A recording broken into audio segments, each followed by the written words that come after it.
But they call it pixel art chibi, but no.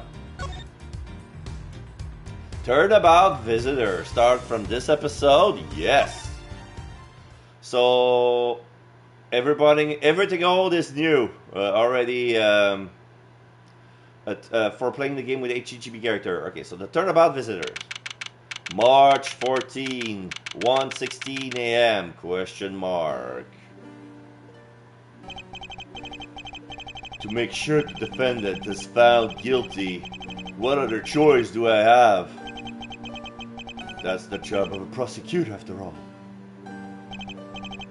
That may be true, but why? Why go this far?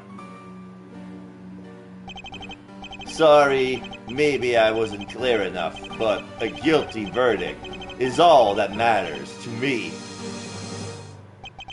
No matter what the cost. Gunshot. So, we're in Edgeworth's office, and there's a guy with a sports polo and a gold medal on his neck just shot a guy with a cap in Edgeworth's office. I'm a prodigy among prosecutors. Always have been, always will be. So yeah, not bad. March 14, 2:05 a.m., prosecutors building, 12th floor, hallway. Ah, that old song. Now we have Edgeworth with his suitcase. It's hard to believe that I've been away from my office for a whole month. I hope Detective Gumshoe has been keeping an eye on my office and keeping it clean. The door's unlocked. Detective Gumshoe? What's the smell? It's very familiar. Blood?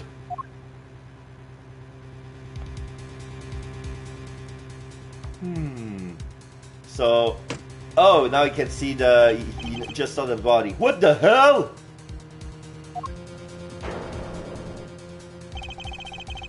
What's the meaning of this?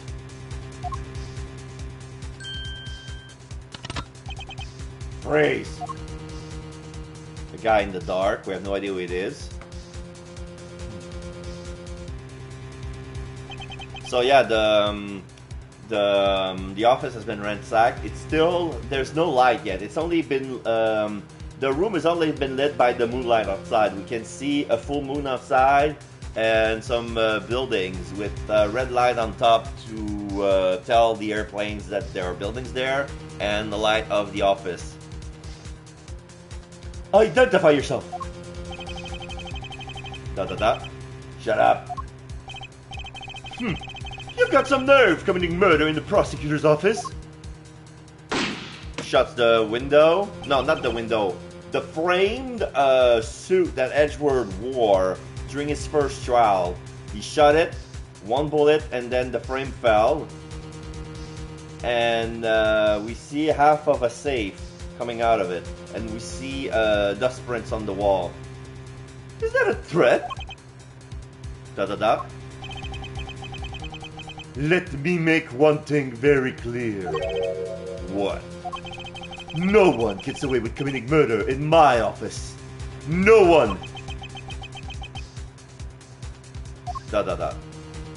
Then he steps away and leaves. My name is Miles Edgeworth, and I work as a prosecutor in my local district. Little did I know that upon my return home after a month abroad, I would be thrusted into a multitude of cases in some very frantic and busy days. March 14, 2:56 a.m., High Prosecutor's Office, room 1202.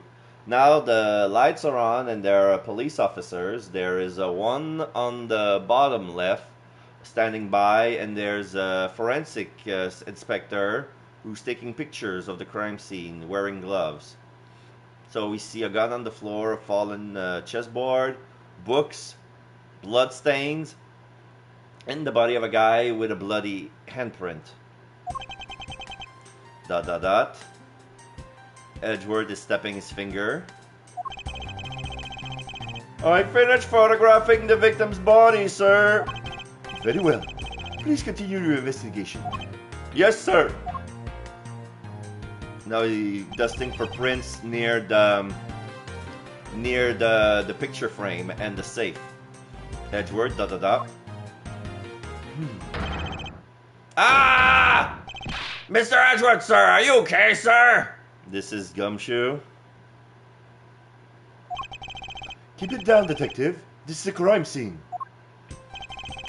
When I heard that a murder had taken place in your office, I ran down here straight away. This is Dick Gumshoe. He's a detective with the local precinct. And the one assigned to handle this murder case for the time being.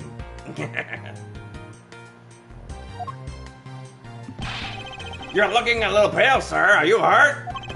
No, I'm perfectly fine. However... Ah, look what they did to your office! It's totally trash! I'll say the culprit soiled my floor with dirt rather than well. No one gets away with tracking mud into my office. Whoa, sounds like you're getting really burned up over this whole thing. This crime was committed in my office, so it is my responsibility to solve it. Oh, that's just like you, Mr. Edgeworth. Okay, time to do some investigating. Agreed. Our first course of action is to gather relevant facts and leads. We must not overlook anything, no matter how small, if we are to find the truth. So I'll keep any leads of information we find etched in the forefront of my mind. Speaking of things that pique my curiosity, why of all places did the murder occur in my office? Crime scene, my office. Is it really coincidence that the murder took place in my office? L1. I get the nagging feeling that this is something important to keep in mind. So yeah, the logic box is in the L1 button. They don't call it the logic box.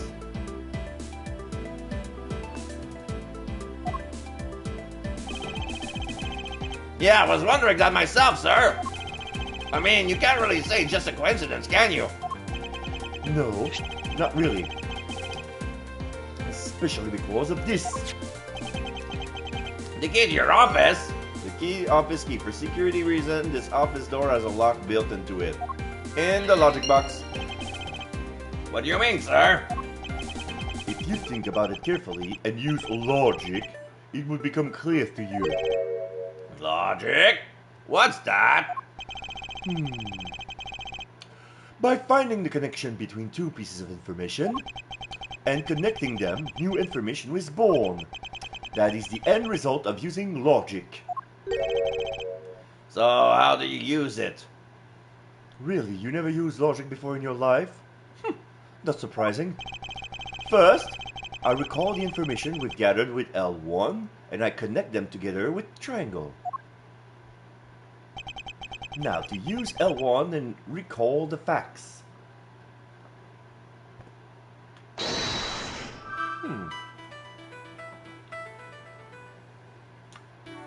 Okay, so it's easier to navigate since it's gonna be arrows. My crime scene, my office, the office key, connect.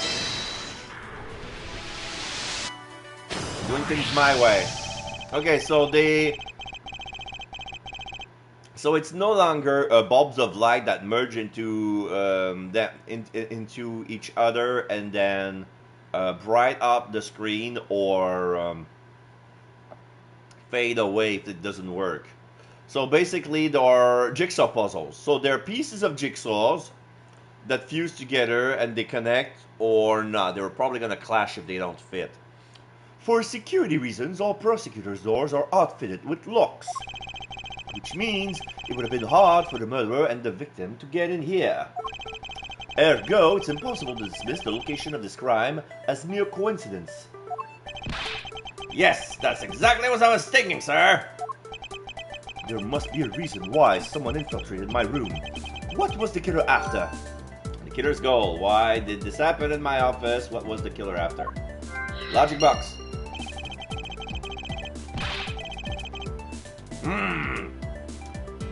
You're really on the ball today, Mr. Edgeworth. That's some beautiful logic, sir. Yes, well, when you follow leads to their conclusion, only your truth remains. However, if the information doesn't line up properly, I may stray far from the truth as well.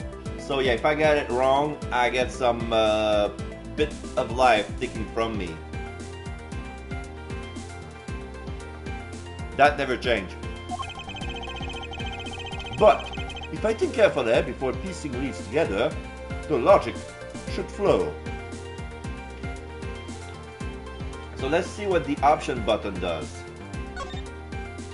So yeah, I can save here. Gameplay, audio, reader. And back to title.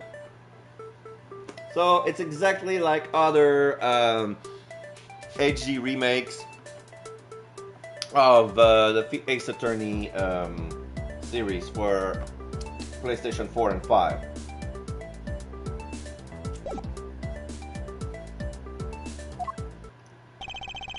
Well, let's get started with our investigation, shall we? Yes, sir!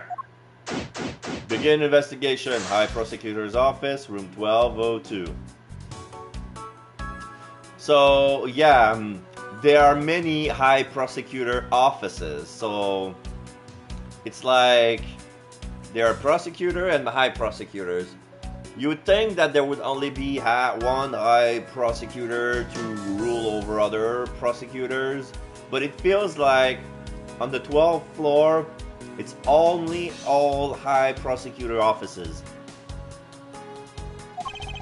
The basis of any good investigation is to examine everything, sir. I know that, and when I want to examine something, I simply use X when I'm next to it. Only if you ever feel lost and want to talk, just use triangle, okay? I'll give you great, precise advice as an ace investigator, sir. Something to try later if I have free time, I suppose. So yeah, we have triangle with a little guy with a speech bubble. In the past, it was basically tap on the face of your actual partner. Right, in this moment, it's Gumshoe. So now there's, I get close to the sofa, and there's magnifying glass icon coming out. So I guess I examine or talk, depending. I hope we can solve this case quickly. I would like to return to relaxing on this sofa. That thing looks like a billion times softer than my mattress at home. Can I sit on it too? Just for a little while, sir. Detective Gumshoe, you know that I can't allow that. Until this case is solved, neither of us has time to spare, let alone rest. You're right, sir. I'm gonna work hard and be a real trooper to the end. Even once this case is over, I don't think he can afford to take any time off. And ... when I'm near a person. Do you have anything to report? Sir, yes, sir. Nothing out of the ordinary right now, sir. And yet, there's something out of the ordinary right in front of my eyes. Talk about a contradiction. Something out of the ordinary, huh? I should look around a bit more. Well, there's a gun on the floor. What have we here? Could this perhaps be the murder weapon? If so, it would mean that the killer made their escape after disposing of their gun here. I think I've seen one of these before. Care to enlighten me as to where? Oh, I know! I was issued the exact same model, I think. Detective. I don't really like guns all that much. I mean, they're really dangerous. But now that I think about it, you do see this model around the precinct a lot, sir. I don't use mine much, except in emergencies, so that's why I didn't recognize it. So it's the same type of revolver as the one used by this precinct detective. Revolver found at the crime scene is the same model as those used by precinct detective. In the logic box. Oh, and when I walk around, everything that I went over is checkmarked with red.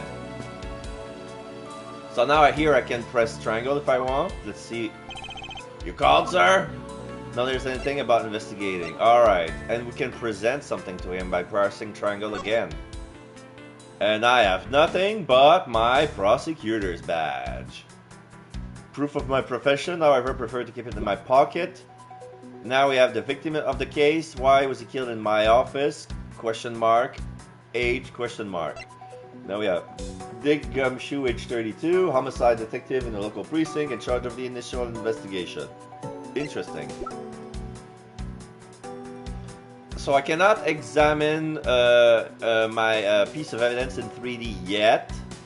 I mean, not when I'm presenting something to somebody like Gumshoe. So here, I'm gonna do it. Hey, look! My badge! Your prosecutor's badge is really tiny compared to my police badge. Oh, but it's really cool, sir. Much, much cooler than my badge could ever be. There's no need to suck up onto me, detective. Dot, dot, dot. Alright, chessboard. Ouch! David, knock over your chess set! I had it all set up, ready for when you got back. I figured we could play a few games. I had no idea you were interested in chess. I'm actually pretty good at checkers, so I thought I'd give chess a try. In that case, I suppose I can set some time aside after we solve this case. Though I don't expect the games to tax my mental acuity much. Yeah. So we go straight. If we go to a straight line here, we go straight to the guy. They finished photographing the body, so it should be alright to examine this area. I won't rest until I inspected every suspicious-looking nook and cranny. Okay, so now it's the reticula, same as... Your files are all over the floor, sir! They probably fell during the struggle between the victim and his killer.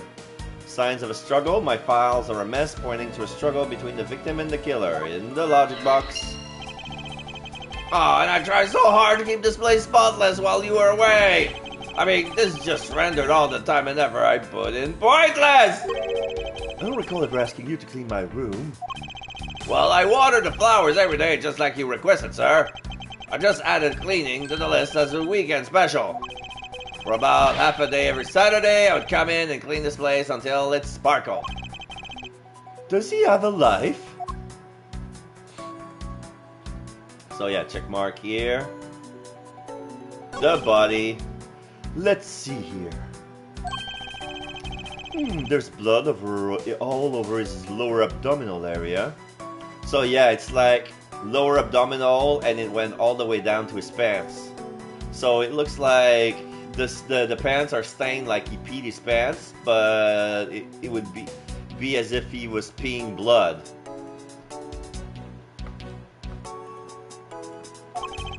It looks like the bullet passed clean through his stomach area, sir. In other words, he was shot. Yup.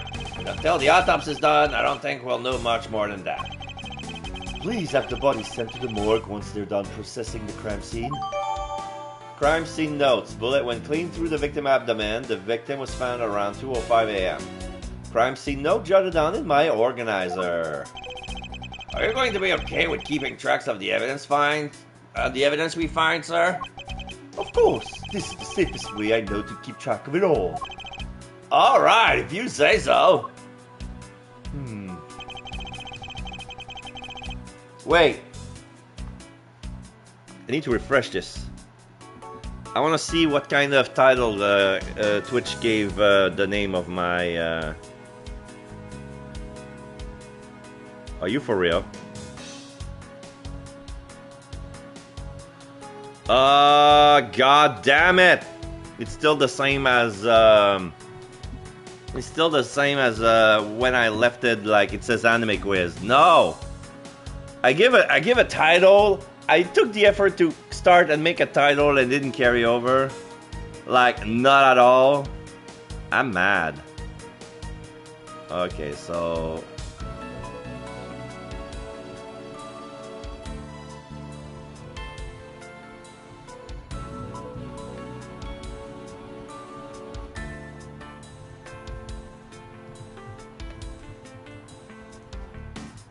Just 1 minute until I finish typing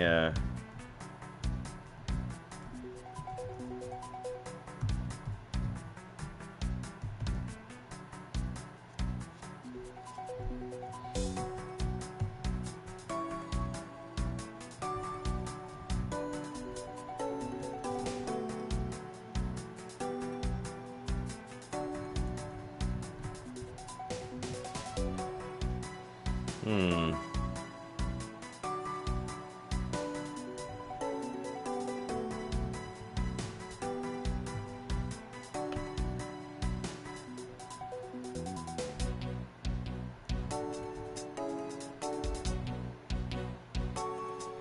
I'll give it that for now, even though the real name is Ace Attorney Investigation Collection, but it doesn't appear to be showing. Let's see.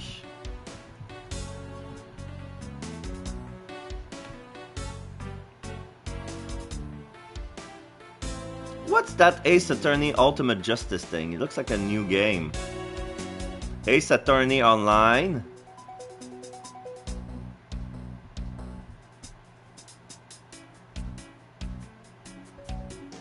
Ace Attorney Beyond the Shadow. Wow. There are so many fan games. So I'll stick with the old one.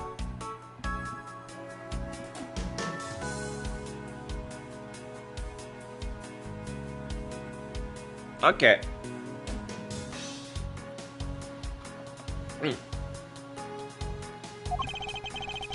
When I want to re-examine a piece, I have to press R1 to open my organizer. Like this.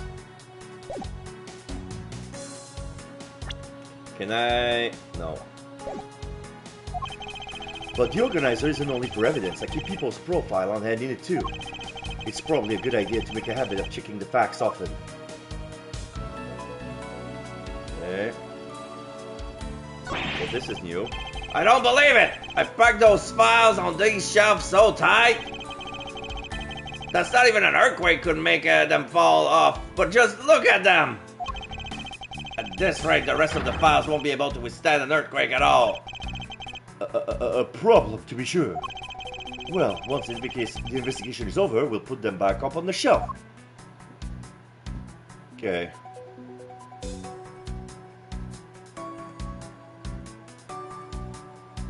So I guess the only thing left is the wallet. What do we have here? Hey, I think I've seen one of these before.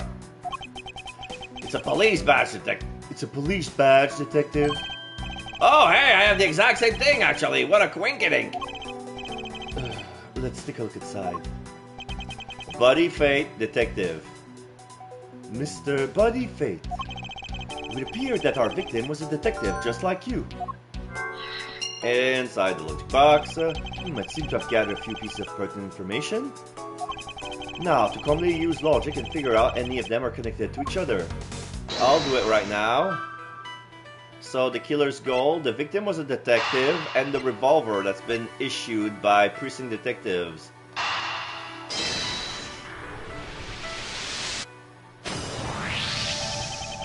The revolver, the standard model used by detectives. Could it have belonged to our recently departed? Detective Gumshoe, could you please thoroughly check the victim's body one more time? Yes, sir! On it now, sir! Excuse me, pal. Let's see. What have we got here? Ah. Mr. Edgeworth, sir. This guy's wearing a gun holster. And it's empty. So, it appears that our killer somehow managed to take the victim's gun from it. Victim's revolver. It can be assumed that this gun is the murder weapon. It was issued to the victim. Victim's revolver data jotted down in my organizer. Let's see what else we can find out about this revolver. As I always say, you gotta look really carefully at each piece of evidence. You can use right thumbstick to rotate an object. There's no such thing as a bad angle. Use L1 and R1 to zoom in and out to get at the nitty-gritty. Yep. So when it goes yellow, I can... Interesting! So there's more detail on that gun. We see there's a carving of a horse next to it.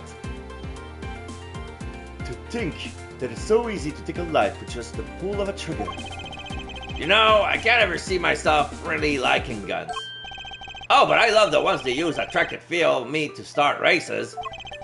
If you take off before it's fired, everybody always ends up following your lead. To chase you down the full start, detective. Now that you mention it, even when I finish first, I always wind up in last place.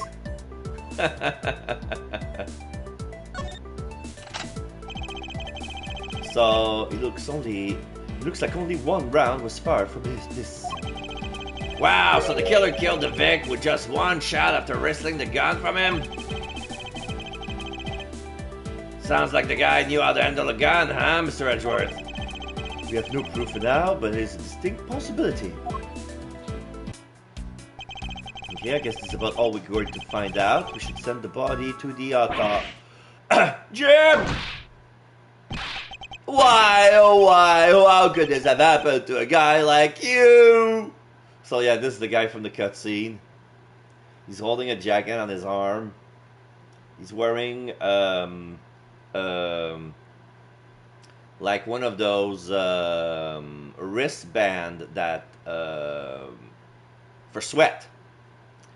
There's a gold medal on his neck, a pink polo shirt, and he has a bandana for the sweat that ties his hair a little bit together. He looks like a tennis player, but he's actually a prosecutor, judging from the cutscene that we have. ... Oh, you're right. Don't touch me! Leave me alone! Just let me be! Sorry, but I can't do that. The investigation is still ongoing, so please refrain from touching the body. The body? The body? Don't talk about him like he's just some lump of flesh! Well, he's dead, so that's what he is now. Look at him! Jim looks like he's just started for the night. Sure, just like in the blood-stained suit, pal. Wipes his tears with his gloves. Oh, where are my manners? Aren't you that prosecutor? Yeah, well, yes I am. I'm Jacques Portsman, prosecutor. Jacques. It's not a Jack, it's Jacques. Written in French. I'm Jacques Portsman, prosecutor. Jim here was my partner in crime busting.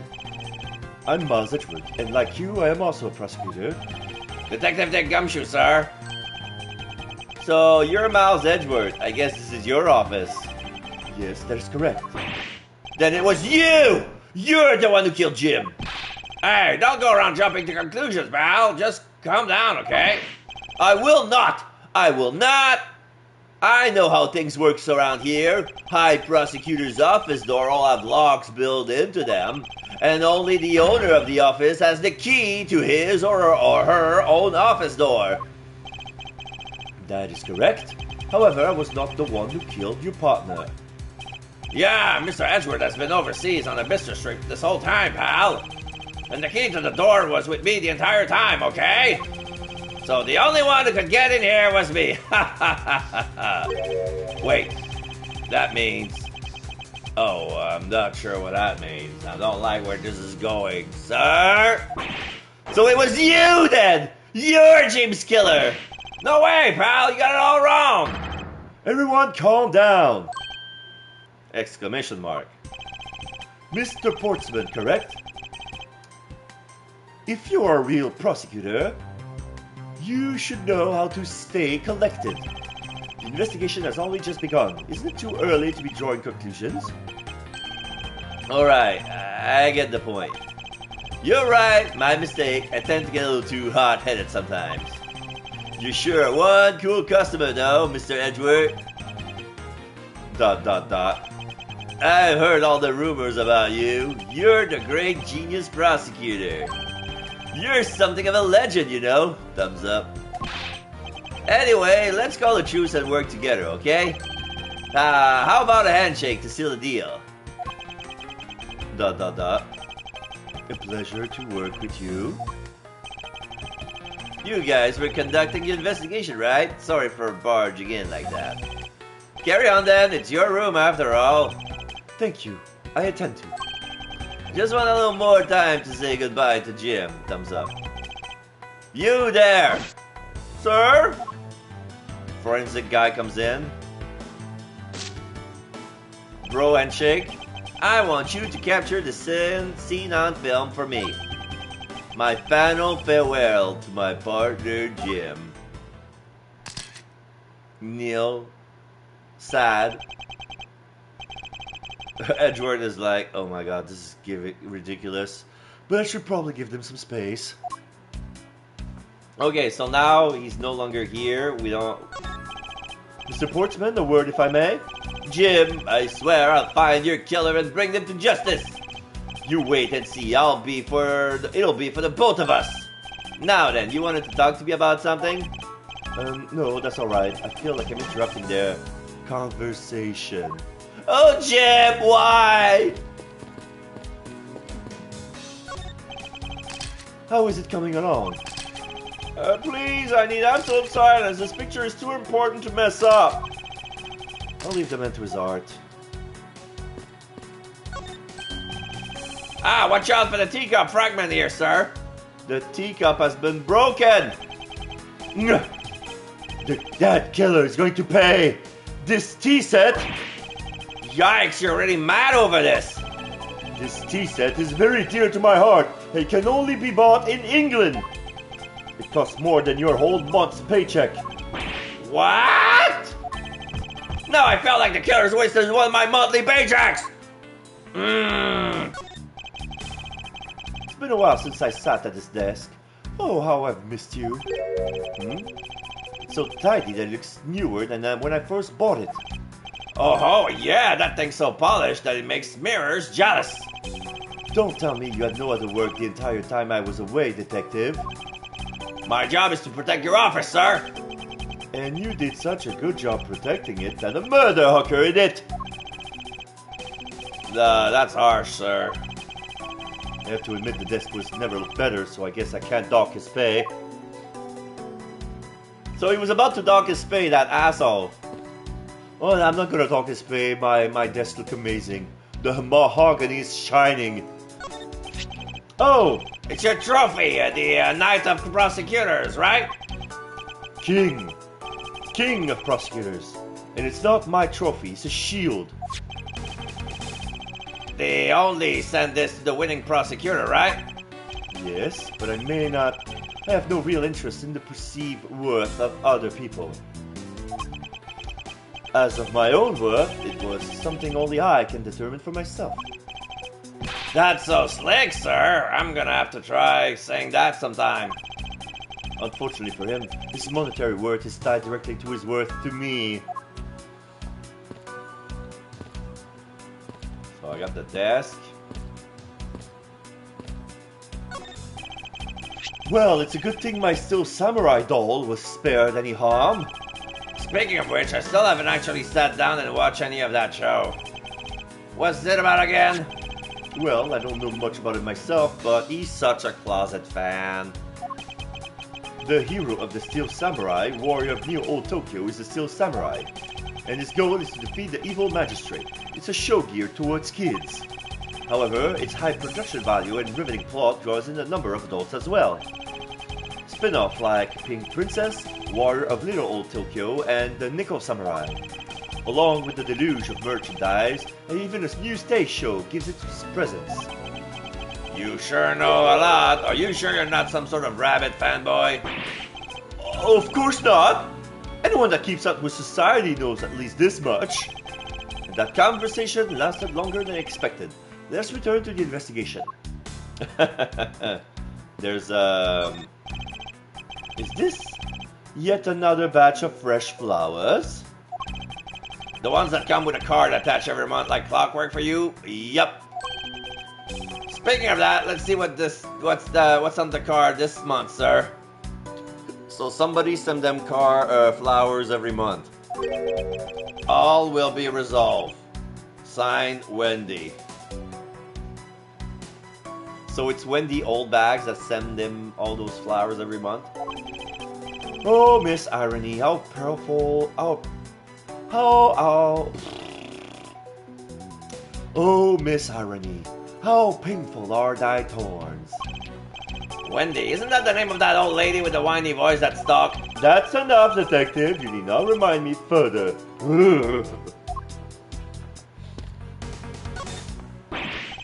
Ah, your jacket, sir! What's it doing on the floor?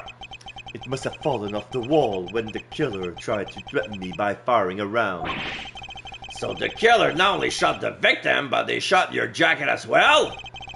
They dare to shoot the ultra special jacket that you made your prosecutorial debut in! What if they have shot through it? It would have been a disaster! It's not worth getting worked up over, Detective. Not when there's something more here. Huh? Like what? I think you haven't noticed it yet, Detective. There is a giant contradiction right here in front of us. Really? Did I say contradiction? He must be rubbing off on me. That blue coat wearing attorney. I'm starting to sound like him. Shit. But I have my own methods, and I will conduct this investigation my way. When the scene before me contradicts a piece of evidence or seems off, that's when my deductive skill comes into play. First, I have to find the spot that holds a contradiction.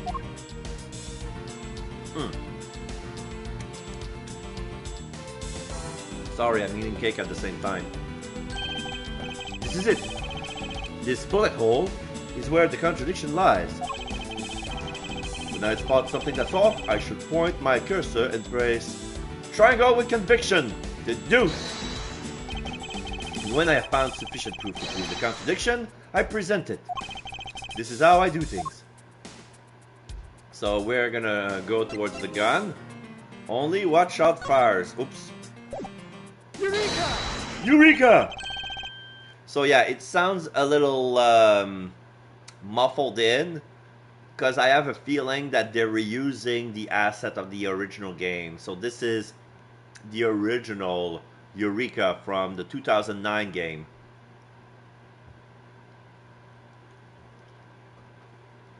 This bullet hole is a contradiction.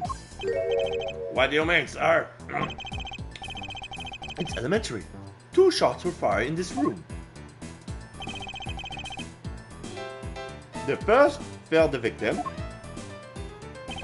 and the second felled this frame. Hey, that's right! However, this gun was only fired once. Hey, that's true too! Which means that one of these 2 bullets was fired from a different gun. Did the killer have another gun prepared for tonight? Another handgun? Other than the victim's gun that I found, could there be another gun in play here? In the logic box. By the way, I noticed something, sir. Yes? What's that thing sticking out from behind the frame? Ah, that. It's a secret safe. A secret safe? Ooh, I smell money. Money, money, money, money, money, money. I'll spare us the trouble and just say it. Nothing like what you imagine is inside. Now, if you could kindly move this frame out of the way. Roger that. So this is... Achoo! Achoo, talk about dusty! I suppose that's what happens when I'm not here to dust it once in a while. So yeah, he didn't dust the frame because he never dusted the safe because he has no idea that there was a safe behind the frame.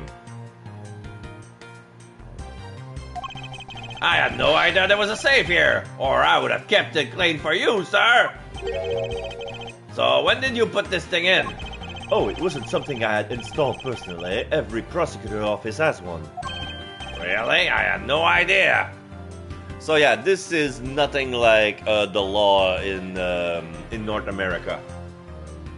Like in here, they're suggesting that this safe is used for prosecutor to keep safe evidence. It's not their job. Nor is it their job to boss the lead inspector when it comes to a case. Nor that he has any power over his pay. Well, only prosecutors are supposed to have knowledge of their existence. So what's inside, Mr. Edgeworth? Right now, nothing. We only use them to store especially important evidence when a trial's in session. That's it? Talk about squashing my hopes and dreams. Secret safe. Each prosecutor has one in their office, only they know them. Trial evidence use. Secret safe data jotted down in my organizer. I won't rest until I inspected every suspicious-looking nook and cranny. So I see there's some smidge mark near the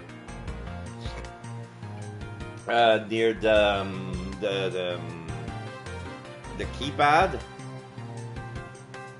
because this is a numbers combination safe with a number password. I never knew there was a safe hidden back here. Well, if detectives knew about them, then they wouldn't be secret now, would they? Are there any other secrets, hidden things in this room? Even if there were, it would defeat the purpose of them being hidden if I told you. So don't bother looking for them.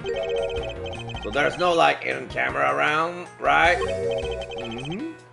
And what if there was? No, it's nothing. Forget I said anything. Do I even want to ask what he's been doing in my office while I've been away?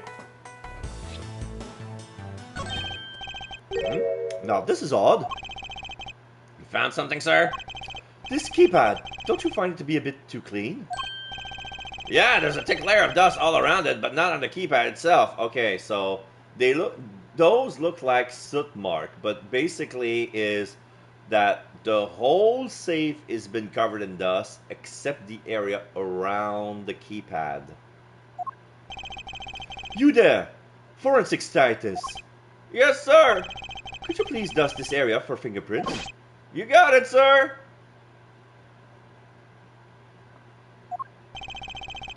I couldn't find, let alone left, a single print. Looks like it was wiped down well.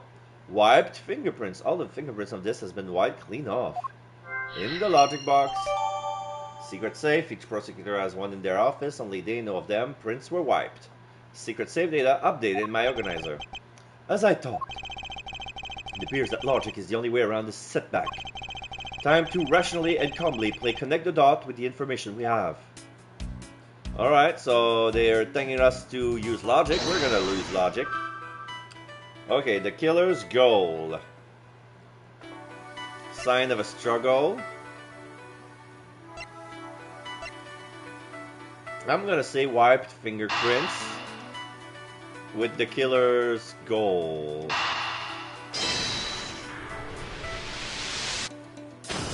Yeah, I believe I figured out what the murder was after. Well, what is it, sir? The fact that the safe was wiped clean of fingerprints suggests that the criminal had at least attempted to open my safe, making the culprit's motive for breaking and entering theft, I believe. Motive theft, question mark. The culprit tried to open my safe. What's the killer's motive theft? The killer's motive theft. Dodge box. I wonder if knowing what the motive behind this breaking was theft changes what the other pieces of information can tell me about this crime. So, if the motive is theft, signs of struggle.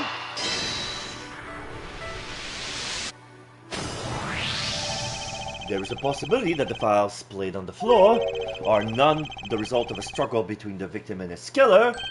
Oh, you mean like it could be from when the killer tried to find something, sir? Precisely. We need to figure out if any of the files have been stolen. Yes, sir. I'm gonna shelve files like you've never seen before, even in the library. Sure. Let's give it a try. Why do all the good ones always die so young? Surely you must ponder that every once in a while, Mr. Edgeworth. No matter how much we lament, the dead will not come back to life. All we can do is search for the truth. Sportsman, And? So what are we supposed to do? How do we go about finding the truth? First, we calmly restore the files to their rightful place. You got it! Here, let me help! So this file goes here, and that book goes there. You sure know a lot about where things go despite being Mr. Edgeworth's office. Because I'm the one who keeps it tidy, pal, okay? Done. Okay. So now we have, okay, they moved the body aside. We see end marks on the row that goes 1A, 1B, 1C, 1D, 1E, 1F, 1G, 1H. There's a second row that's 2A, 2B, 3C, 3D, E, F, G, H. And then the bottom row that goes 3A, 3B, 3C, and then OA, OB, OC, OD, and OE. So there's a bullet hole where the OD book is, along with blood smidges all around the O books. And there's a pile of blood exactly where the books are. So this is exactly where the murder occurred. It appears that the murder was definitely committed here. The blood stains on the bookshelf are still fresh. I suspect that the victim was killed in a standing position, hence the prints on the shelf. But that doesn't corroborate with the area of the blood and the position of the books. Then the guy fell onto the floor, right? The blood on the floor kind of grossing me out. Detective? I don't have the time to deal with your weak stomach right now.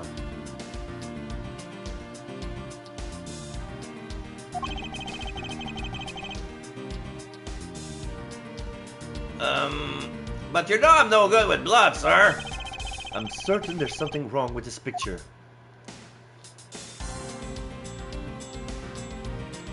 Okay, so there's a handprint here, blood. The bullet hole. Well, I know I'm gonna deduce it here as soon as I'm done, but I'm gonna check everything to be sure.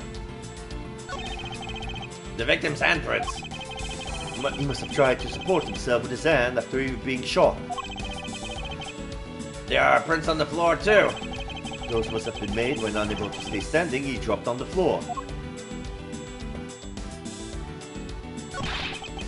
I put them all back just as they should be, sir. Doesn't look like anything's missing. Although it does look like the killer moved the body to flip through my shelves. I wonder if they found what they were looking for.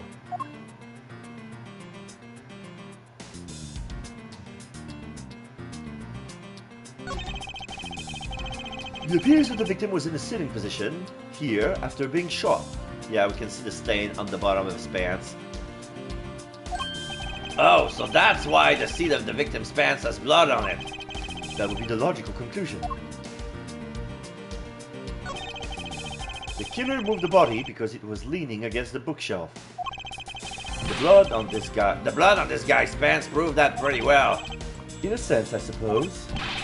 See, I'm not completely useless, Mr. Edgeworth.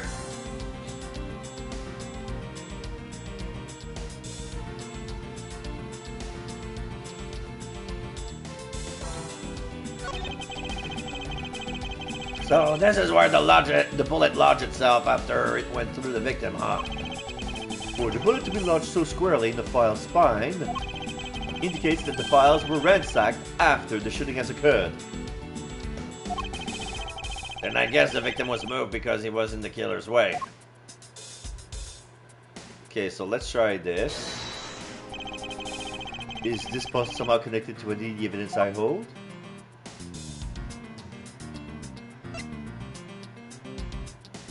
Let's try the victim's abdomen. Eureka! There is clearly a contradiction here with this bullet hole. What do you mean, sir? You don't see? Quite simply, the bullet hole itself is too low. If the victim was shot in the stomach, the hole should be much higher up. But what if the guy was shot while he was standing or sitting or lying down, sir? That would be illogical. The victim leaned against this shelf after being shot, which suggests that he was standing when he was shot. Then that means... Wait, what does that mean, sir? It means you need to use your brain every once in a while instead of mine, detective. In any case, it means someone made a faulty assumption. And it was from this mistake that our current contradiction was born. Ah! What is the faulty assumption that caused this problem with the bullet hole's position? The position of the body, the position of the handprints, or the order of the files?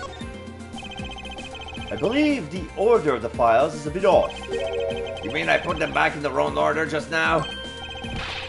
Hey, actually, I think the label on the files are wrong, sir. Oh?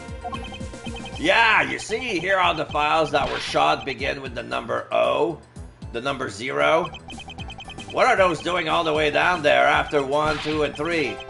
That's pretty weird. Actually, the way they are organized now is the correct order. They are exactly as I see them in my mind's eye. But the numbers are all out of order. Those white binders are special, so they're arranged a little differently. Oh, okay. So they were ransacked once, and when the killer or the thief rearranged them back in order, he put the 0 first instead, and then 1, 2, 3.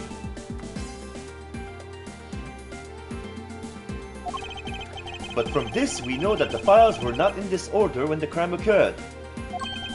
Ah, so that's it.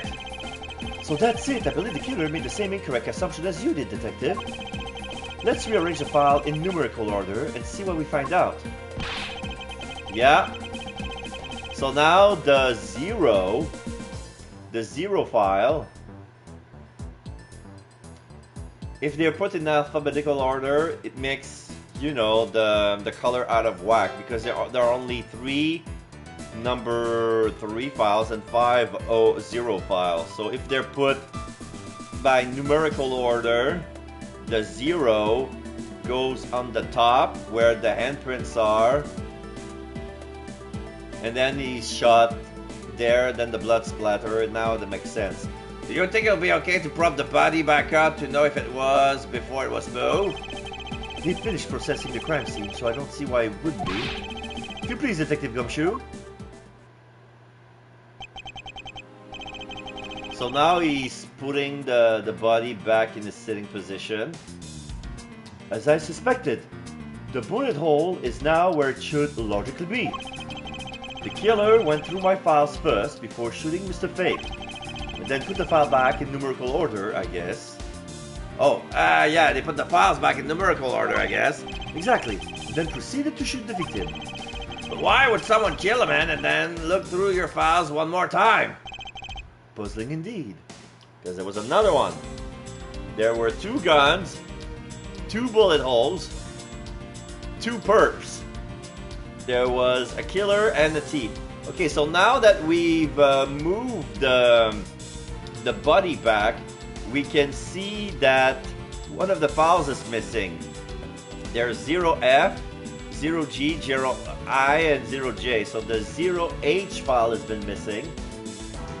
And it makes sense because it follows with the 01ABC if it goes to the bottom. And the 0H file is missing, but we can see upside down a bloody message that says Gumshoe. So it's the same old dying message. Oh, the killer is Gumshoe. The files were thrown into disarray twice, once before and once after the crime, but why? Files in disarray. The culprit rearranged my files twice, once before and once after, but why? Now the crime scene is as it was at the time of the murder. Time to give it another look. So there must be some reason as to why the victim's body was moved. There is no time to ponder that now. Let us continue with our investigation, Detective. Roger that, sir. I'm ready to go.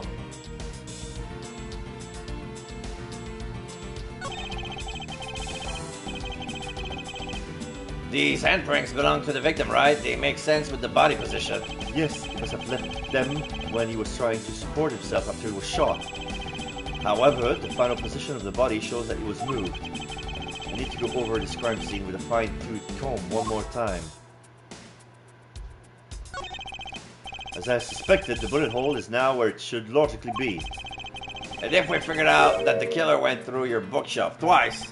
Indeed, there are many things the killer did that don't make sense. But to figure out the whys, we need to get more information.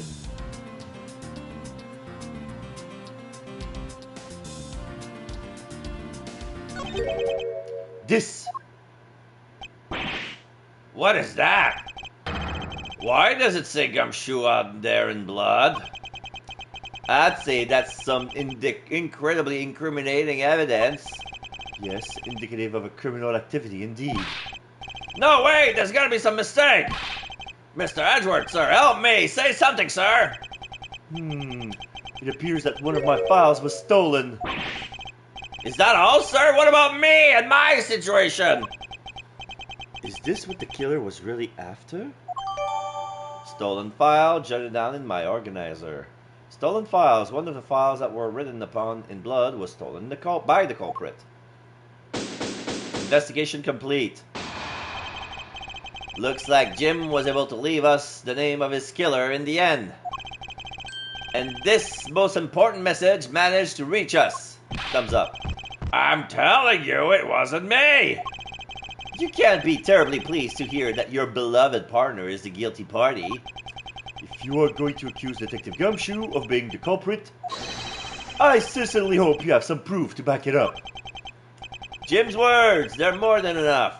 Wouldn't you say? If that's how you want to play it, then at least allow me to understand your reasoning. You got it. Thumbs up. So there are no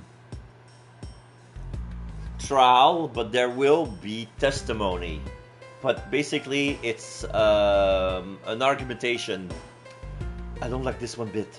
There's something strange about this man's attitude. And there must be some sort of flaw to his logic waiting for me to dig out. Mr. Edgeworth, what are you going to do? What I'm always doing, Court. I'm going to cross-examine him. One way or another, I'll expose a flaw in his logic with this technique. Oh, how do you do that? Can you explain to me, sir? Might as well, or maybe some other time. Nah, everybody here know how the game works.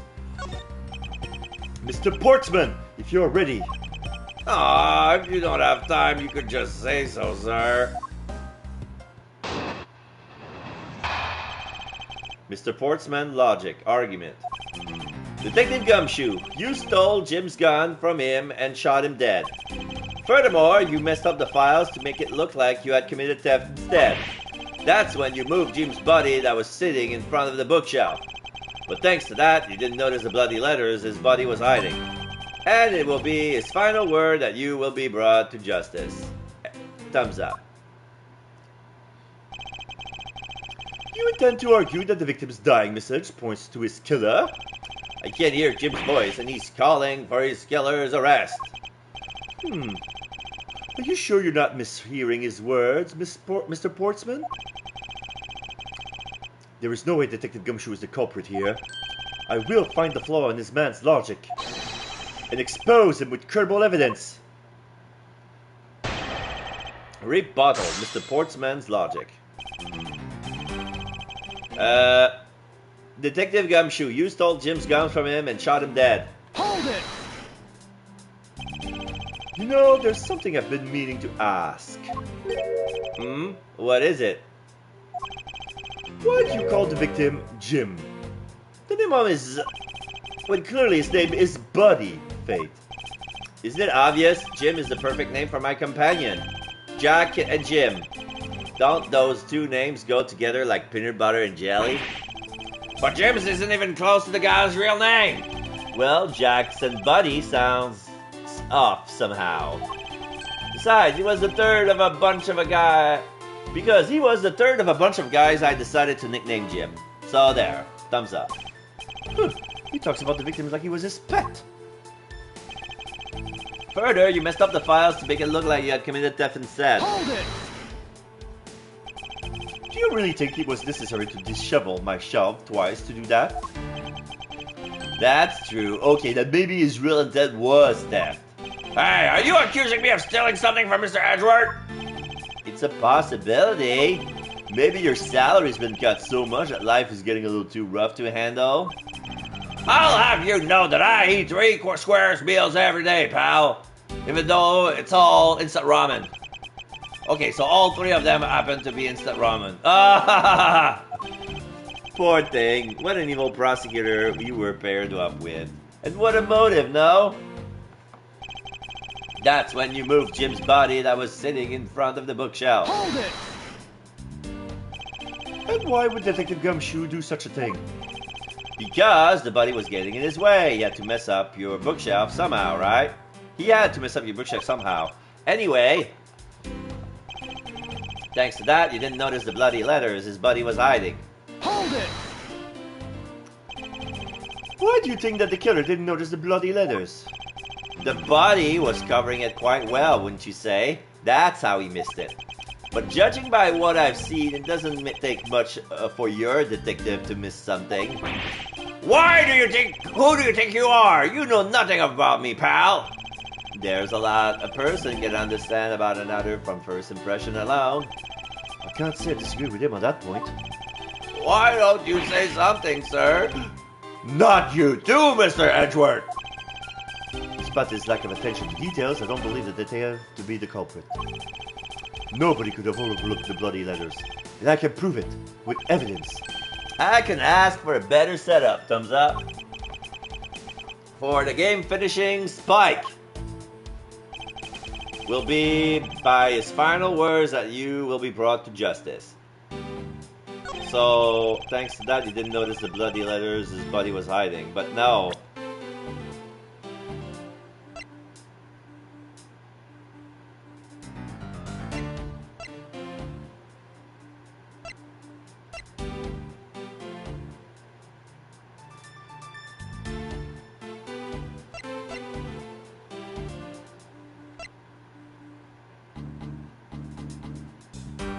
So here's the thing. So it's probably this is probably the piece of evidence, but I find that Gumshoe have no need to. I believe that the first statement has more contradiction because you stole Jim's gun from him and shot him dead.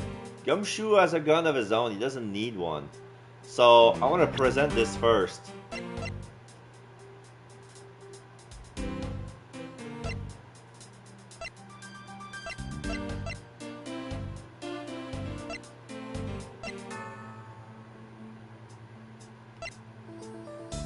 Objection! Yeah. Mr. Portsman, there's a large flaw in your logic.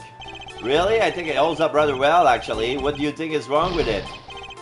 Nothing. Let's move on. This isn't like you at all, sir. Concentrate. Don't scare us of me. I can't afford to do that, or the truth will slowly slip away.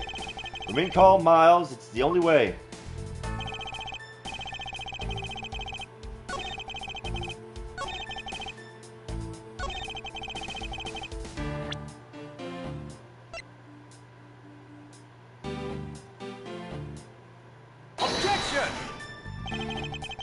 How much objects to your line of logic? And which part do you have an objection to? Yes, well... Stay calm, Mr. Edgeworth. You're no good when you're all flustered. The detective's right for a change. Thumbs up. How did it come to this?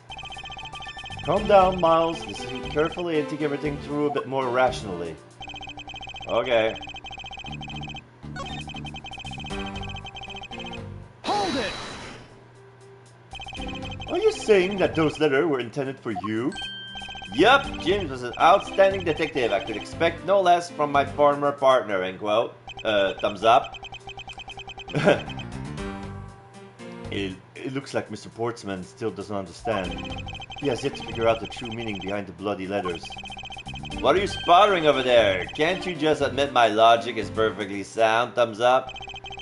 Actually, there's a gigantic flaw in his logic. A gap so wide that even the good detective can spot it. Now to clue Mr. Portsman by presenting him with some evidence.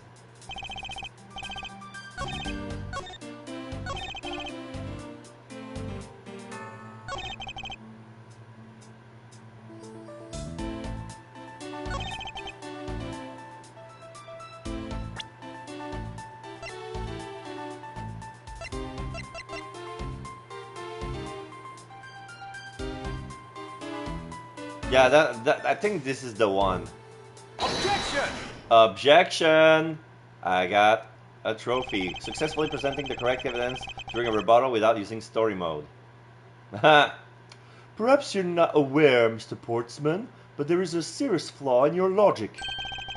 Bringing a bit of the courtroom into this, I see. No problem, I'm game.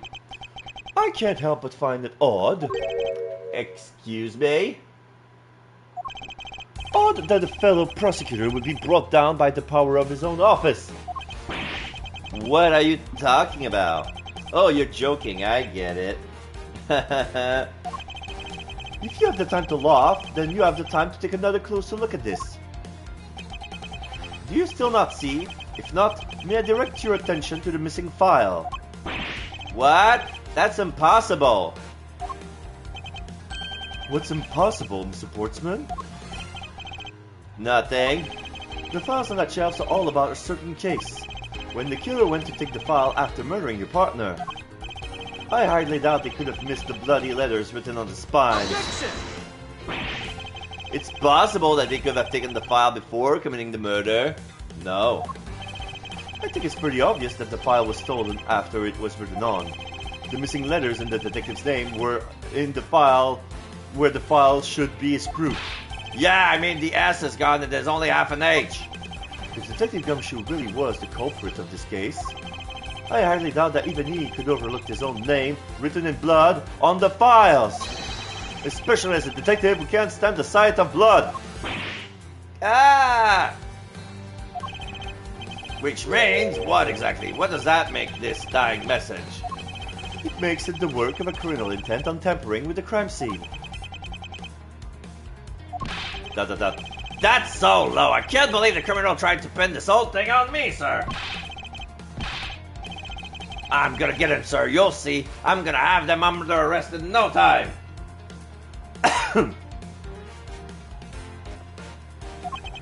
Well, Mr. Portsman? Brilliant. Absolutely splendid. Logic deserving of Olympic gold. Thumbs up. I appreciate the praise, but it doesn't change the fact that your reasoning is flawed. Meh, you win some and you lose some. That's how life goes.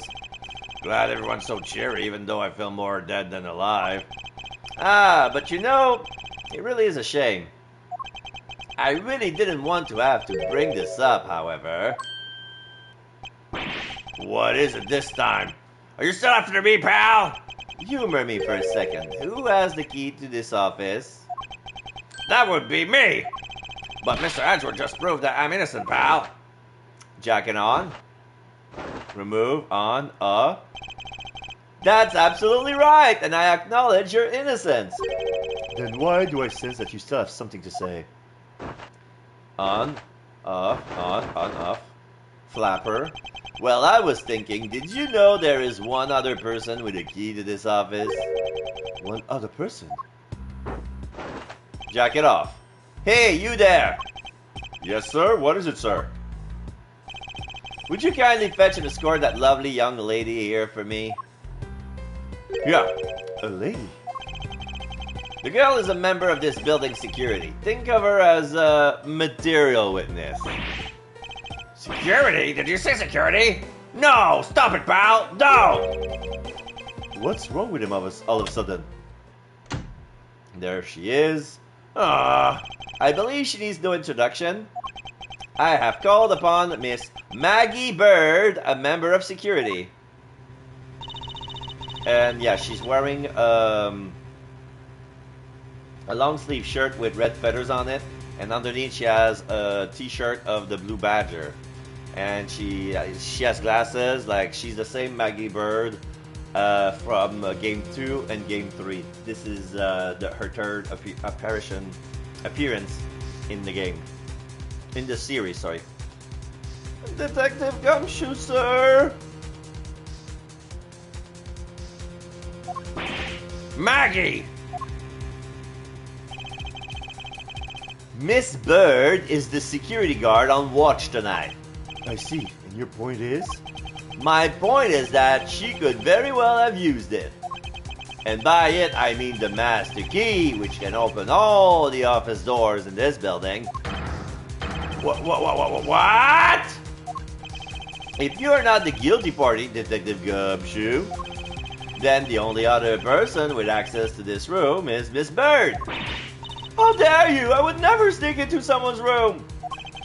That's right, I refuse to believe that Maggie is the culprit, pal. It was me! Yeah, that's right, I did it. Can we take that as a confession, Detective?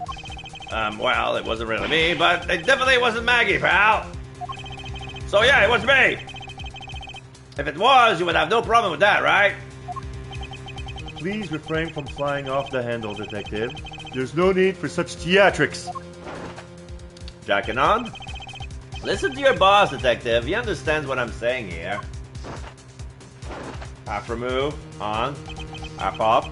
That girl is the only one who could have committed the crime, and for one simple reason. Another argument. Do I have... I knew I had a fork. Where is it? There. Yeah, there it is.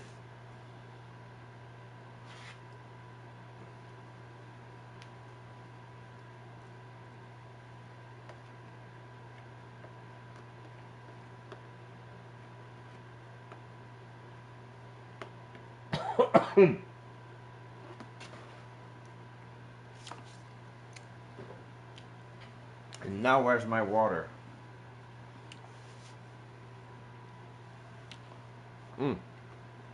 Crap, I put it on the wrong side, sorry. Okay. Reason for suspicion. It's pretty obvious that Miss Bird snuck into your room using the master key.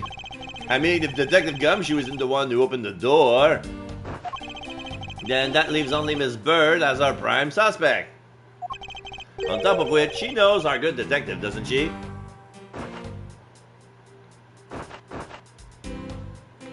So now he's flapping his jacket.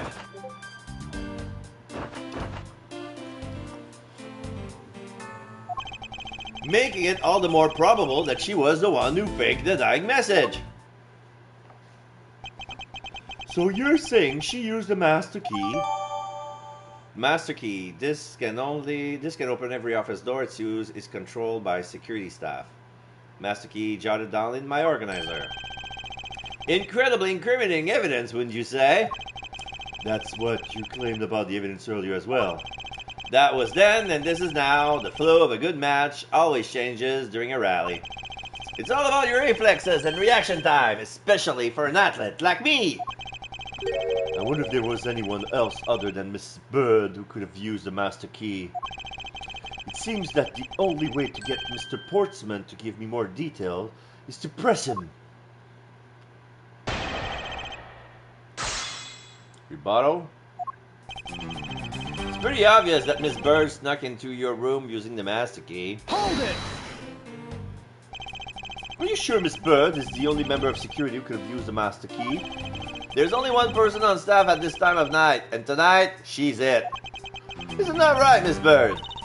That's true, but I wasn't able to use the master key at the time of the crime, sir. Wasn't able to? What's that supposed to mean? Yeah, moving on. I would hate to get sidetracked by something so unrelated. What do you mean unrelated? I want to hear what she has to say, pal. But you can't really trust her not to tell lies. Plus, I hate wasting time. Should I hear Miss Bird out? Ask for more details. Yes. Not so fast. I'm interested in hearing what Miss Bird has to say. Didn't I just say it would be a waste of time? We don't need to hear her lies. I'll be the judge of that. Miss Bird, if you please.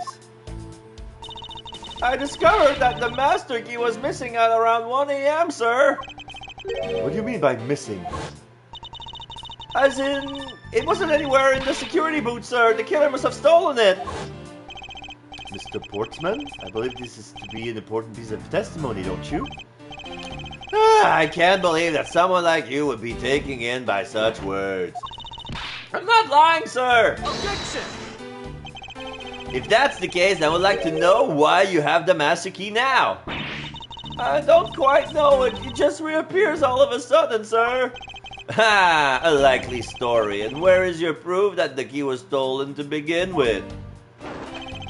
Jack it off. I bet you just forgot where you put it and then found it again. I never lose things, I can practically guarantee that. With me, if something disappears, it's usually because someone stole it. Yeah, pal. Trust me, you don't have to test just how bad her luck is. Unfortunately, I can't deem this piece of testimony as conclusive. Glad you agree, Mr. Edgeworth. But... You still haven't established Maggie's motive for breaking into Mr. Edgeworth's office. Her motive? Didn't you already establish that it was theft? Jacket on. Flip. I mean, the culprit clearly went through the bookshelf and at least tried the safe. Oh no. It is as Mr. Portsmouth says, Detective. I can't ignore the facts that all the evidence points towards the motive of thefts. But I'm done taking blows. It's time to counterattack with a few facts of my own. Her intention from the messed up shelf to the wiped down safe, I say thievery. She doesn't know, she wasn't aware of the safe. He knows about the safe because he's a prosecutor. But this is where the contradiction is. The secret safe. Objection!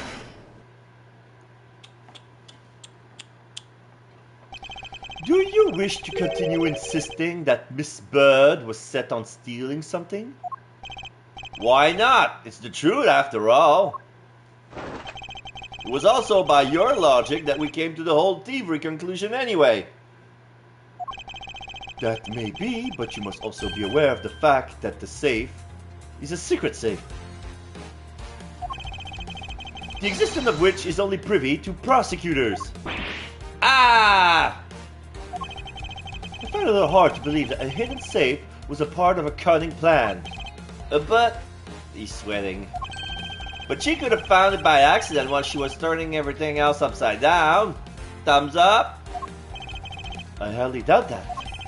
I would say the culprit knew exactly what they were looking for. After all, only the bookshelf and the safe were targeted. He's biting on his metal. Yeah! Even I didn't know about the safe, pal.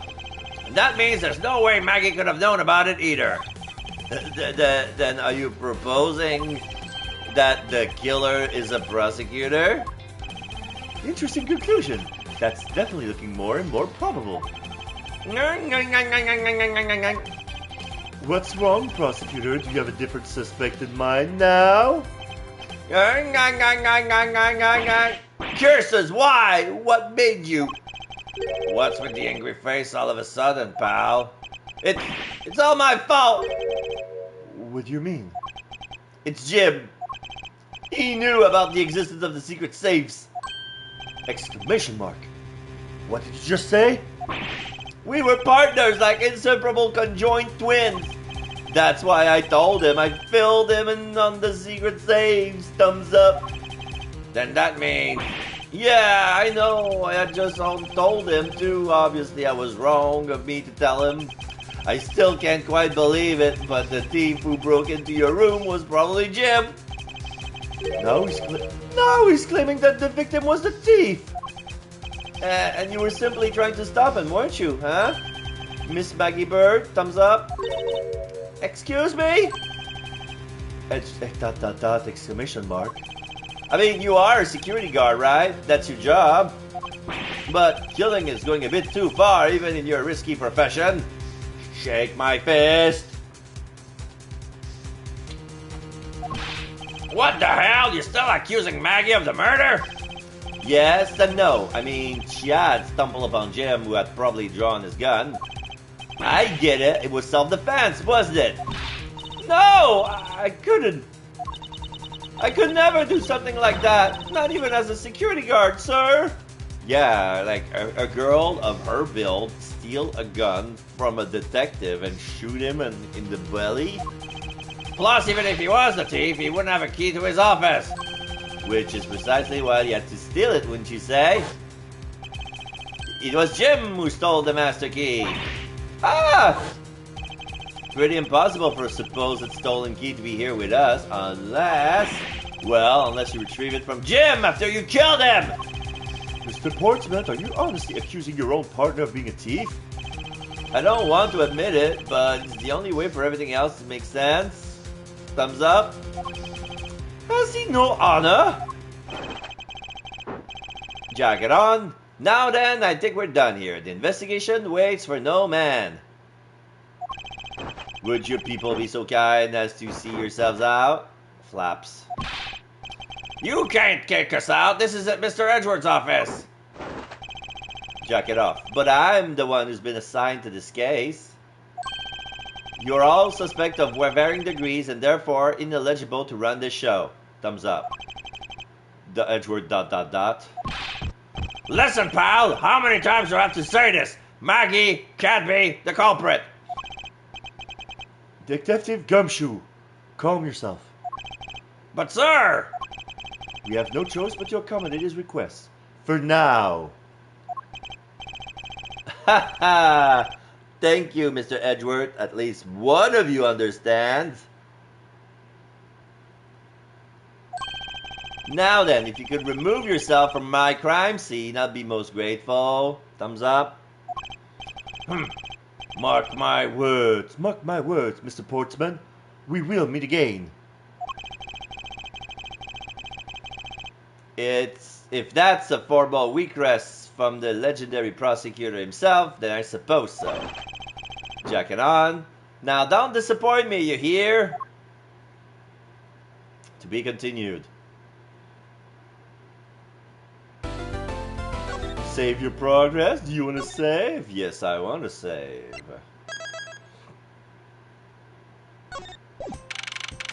March 14, 4:18 a.m. Prosecutor's Building, 12th floor, hallway. What is with that prosecutor? I can't believe how rude he was. It was unbelievable. Please maintain your professionalism, detective. I'm gonna find some real solid evidence proving Maggie's innocence. You'll see, sir. But we've been kicked out of the crime scene, sir. True. So then, what now? Looks like my life's fallen into yet another gigantic ditch. Do not despair, Miss Bird. We can overcome this as well. There are many other places and things we should be looking into anyway. Eh? Really, sir? For example, this hallway. The linchpin of this argument against Miss Bird is related to the master key. In that case, this hallway is the perfect place to look for more information regarding the mystery surrounding my door. Begin investigation. Prosecutor's Building, 12th floor hallway.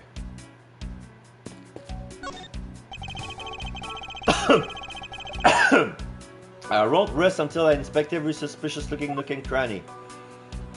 1202. These four numbers on the number plate alone proclaim this to be my office. Whoops. Hey, this number plate slide right out, sir. You have to be able to take the plate off when a room becomes vacant, you know.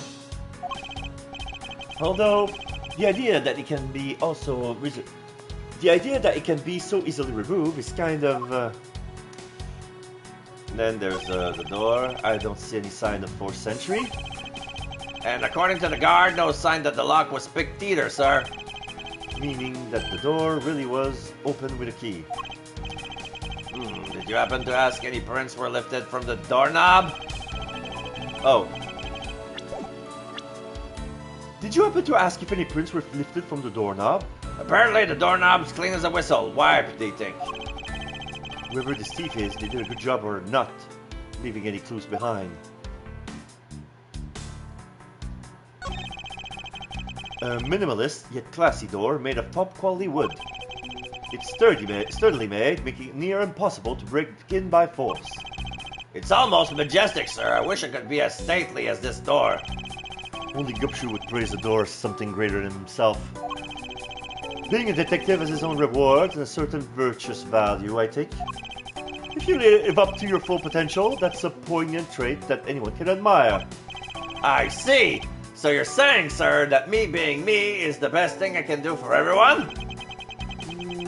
Right. That long pause wasn't exactly reassuring, sir.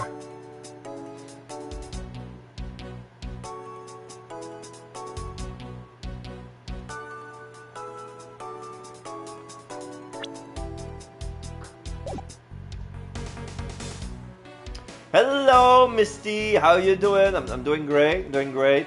I'm doing some cleaning up. I just acquired a new retro TV, so I'll be able to play retro games again. And yeah, that's great. And yeah, right now, as you can see, this is an all new game. I was doing an expedition in New World because I'm writing a review about its accessibility. New World, this is Destiny 2 New World. Is that the Can you tell me more about that? Right now, this is the HD release of MMO that Amazon Games did. Wait, Amazon released an MMO game? I wasn't aware of that. It's called New World. Just New World? It's been out a while on PC, but now they're releasing on crossplay for console. Ah, okay.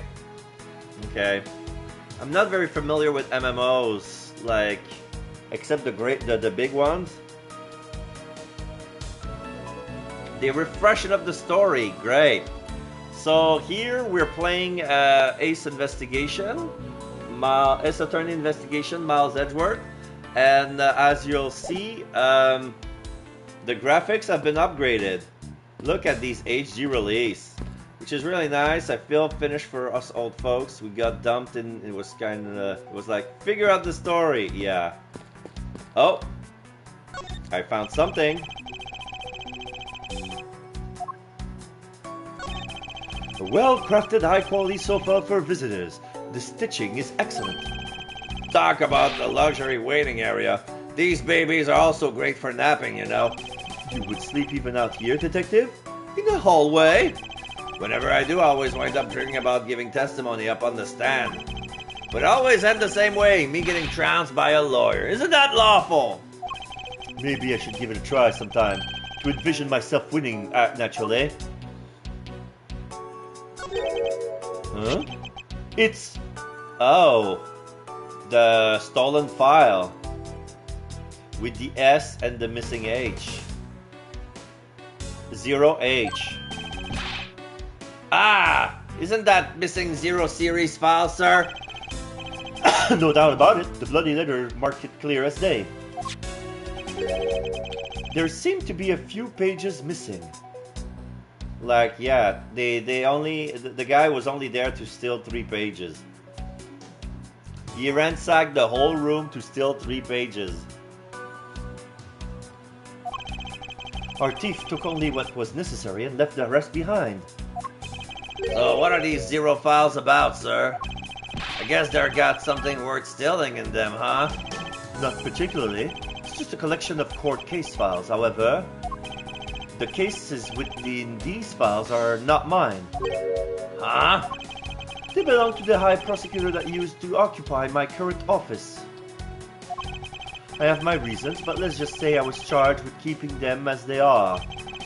Then that means the thief must also wanted the file from a specific reason, right? It would seem so. Only the pages related to that case from 10 years ago are missing. I wonder why anyone would care about such an old case.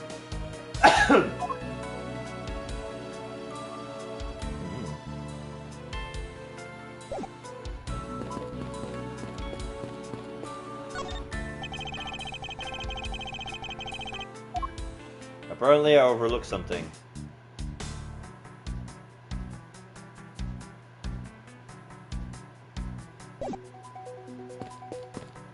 It's not checked.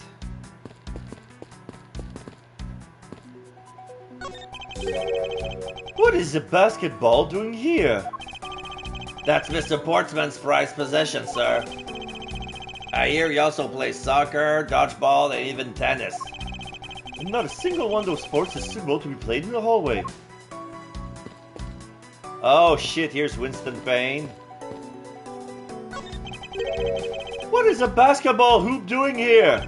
Hey, didn't this used to be just outside next to the building a long time ago? So when and why was it moved indoors? I don't remember exactly, but I saw one of the officers drag it up here recently. Drag it? I heard they wouldn't fit in the elevator, so the poor man had to bring it himself. All the way up to the 12th floor? Yikes.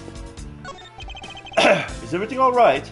Yes, sir. If you know, I weighed myself this morning and I'm finally at 154 pounds. Congratulations, but I was asking about this hallway and this room. Oh, everything's okay, sir. A word of advice, stay focused or you may start to lose even more weight. Here's Winston Payne. It looks like you're in quite a pinch, Mr. Edgeworth. To be sure, a murder within the walls of the prosecutor's office is no trifling matter. We must find, apprehend, and punish the killer accordingly post-haste. Sounds like a messy case you got on your hands. If you ever feel lost or need some advice, my door is always open. How gracious, I will keep your offer in mind. Who is this guy again? I don't even recall his name. I just named it, he's been addressed as prosecutor.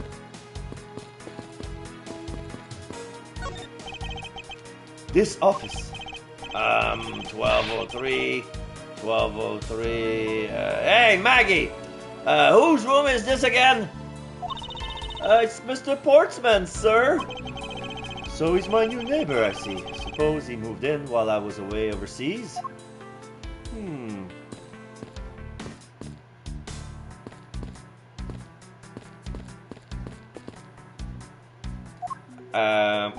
No, that's not what I wanted. Talking to witnesses. About Miss Bird. No way she's the killer. Please don't tell me you buy into that accusation, sir. Rest assured, I think she's innocent. However, I need to ask her a few things regarding her security guard position. Well, if you're only asking, that's okay. Just stand next to her and then press X. Then you two can talk about whatever topic you pick. When you want to ask her about evidence, all you have to do is present it to her with triangle. After you choose what you show her, press triangle again, and off you go. I recommend showing different people different things. You'll be surprised about what they say. Thank you for the explanation, but I don't recall asking for one. Oh, just so you know, sir, you can show me evidence in the same way, too. I do believe it's time to get down to business and ask some question of Miss Bird. Ignored again. Okay, so, the victim's gun, huh? It's the same model as mine. A tool used to protect lives, yet one that can also take lives away. Those who take a gun in hand wield a great responsibility. I hope you understand that. I don't really use my gun at all, sir. The only time I would use this baby is, when I'm fighting a hot duel with a convict to look ultra cool. Ah, you were doing so well until that last bit. I had no idea you had one of these things, sir. I mean, I thought I knew everything there is to know about you, Mr. Edgeworth. I feel like I've caught a glimpse of the hidden side of Miles Edgeworth. There's a great deal you don't know about me. At least I hope so.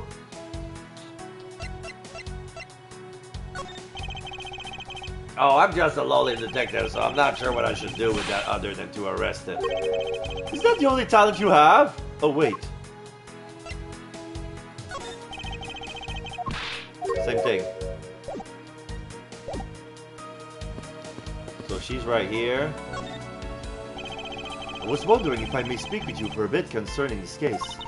I've always been a big fan of the courtroom, but this is like a dream where I'm being cross-examined by Miles Edgeworth. I can't let this chance pass me by. I must remember to ask her about the master key. I should jog her memory by showing my notes to her with triangle. Okay, let's go with the victim. Have you ever met the victim before? Well, I've seen him a couple of times before when I had to go to Mr. Portsman's office.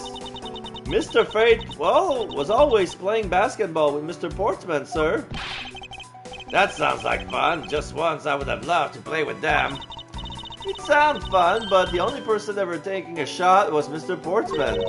All Mr. Fates ever did was pass him the ball, sir.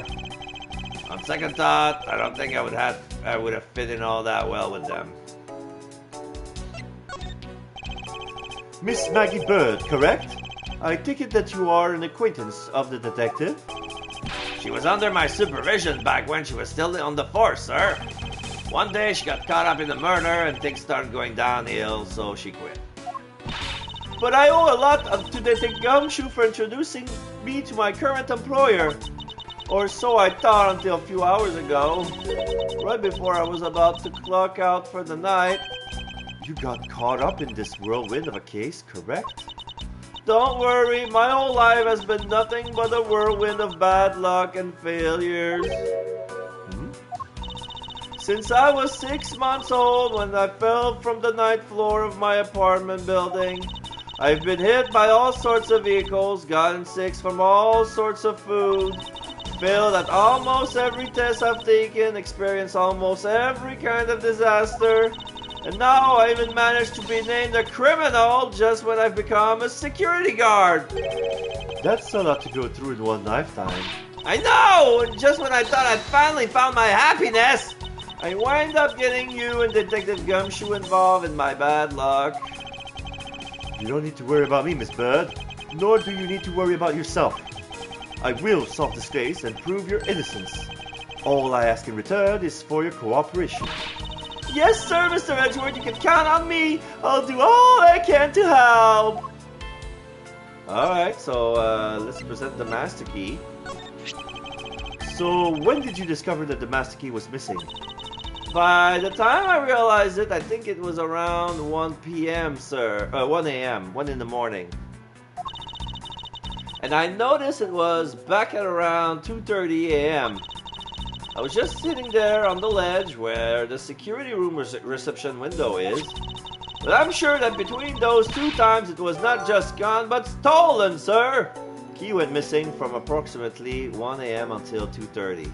So brought back after the body was found.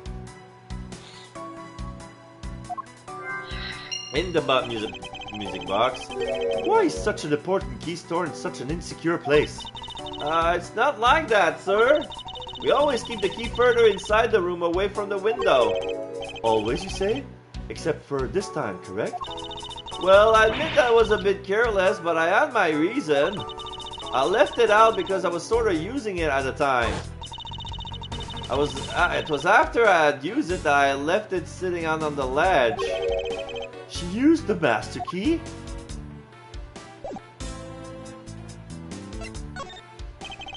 What did you mean by you used the master key? Oh, I had to use it to open the door for this prosecutor who had forgotten his key. Put his hat on, salute. I mean, it's my job as a security guard, right? Ah! What is it? That's right, I just remember. The prosecutor who forgot his key, it was Mr. Portsman, sir. What? Please tell me more, Miss Bird, quickly. Forgetful Mr. Portsman. It was around 12 a.m., midnight. Mr. Portsman had forgotten his office key, so he came down to security, sir. And that's when you loaned the master key to him? No way! It's against regulation to loan the master key out to anyone. I walked with Mr. Portsman to his office and opened the door for him personally, sir. I see. And then what happened after that? Well, he called for me to come close up his office as he was leaving to go home. That was around 1:30 a.m., I think. So in summary, for the sake of one forgetful prosecutor, you used the master key twice tonight. The key was used to unlock and lock Portsman's office at 12 a.m. and 1:30 a.m. Talk about suspicious! Not you can say that you have never left your keys at home, detective. I think this calls for a thorough examination of Mr. Portsman's door. Alright, let's examine the door.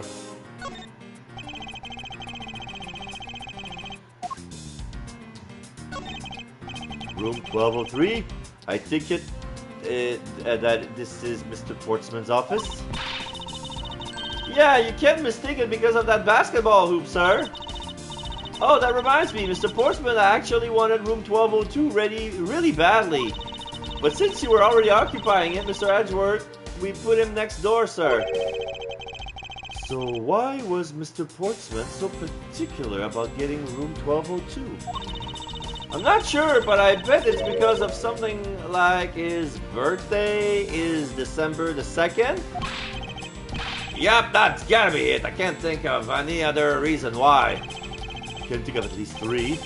But why am I even wasting time thinking about this? The door is locked tight. I bet the old credit card trick wouldn't work here, huh, Mr. Edgeworth? This is the office of a high prosecutor, detective. These doors would be pretty ineffective if the average cat burglar could get through them. Aha! So I guess only a great cat burglar could get in. That must be who our culprit is. May I advise you to return that conclusion to whatever pawn shop you bought it from?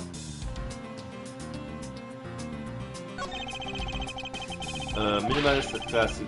Yeah, so we already read that. It's the same thing.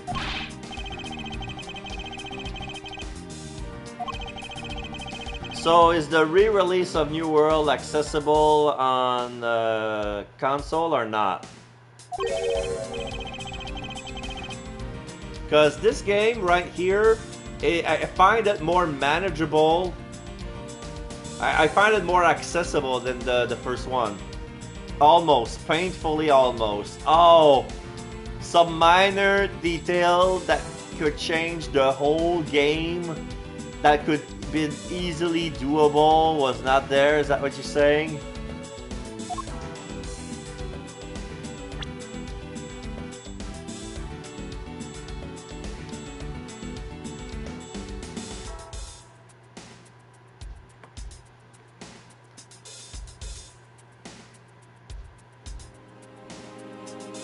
Okay, so it's not actually, I thought it was the same thing because it has the same beginning.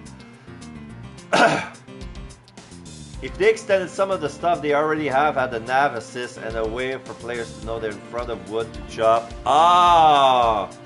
Oh, that's easy. That's easy stuff. Come on. Stone, enemies they target, people they need to talk to. Yeah. Oh, that's why you say painfully almost. Extend the TTS they already have.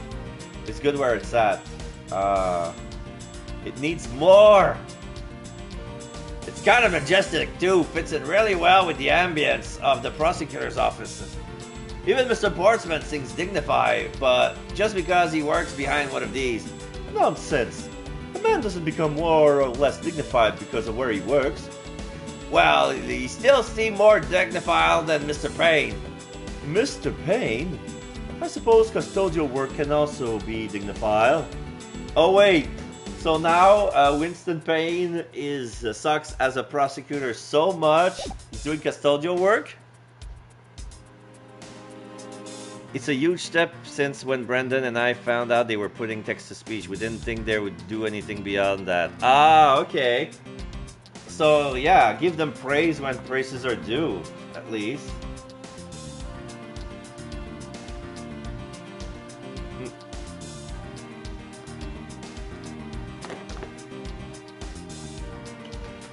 I'm still eating leftover birthday cake.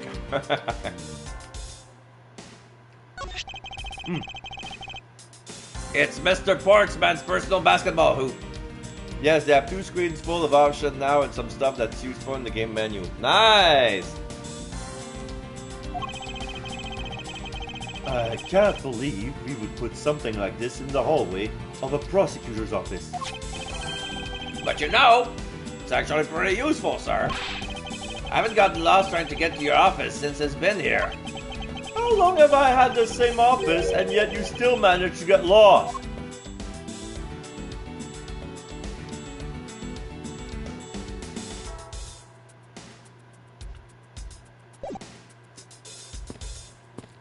So we got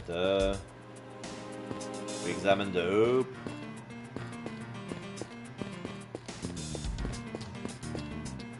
So I guess the only thing left to do is to put things together. The master key was stolen, the master key was used.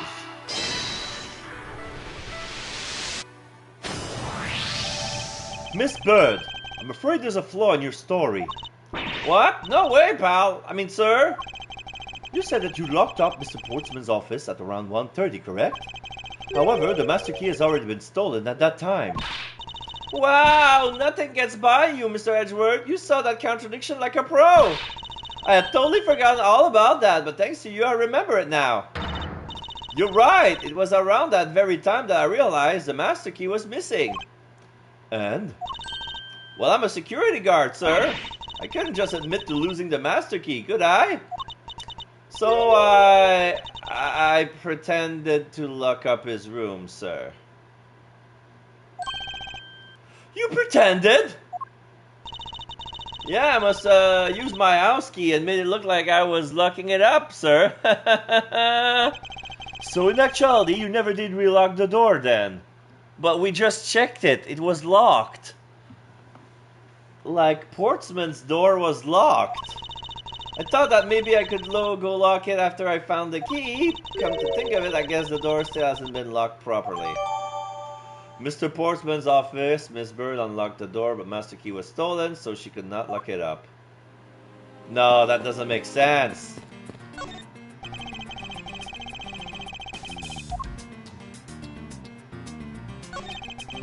The door is locked tight.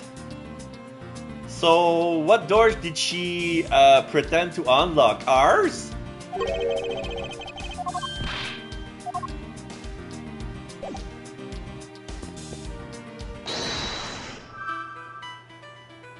Files in disarray and another handgun? That doesn't make sense. That won't stick.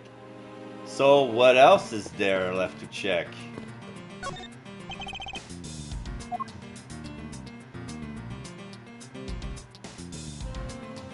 Oh.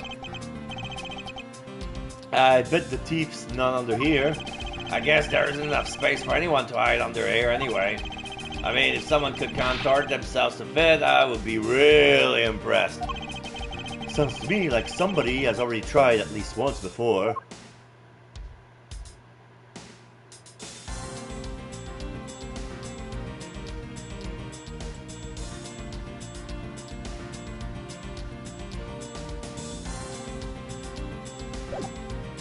Okay, now it's checked.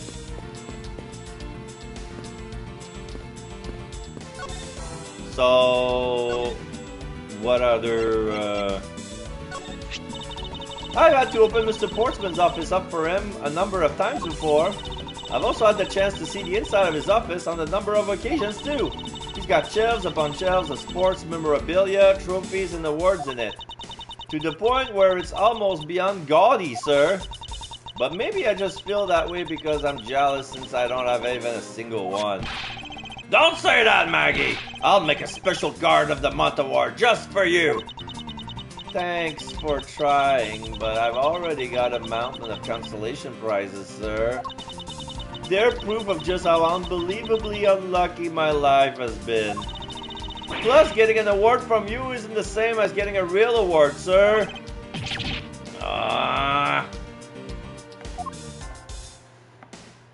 Sad.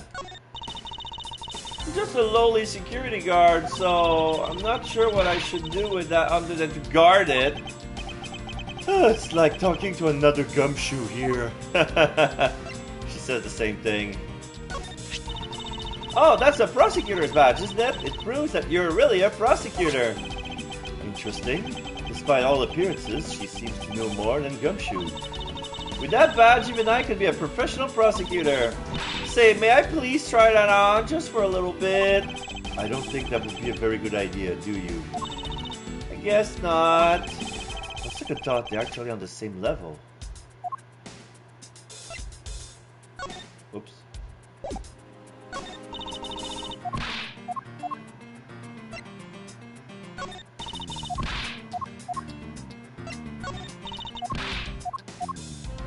So that's all I can say with her.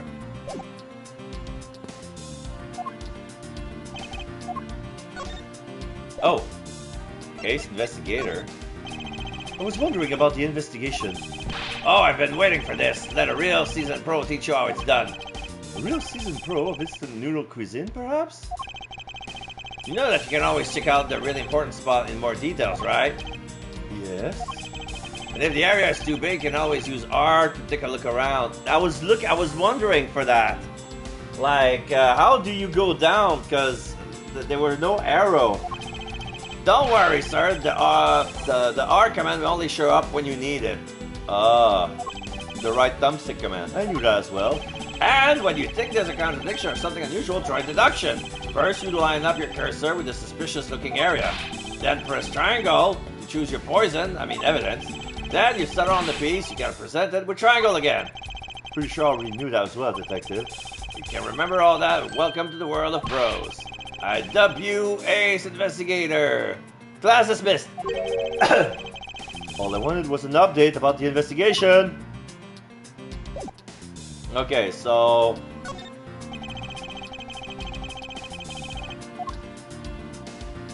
Can I deduce something here? No?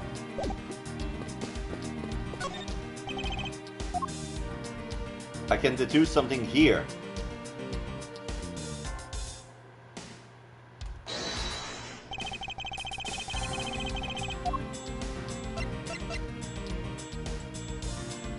Yeah.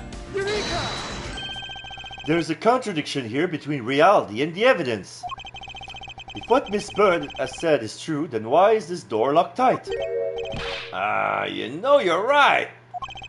Miss Bird, are you sure you didn't relock this door? I'm certain of it, sir. And I don't think Mr. Portsman noticed himself if I hadn't. That I hadn't. Which means what, sir? It either means that he actually does have the key to his office, or that the door Miss Bird opened wasn't this one at all, but a completely different one. She opened a different door, but how can you prove that? There's an easy way to find out. All we need to do is... we need to examine these... prints on the master key, prints on the doorknob, they were wiped. Prints on the number plate. Yeah, I believe that they were swapped. The prints on the number plate, they will tell us all we need to know. Everything? Really? Like what, sir? Like... for example... okay, I got nothing. Well, we know for sure that Detective Gumshoe's dinner will only consist of instant noodles. Wow, that was amazing, sir. How did you know? Was that supposed to be a joke to cheer me up, Mr. Edgeworth? Yes, that's it. Now then, we should get back to doing what we need to do, and that is examine the prints on the master key. If we examine the fingerprints on the master key... Well, if that's what you want to examine, sir, that was the very first thing we did. I can tell you that we didn't find any prints other than Maggie's. Oh, wait, prints on the doorknob would actually be the thing? Oh, wait, but she's wearing gloves. No? She's not wearing gloves. So we need to check the prints on that door, because ours was wiped. Ah, okay. So we need to check. So what can we deduce from that? Well, I'll tell you what I deduce. I think this means that the culprit wiped their prints off. Yes, that's exactly it. I'm glad you were able to come to the same conclusion. However, the more important matter is examine the prints on the doorknob. Will tell us everything. Hey, you! Yeah, you, pal! Do us a favor and see what you can lift from this, okay? So, what did you find out? There's no need to be so belligerent, nostril flaring, detective. Sir, I have found only Mr. Portsman and Mr. Fate's prints on this doorknob. So only two people's prints were found on this, huh? That's pretty decisive. I'm lost, sir. Thinking logically, a certain other person's prints should be on this doorknob as well.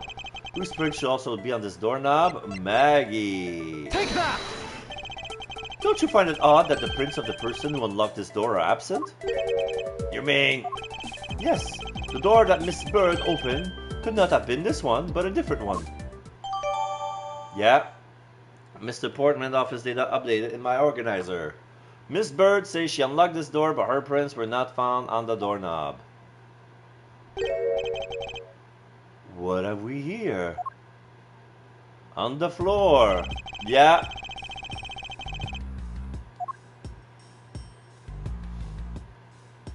This. What's this? What are you looking at, sir? Oh, hey, how about a game? That's okay, Detective. I just found the position of this hoop to be a little off. Hey, you're right, sir. I guess it's shifted when someone made a seriously sweet slam dunk. The positioning of the hoop is definitely unnatural. I'd better take note of this. Basketball hoop sitting in front of Portman's office, sign that it's been moved. There's a note. What is this? Looks like a scrap of paper. I'll get it, sir. Let's see. Oh, there's something written on it. I brought the 3 pieces of evidence by, just like we talked about on the phone, but it looks like you're out. Guess I'll catch up to you later, signed Buddy. It looks like a note from the victim. Yeah, it's from Mr. Portsman. Note left by victim, data jotted down in my organizer. Found under the door for the absent Portsman. So he was not in his room. Investigation complete. And I got for life. Poking around in this hallway has actually paid off quite handsomely, I'm gonna say.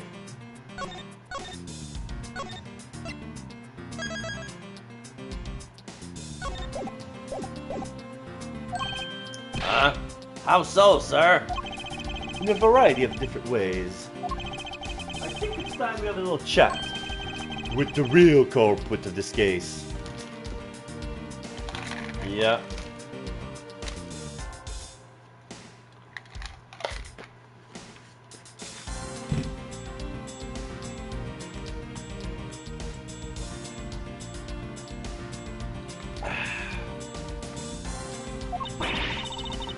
You know what the killer is? Wow, Mr. Edgeworth.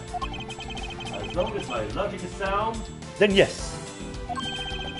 The mastermind behind this murder is none other than Mr. Portsman. What? Mr. Portsman? I knew it! That's exactly what my logic senses were telling me too. I suspected it was him from the instant he accused Maggie of being the killer, sir. That is anything but logical. Ladies and gentlemen. Oh no, not ladies and gentlemen. Lady and gentlemen, prepare yourself. Come what may, it's time to knock on truth's door. March 14, 5:12 a.m., High Prosecutor's Office, room 1202. Mr. Portsman, I finished processing the bloody letter, sir. Alright, let me take a gander at it. Pass it here. Toss it up high. Looking at the detector. Looking good. You there. Take a look good at this. Pass it on. Intercepted by Gumshoe. And no, he got hit on the head with it. Boink. Well, if it isn't Detective Gumshoe. Aww. End of the line for you, Portsman. We've got you now. Call off your dog, Mr. Edgeworth. Is this some kind of a joke? It's no joke. We know, Mr. Jacques Portsman, that you are the guilty party in this case. Exclamation mark. You must be pretty upset getting chased out of your own room. I would be mad too. So I guess you could say if you promise to stay out of our way. You intend to hide your crime under the guise of a prosecutor doing his job? I can see right through the unsightly paper-tin mask you wear upon your cowl. Who would have ever thought it would come to this? Actually, come to think of it, your mentor was Manfred von Karma, right? Exclamation mark. Oh, you didn't. The legendary prosecutor who never lost a single case for 40 long years. Jacket on. But there was always this incessant chatter about forged evidence with that guy. Edgeworth ... Really teaches me that I've got to stay on the lookout for false accusation, you know, flapping his jacket. Are you done trying to play mind games with me? Because they won't work. The only thing you should be using that mouth of yours for now is explaining yourself. Although that too will only dig your hole deeper. Either way, your game is up. Jack off. Hey, aren't we full of ourselves? Even though you have yet to prove anything, thumbs up. Mr. Portsman's rebuttal. I have no idea what sort of harebrained idea you have in mind, but there's a mountain of evidence that points away from me being the culprit. Besides, how may I ask, do you propose I unlock your door and got in here? Look, I feel bad doing this to you, but I've got work to do, so we're done here. Thumbs up.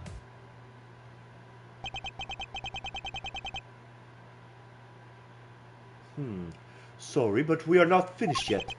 Boy, you're stubborn. I suppose you're basing your accusation on something? I'll show you what I'm basing my accusation on. With evidence. Rebuttal. Mr. Portsman's rebuttal. I have no idea what sort of harebrained idea you have in mind, but there's a mountain of evidence that points away from me being the culprit. Besides, how may I ask you propose? Oh, wait. Unfortunately, I believe I have already shown you how either. Earlier, sorry. Okay. Should I raise an objection? Okay, don't raise. I need to go to the bathroom. I'm feeling so unfocused now. I need to go back. Sorry. I'll leave you with that music, but I really need to go to the bathroom.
Okay, I'm back. Sorry for the wait. Couldn't wait for it to go to the bathroom. Misty, if you are here, I have a question for you regarding. I want your opinion on. I was rewatching my playthrough of Final Fantasy VII Rebirth, and I remember saying something out loud, and I never got a response. But there was something I've been meaning to ask you. It was since I reach an open world area. That's okay. I reached an open area. Like I'm at the part of the game where if I feel like I went all around the world, and the game wants me to backtrack, and I was wondering, like, since you know Brandon better than anyone, like, what would Brandon do in this situation? Would he go straight to the story, or still try to do as many side quests as possible, even though if it means backtracking and do stuff that's gonna, like, I wasn't sure, like. Anyway. So, if you have any idea, any insight, I will take it. And thank you in advance. So, I have no idea what sort of harebrained idea you have in mind, but... My accusation is a harebrained idea, is it? Well, you tell me. I would say it is, after all. There's a mountain of evidence that points away from me being the culprit. Hold it! Oh? And what, pray tell, kind of evidence are we talking about here?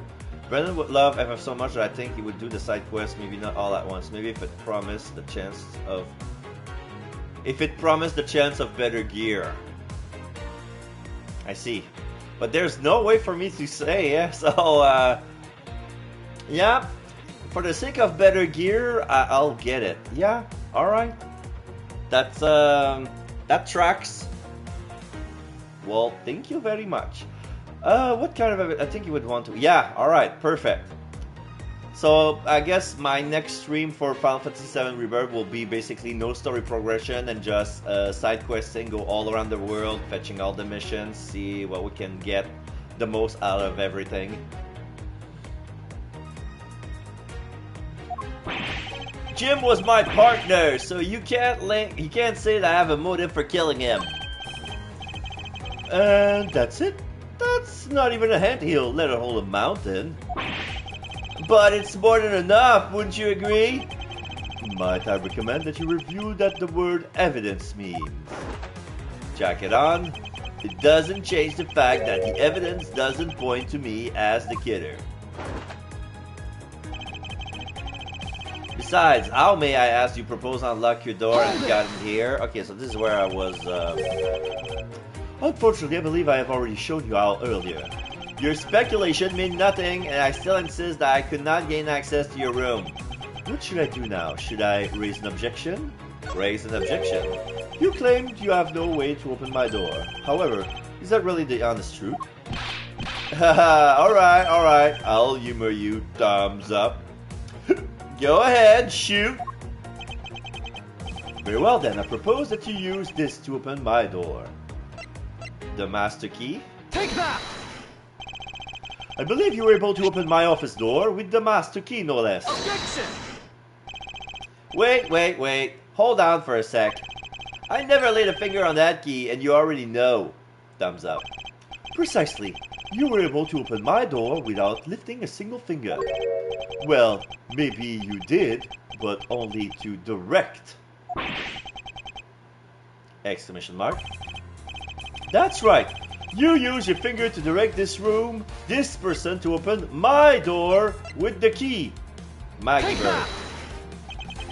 You had asked Miss Bird to open your own office door for you, yes? Yeah, I kind of forgot my key at home. Happens a bit too often for my taste, you know? But the room you had Miss Bird open at that time was not your own, was it? Exclamation mark. What? You have quite the imagination. But why don't we ask the girl herself whose door she opened, shall we? I'm certain that it was Mr. Portsman's door, sir. I checked the number plate to make sure I was opening the right door, sir. See? Miss Bird backs up my story. Yet, what if you had misled her to fool her into thinking what you wanted? And how do you suppose I did that? By switching the number plates on our door, for example. That's right, they do slide up pretty easily. Furthermore, when you use one other thing to give a very strong impression that the door she was opening was yours and not in fact mine. What was it that Mr. Portsman used to make Miss Bird think that it was his room? The basketball hoop. Take that! What? The basketball hoop, sir? It's quite a peculiar fixture in any hallway, let alone a hallway in this building. Which is why it left an unusually strong impression on you. It's an object perfectly suited to sit just outside the office of a peculiar prosecutor. Wah! That's very true, sir, because there was a basketball hoop sitting there. I thought the door was opening had to be Mr. Portsman's. There are signs that the hoop had been moved. To sit it in front of my office, to be sure. Yeah, the dude's face.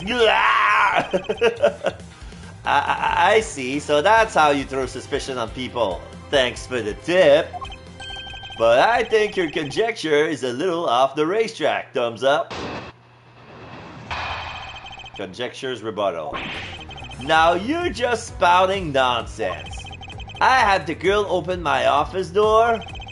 After that, I was in my room the entire time. No, you weren't. You don't have a single reason to suspect me. Thumbs up. Alright.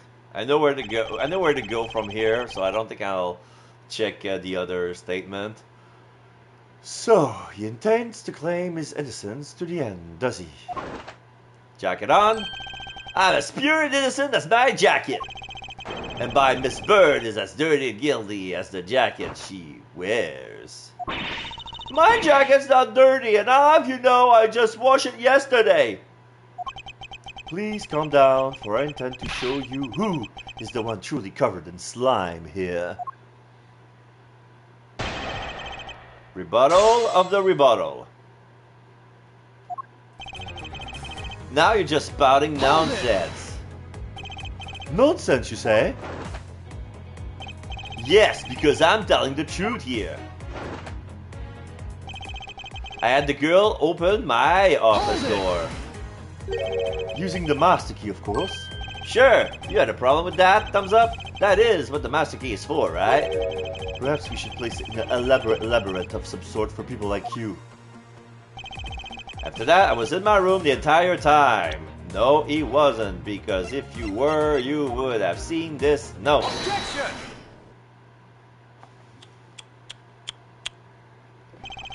That was a lie. What are you talking about? How is that a lie? This is a note that the victim left for you, Mr. Portsman. A note? It was left under your door, or did you not notice? And right here it says, "But you're out." You were not in your room when the victim came in to call on you. So then, where were you and what were you doing? The face again. Shall I explain it in full detail for you? You were busy snooping around in my room, the very room you and Miss Bird opened for you. Objection! That's just nonsense. You have no evidence that I made the girl open your door for me. Oh, but I do. I have very decisive evidence. No way! This is proof positive that you had Miss Bird open the door for you.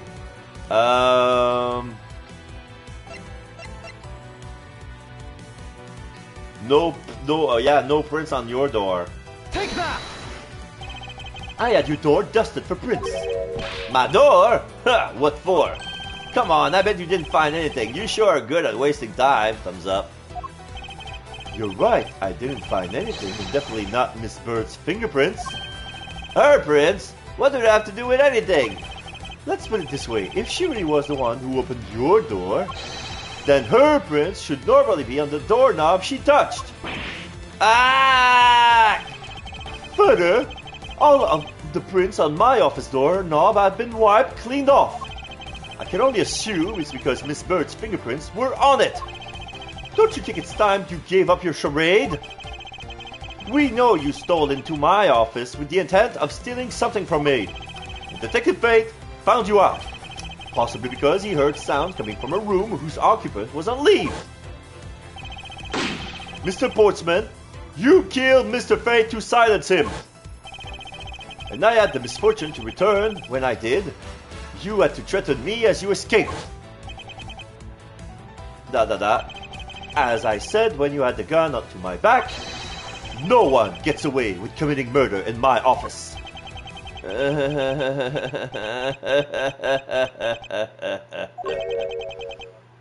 Exclamation mark.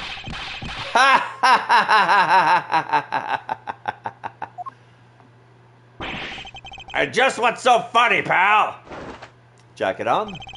Well, that look of stiff seriousness on the face of this office's finest prosecutor, as he makes a huge mistake in accusing me, is simply too much to bear. Jacket off. There's just nothing else like it in the world. Thumbs up. What? Mr. Edgeworth just explained it all, and even he backed it up. You're the murderer. Stop trying to be slippery, just admit to the crime already.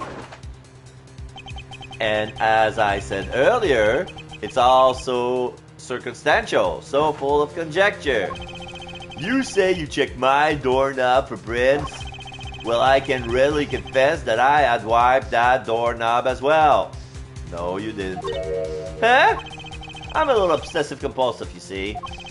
I didn't want to touch the doorknob that you had touched. Yuck, which is why I wiped the doorknob as soon as I could after you opened the door.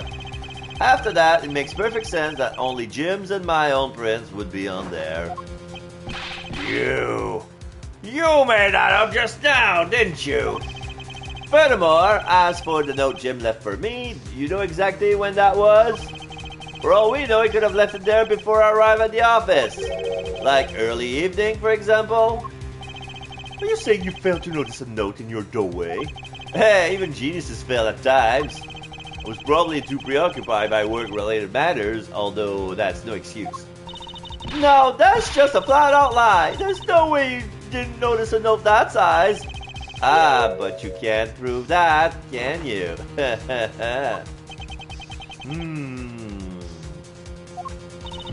Say something, Mr. Edgeworth. Back me up here, sir. Yeah, Portsman makes a good point. I can't prove that he didn't simply overlook it. Jack it off. Besides, I have an airtight alibi. Airtight, you say? I only just realized I had one as we were talking. Whoop! Guess it would have been better for all of us if I had told you sooner. Thumbs up. Portsman's alibi. If memory serves, you came back to this office at around 2 a.m., correct? And it was then that you had that unfortunate confrontation at gunpoint with the culprit. But at exactly that time, I was down in criminal affairs. Ask around, I'm sure the other detective will corroborate my story. It's the perfect alibi, air quote. Do you really think it's that perfect? Like I said, I don't care. Ask around all you like, you'll see for yourself. Detective Gumshoe? Sir, yes sir, I'll go check out this alibi, sir. Be right back. Gumshoe! Back. Mr. Edgeworth, sir, I think we're in trouble. It's just like Mr. Portsman said.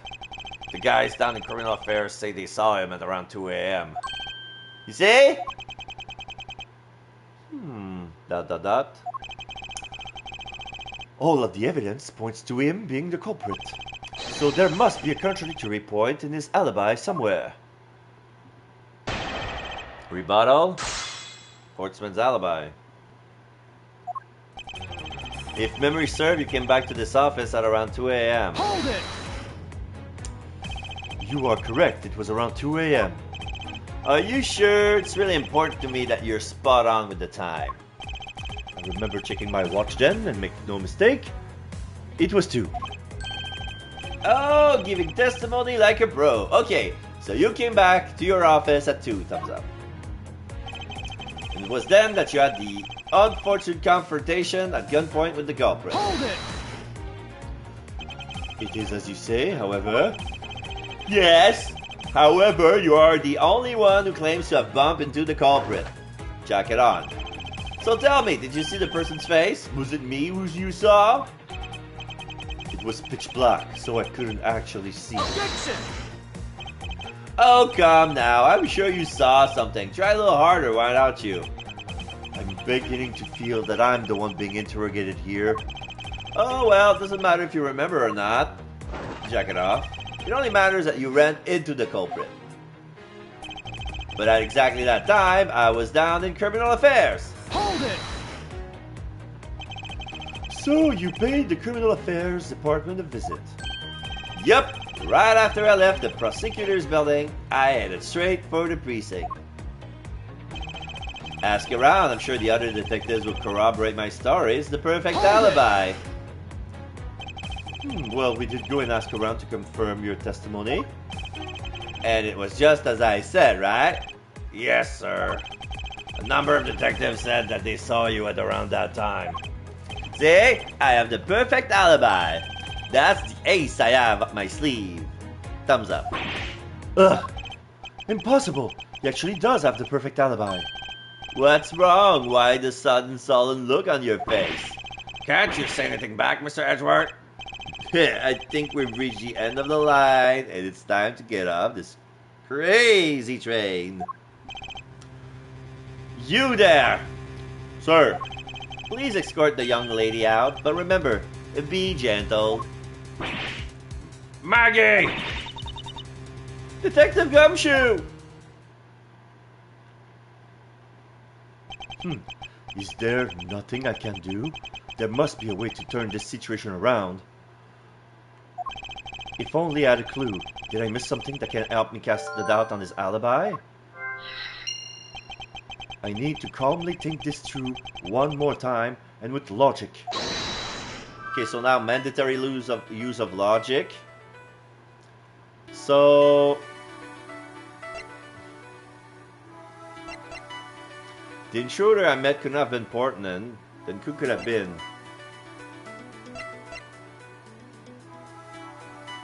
Okay, I'm gonna try Portman alibi and the other handgun. Yep. There were 2 bullets left at the scene of the crime. One that robbed Mr. Fate of his life, and one that nearly robbed me of my jacket. However, the murder weapon only shows signs of being fired once, meaning that it's entirely possible that the second gun was used in my office tonight.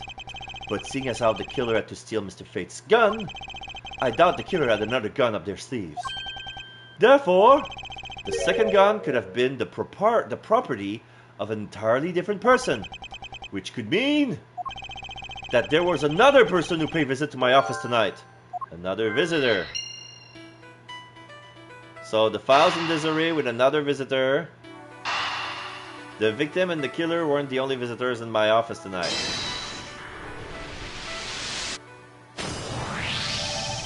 Supposing there was yet another visitor tonight, that would also resolve the issue of why my shelves were appended twice.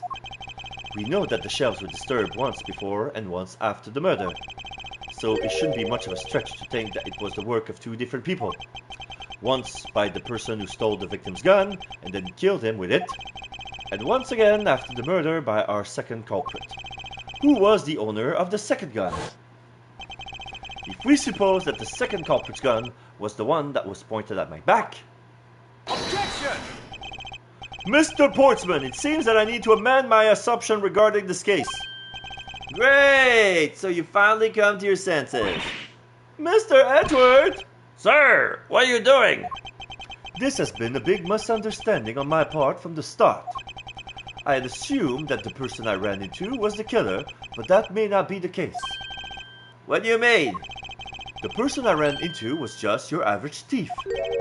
A thief? But sir, doesn't that cause some sort of contradiction in the facts? Not at all. It simply means that the killer was someone else. And it means that it actually 2 culprits stole into my office tonight. What do you mean, two? It explains both why my shelves were disturbed twice and how there were 2 guns. Mr. Portsman tricked Miss Birds and K93 into my office. Objection! Now you're just leading the argument. You still don't have any actual proof, you know. Oh, if you could please go along with my hypothetical scenario for now, Mr. Portsman. In the end, if you really are innocent, you should have nothing to worry about. We're gonna make you a trial for you. I have a friend you can ask if you need defense.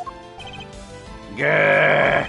Now then, returning to my scenario, Mr. Portsman was out to steal something from me. Which is why he checked my secret safe and ransacked my shelves. This is the first time. So then, this would be when the files were put back in the wrong order, right? Correct. And then, just when he was about to look somewhere else, who should walk in but his own partner, Mr. Fate. But why did Mr. Fate come into your room, sir? He probably had business with Mr. Portsman, which is why he was in the area. But that's when he noticed sound coming from my office, would be my guess. Oh, because you were supposed to be away, right? And he must have thought it was odd, so he came into this office to check it out. Correct. And as a detective, that was the right thing to do. But when he came in, he found his own partner standing there. Because it was Mr. Portsman, Mr. Fate probably let his guard down. But Mr. Portsman was not so merciful as to let him leave alive. He waited for a chance to steal Mr. Fate's gun from him and then he killed him. He silenced Mr. Fate for catching him in the act of stealing. Biting his metal.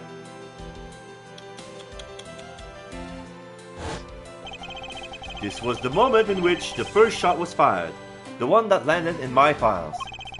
Following that, Mr. Portsman wiped the gun down and left it behind as he made his exit. He could afford to do that because he had also left a fake dying message behind. You're such a complicated troublemaker, you know that? Well, if things were as simple as that, then all would be solved. However, there was yet another visitor to my room, and this is where it gets complicated. There was another? Visitor, sir? Yes, and this other person's objective was also to steal something from me. Now then, even after Mr. Portsman left, the door to my office remained unlocked. However, these new visitors had no way of knowing that, so they stole the master key from the security guard's room, and then entered my room and searched through my shelves. This was the second time they were disturbed, and it seems the thief found their prize. The stolen zero file, right, sir? Correct. Only, just as the thief was about to leave with the file, I appeared. The thief then threatened me with their own gun and made their escape. The second bullet was fired during that brief encounter. So the shelves getting messed up twice and the 2 bullets, it was all because 2 different people were doing those things at 2 different times. Precisely. So now do you see, Mr. Portsman? The person I met was just a thief and was not in fact Mr. Fate's killer. Your alibi for the time frame in which I ran into the other person is now irrelevant.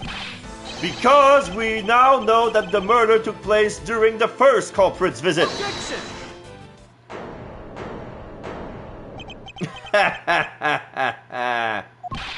What's so funny, pal? Absolutely splendid. Your scenario explains everything. Thumbs up. Of course it does. It's Mr. Edgeworth, after all. But you know, it still doesn't change the fact that it's all circumstantial. Exclamation mark. Supposing if, and that's a big if, your theory is right. Check it on. It would indeed render my alibi, which has withstood scrutiny, mind you, irrelevant. Flip. But there is still one defining point of your argument for which you have no evidence. Jack it off, your supposition that I was the first visitor. Yeah, Mr. Edgeworth, you can't get away with that, sir. But he has a point. I have absolutely no proof that at this point. Don't say that, sir! I don't believe this! Don't worry, Maggie. I'll do something if I must. You know something? I find your attitude to be somewhat peculiar, Mr. Edgeworth. If the person you met really was just a plain old thief, then why is that person not your main suspect? That is, if your theory is correct. Portsman's alibi, part 2. That thief you ran into should be your real suspect, wouldn't you say? We should be out there looking for that thief right now. There might still be nearby. I hate to repeat myself, but as I've said already, I was training in my room. And when Jim came to deliver some evidence to me, I was down at criminal affairs. So I can't be expected to know what happened around here after I left. So you think we should be out there looking for the thief? Of course! Now isn't the time to be having these dead-end discussions? I don't think it's all dead-ended. I found your alibi to be fascinating. Let's continue where we left off, shall we? Oh, I know he's lying. I know he was there at the scene of the crime. Just have to find a way to prove it. Portsman's alibi, part 2. That thief you ran into should be your real suspect, wouldn't you say? Actually, no, I wouldn't. Why not? That's elementary. The dying message, of course. Mr. Fate's killer very clearly left those letters on the spines of those files. And it was after they were on there that the thief stole one of them. You mean the 0 files, right? And that's how we also know the letters themselves were a setup, and not from Mr. Fate.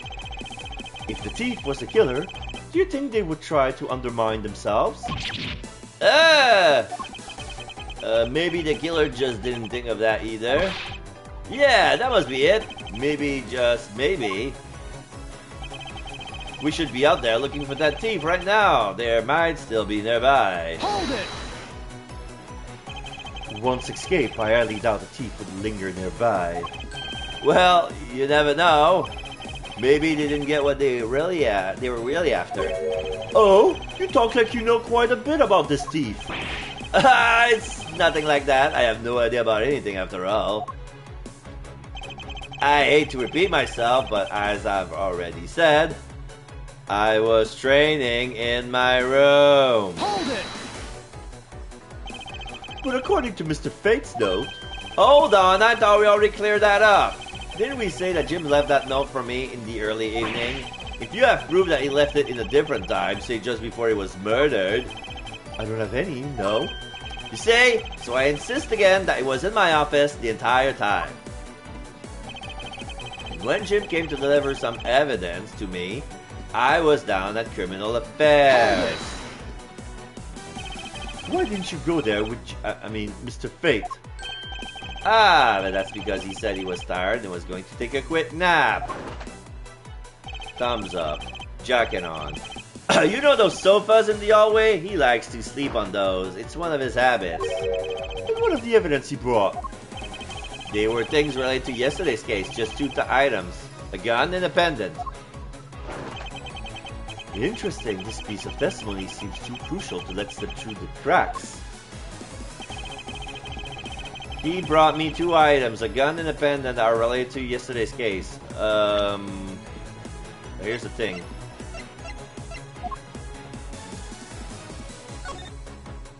The memo says 3.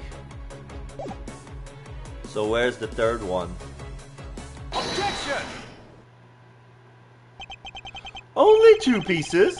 I believe the proper phrase here is, you fail. Excuse me? You failed as a prosecutor, Mr. Portsman, and you intend to keep evidence hidden from me. What are you talking about? I haven't eaten anything from you. Well, here's a piece I think you should read carefully. It says that Mr. Fate was bringing 3 pieces. Yes, and this is the evidence. This is the victim's real dying message to you, Mr. Portsman. I can't believe to get tripped by such simple arithmetic. Where is the missing piece of evidence? It's You have it, don't you? Only the guilty would make such a face. Detective Gumshoe? You don't have to say it, sir. I'll pat the guy down from head to toe. Whoa! Oh, don't come any closer. I'm warning you. This is all part of the investigation, pal. So don't even think about stopping me. No! Hey, what's this? He had that on him, sir. A videotape cassette. Despite what you said, it would appear that you do have something to hide. But why would he hide something like that? There's only one reason why anyone would hide evidence of this caliber. Because it would unequivocally point to that person itself as the real killer. Let's examine this videotape in a little more detail. For the section of the tape that will drive the last nail into his coffin. KG8 incident. And look, blood. The KG8 incident? Ah, that's a police case number, sir. Does that mean this video is evidence from that case? Interesting. However, what's recorded on this isn't what's important right now. Let's give the casing a thorough once-over. Ah, that's blood, isn't it? Yes, and I believe this is what the good prosecutor was trying to hide from us. This blood is still fresh. You mean this might be Detective Fate's blood? No, you've got it all wrong. Hello, blind pizza guy. How you doing? It's been a while. You just right in time to see basically the end of the first chapter of Ace Attorney Investigation Miles Edgeworth. The HD remake was just released and I wanted to try it out, so I'm so glad to have you here with us. So, yeah, like, remember this was my very first playthrough of almost 5 years ago. So I just decided to make a little stream to see what the new games is about since it was released on my birthday. So there you have it. So I'm not gonna put one of my ongoing games on the shelves. I'm just gonna play this game later, like on January, when it's gonna be actually my 5th anniversary. I do remember this was actually one of the very first games that I watched. Yes! When I came to Twitch. Indeed. Yes. So now it's the sound is better. There are better tracks, and the little character are been HD. It's an HD pixel chibi sprite, they call it, because you have the old one from the 2009 game, and then we have this one. And you have the option if you want to use pixelated sprites or the HD sprites. So of course we're gonna use the HD sprite because they look cute, they look very well made, very well animated. So yeah. No amount of denial can save you. We have but to run the blood test to find the truth. You told us that you have received evidence from the victim earlier. Now you will tell us when and how did the victim's blood find its way onto this video. Yeah, it's totally suspicious. Was it at the moment of his death? Did Detective Fate add his videotape on his personage when you killed him? You know very well there's no way to prove that. Not even if we were to examine this tape for fingerprints? Ah! If I had to take a guess, I would say that the only ones on here would belong to the murderous you and Mr. Fate. No, impossible. Bite on this metal and swallow it whole. Then he faints. He bit on his metal. There was some gold dust rain fell on it as he was munching through it, and then he swallowed his own medal, and then he cried and fainted. So March 14, 5:47 a.m., High Prosecutor's Office, room 1202. There's no longer a full moon on the sky, but it's still dark. But yeah, if it's March 14, the sun should rise soon. Mr. Portsman has been placed under arrest for the murder of Detective Bodyfate, sir. Very good. And the results we got back from the lab techs on the tape turned out to be real solid, sir. The blood work came back and it was definitely Mr. Fate's blood on there. And as a bonus, they were also able to lift a few of Mr. Fate's fingerprints as well. Thank you so very much, Mr. Edgeworth. Still can't believe I got to see your cool deduction skills outside the courtroom. I'm impressed beyond words, sir. It was nothing. I'm just sorry you got caught up in a murder in my office. Please accept my apologies. He bows. Oh, it was nothing, really. Compared to what I've been through, I mean. I consider myself lucky that it was only a burglary and a murder this time, sir. Woo! If it had been a hold-up or a hostage situation, I would have thrown my hands up in the air. I think I'm finally rising up from a goddess of misfortune to just an unlucky person.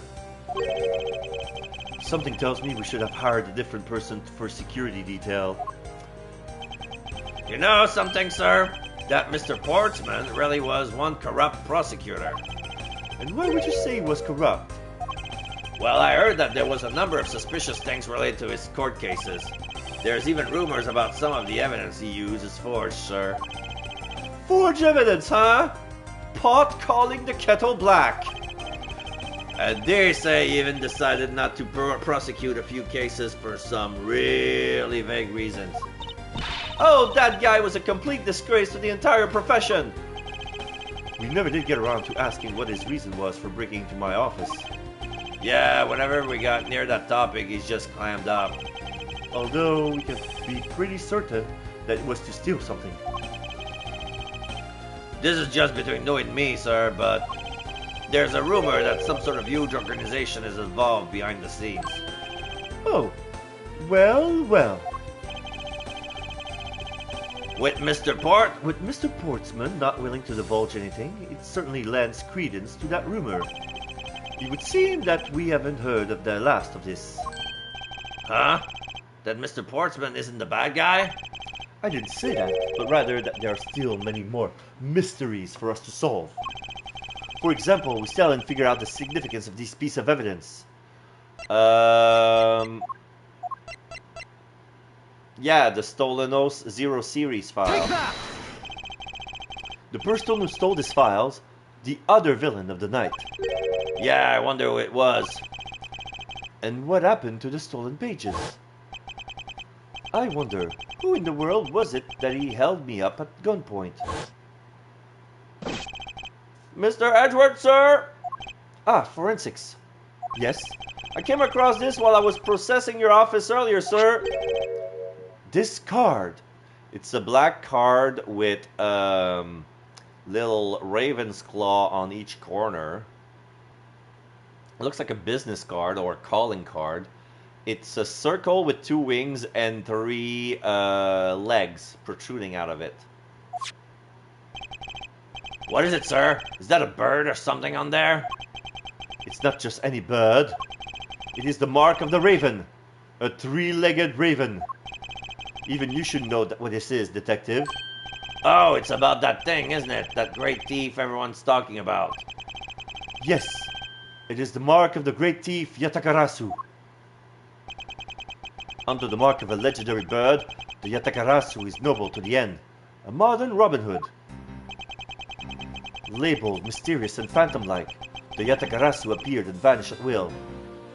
So we have a newspaper cover from the Mercurial News, special edition, Yatakarasu haunts embassy. The noble Yatakarasu, vigilante of the business world, reappears. Though we don't know much about this thief's ultimate goal, we do know the targets. So they show also a picture of the same card, but the pattern has been changed. It's a white with the black raven on it. The Yatagarasu likes to find and makes public evidence of corrupt dealings of all sorts. Yatagarasu reappears, corporate dealings exposed. The theft is always performed in silence and always with perfection. Once a target is chosen, no dramatic calling card or announcement is set forth. Instead, the chosen corporation is infiltrated without even the target noticing. Some days later, the evidence that was found is sent on to the mass media, along with this single card. Although it has been a while since the Yatagarasu's last appearance. Hey, Mr. Edgeworth, look, something's written on the back. What? Let me see. It's the location of where the thief moved the stolen files. So the person who stole the contents of the file was the Yatagarasu? Yatagarasu. Organization. Quite a few keywords are popping up in this mystery. The murder in my office. The return of the great thief, Yatagarasu. Looking back, I can't say I didn't see these events coming, for they were heralded by the incidents that began to occur 2 days ago. The end. So that's the end of the first chapter.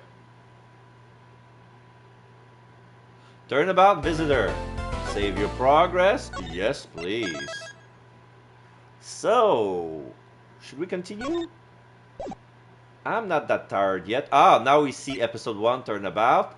Now we see the shadow of Francesca von Karma. Episode 2, Turnabout Airlines. Up to you, man. Okay. I have some stuff to do, but I do have some energy left. So, maybe one more to be continued. Let's go with our rule of 3. 3 to be continued, and then we end it. So I got 2, and this should be number 3. Start from this episode? Yes. Loading is a night chessboard. Episode 2, Turnabout Airlines. We see a flashback of Edgeworth's office. The murder occurred into my office. The shadow holding Edgeworth at gunpoint. Newspaper. The return of the great thief Yatagarasu. Thinking back, everything began on that fateful day 2 days ago. We see images of the first case 2 days earlier. We see Edgeworth unconscious next to a puddle of blood. There's a bottle of wine being reversed, dropped on the floor, put back on the tray.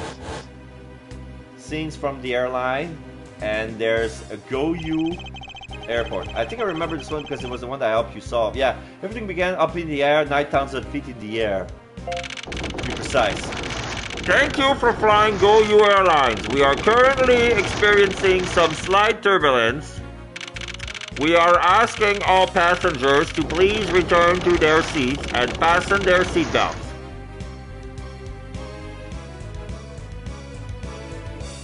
And then the door opens and there was a murder! And somebody got yanked. Boom. Blood spilled.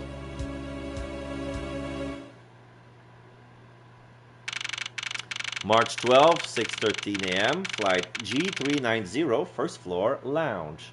So there are 2 stains. One is made out of wine and the other is made out of blood. The blood one has some pieces of a bottle, a broken bottle. One is a full one that's been knocked over, and the other one is just been broken. There's a nice bucket and tongs. There's a bar. All the glasses and bottle have been toppled over. There's a chandelier on a guest table on the lounge that's been knocked over. The candles are knocked out of the chandelier. And there are 2 statues of, I suppose, is the founder of the airline, with much better details. It says, "Here lies Hugo Hughes." but Hugo with no H, just UGO. So Hugo Airlines, Hugo Hughes, and so there are two statues that are pointing towards the elevator that can only go up because the lounge is the lowest of the levels that are accessible to the public. There's the cargo hold further down, but right now no access of yet. Yeah. Edgeworth is on the floor, unconscious. Wakes up, shakes his head, stands up. Why do I feel like I just woke up from a horrible nightmare? It's a huge plane. 313, huh? Guess I was out cold for about 10 minutes. Huh! Slight turbulence indeed. Oh, okay. So he was either knocked out by a culprit or the turbulence triggered his fear of earthquakes and he passed out. That's also possible. Ladies and gentlemen, we are currently experiencing some slight turbulence. For your safety, we ask that you return to your seats and fasten your seatbelt. I suppose turbulence is to be expected on a flight, though admittedly, I'm less than comfortable with anything resembling earthquakes. Yeah, I knew it. So now he gets on and he drops something and it fell into the puddle of the stain puddle. And he picked it up. What's this? A travel wallet. But it's not mine. Yeah, because he walked, it was on his breast pocket, but it was put there. So that's why it easily fell off, because it was not safely lodged in. It was just put there to be seen. How did someone else's travel wallet wind up in my pocket? Oh, my head. Why won't this headache go away? I'll take care of this travel wallet later, or hand it off to an attendant. From earthquake-like turbulence to an elevator? Dot dot dot.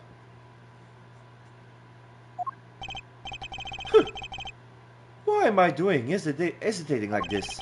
Actually, I know full well why I hesitate was when I was still but a young child. Now we have some scene, some image from the other game. We see a bailiff, we see Edgeworth's father, and Edgeworth caught in the elevator. I was caught in a murder that happened in an elevator. But how long am I going to let my past haunt me? It's just an elevator. I'm a grown man now. I need to behave like one. The door opens. Money and a dead guy. What the? The back of his head is solid with blood. What in the world happened? And then we see the wallet, and then there's a stewardess, an hostess that says, "Is there something wrong, sir? I must ask you, please return to your seat." She just noticed the body. He's dead! Please calm down. We mustn't jump to conclusion without all the facts. There's mud on the floor. Oh, so there's the sound file of the crowd when it's during the trial. Rubble, rubble, rubble, rubble, rubble. Passenger. What's going on? Did something happen? You murderer! What? No, you have it all wrong. It wasn't me.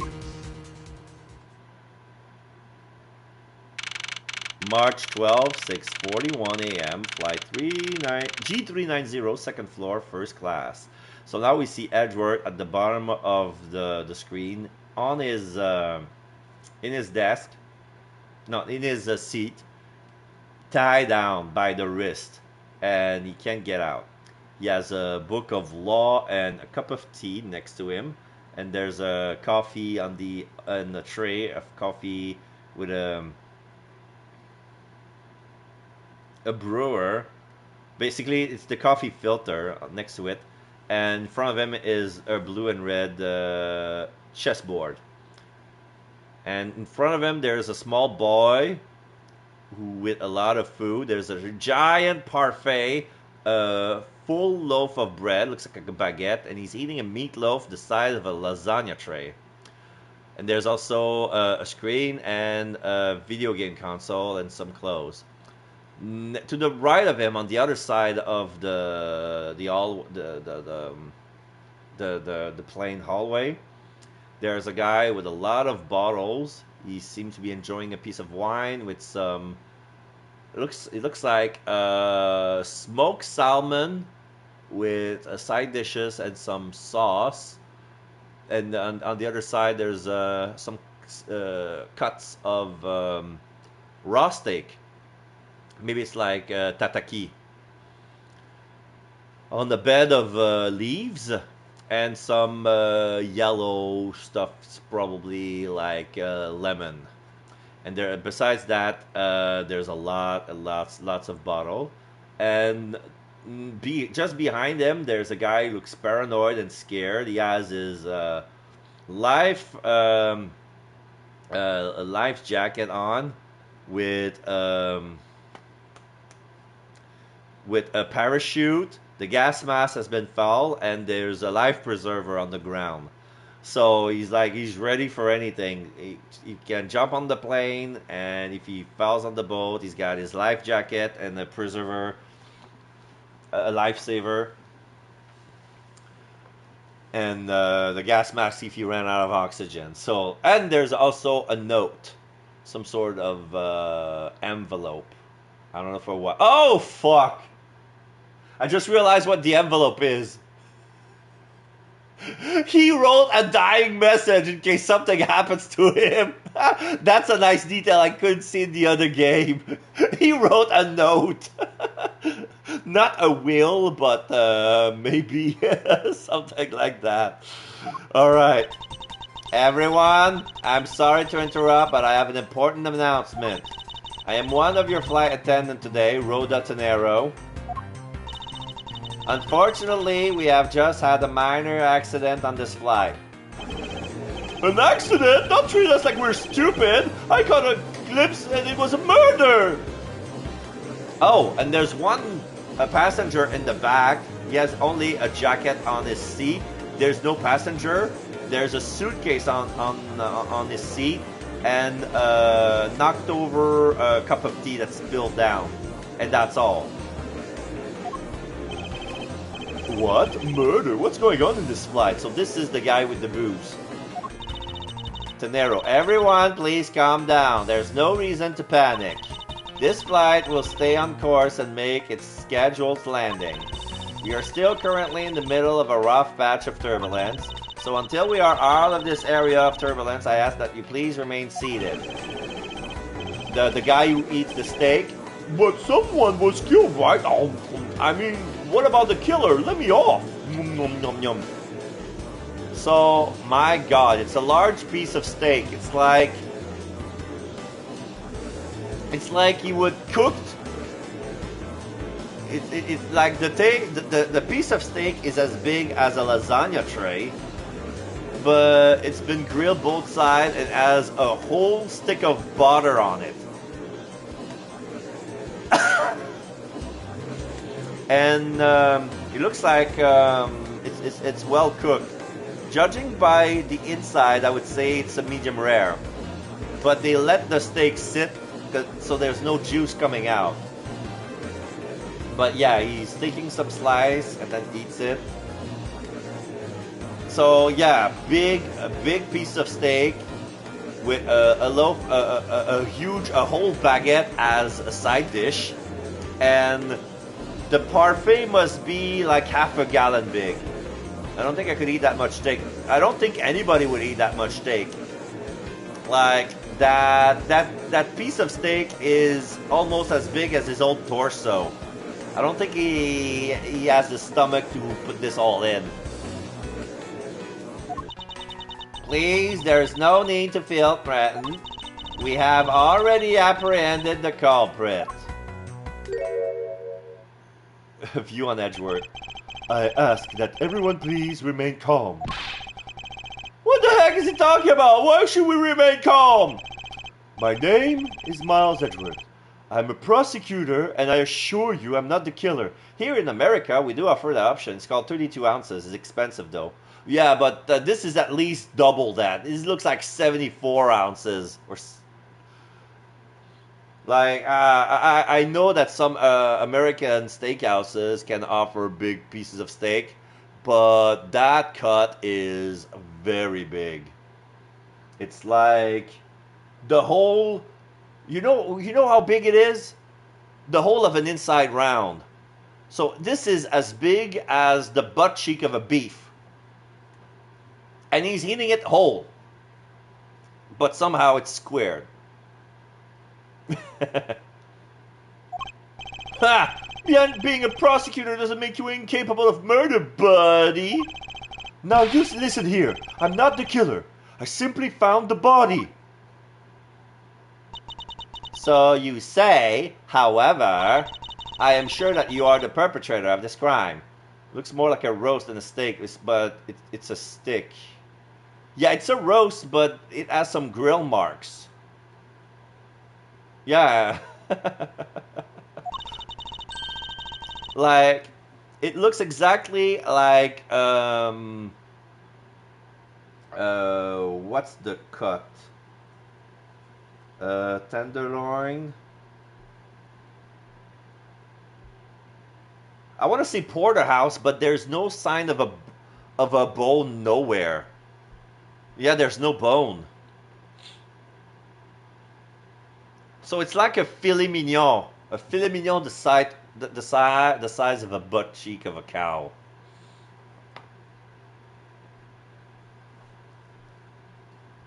I swear on my honor as a professional... Okay, I swear on my honor as a professional flight attendant. Yeah, my partner, we should get one of those on Christmas time because my mom likes to have those of her birthday. Okay.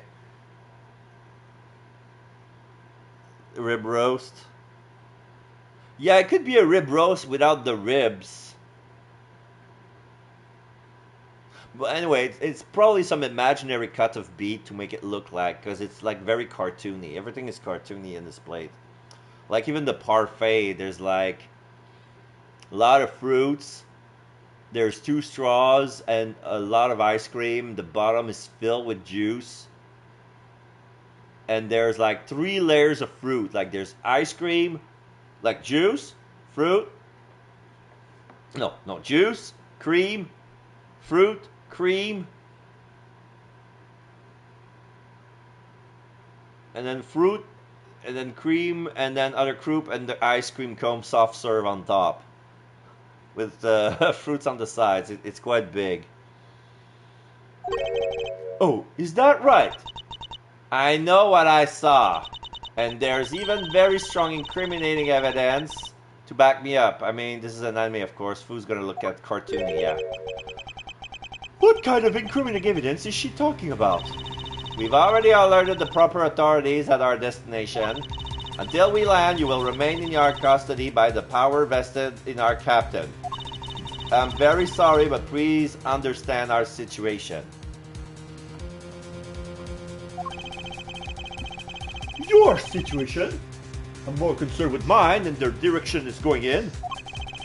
I'm not about to just sit idly by while I get accused of murder. Miss Tenero, is it?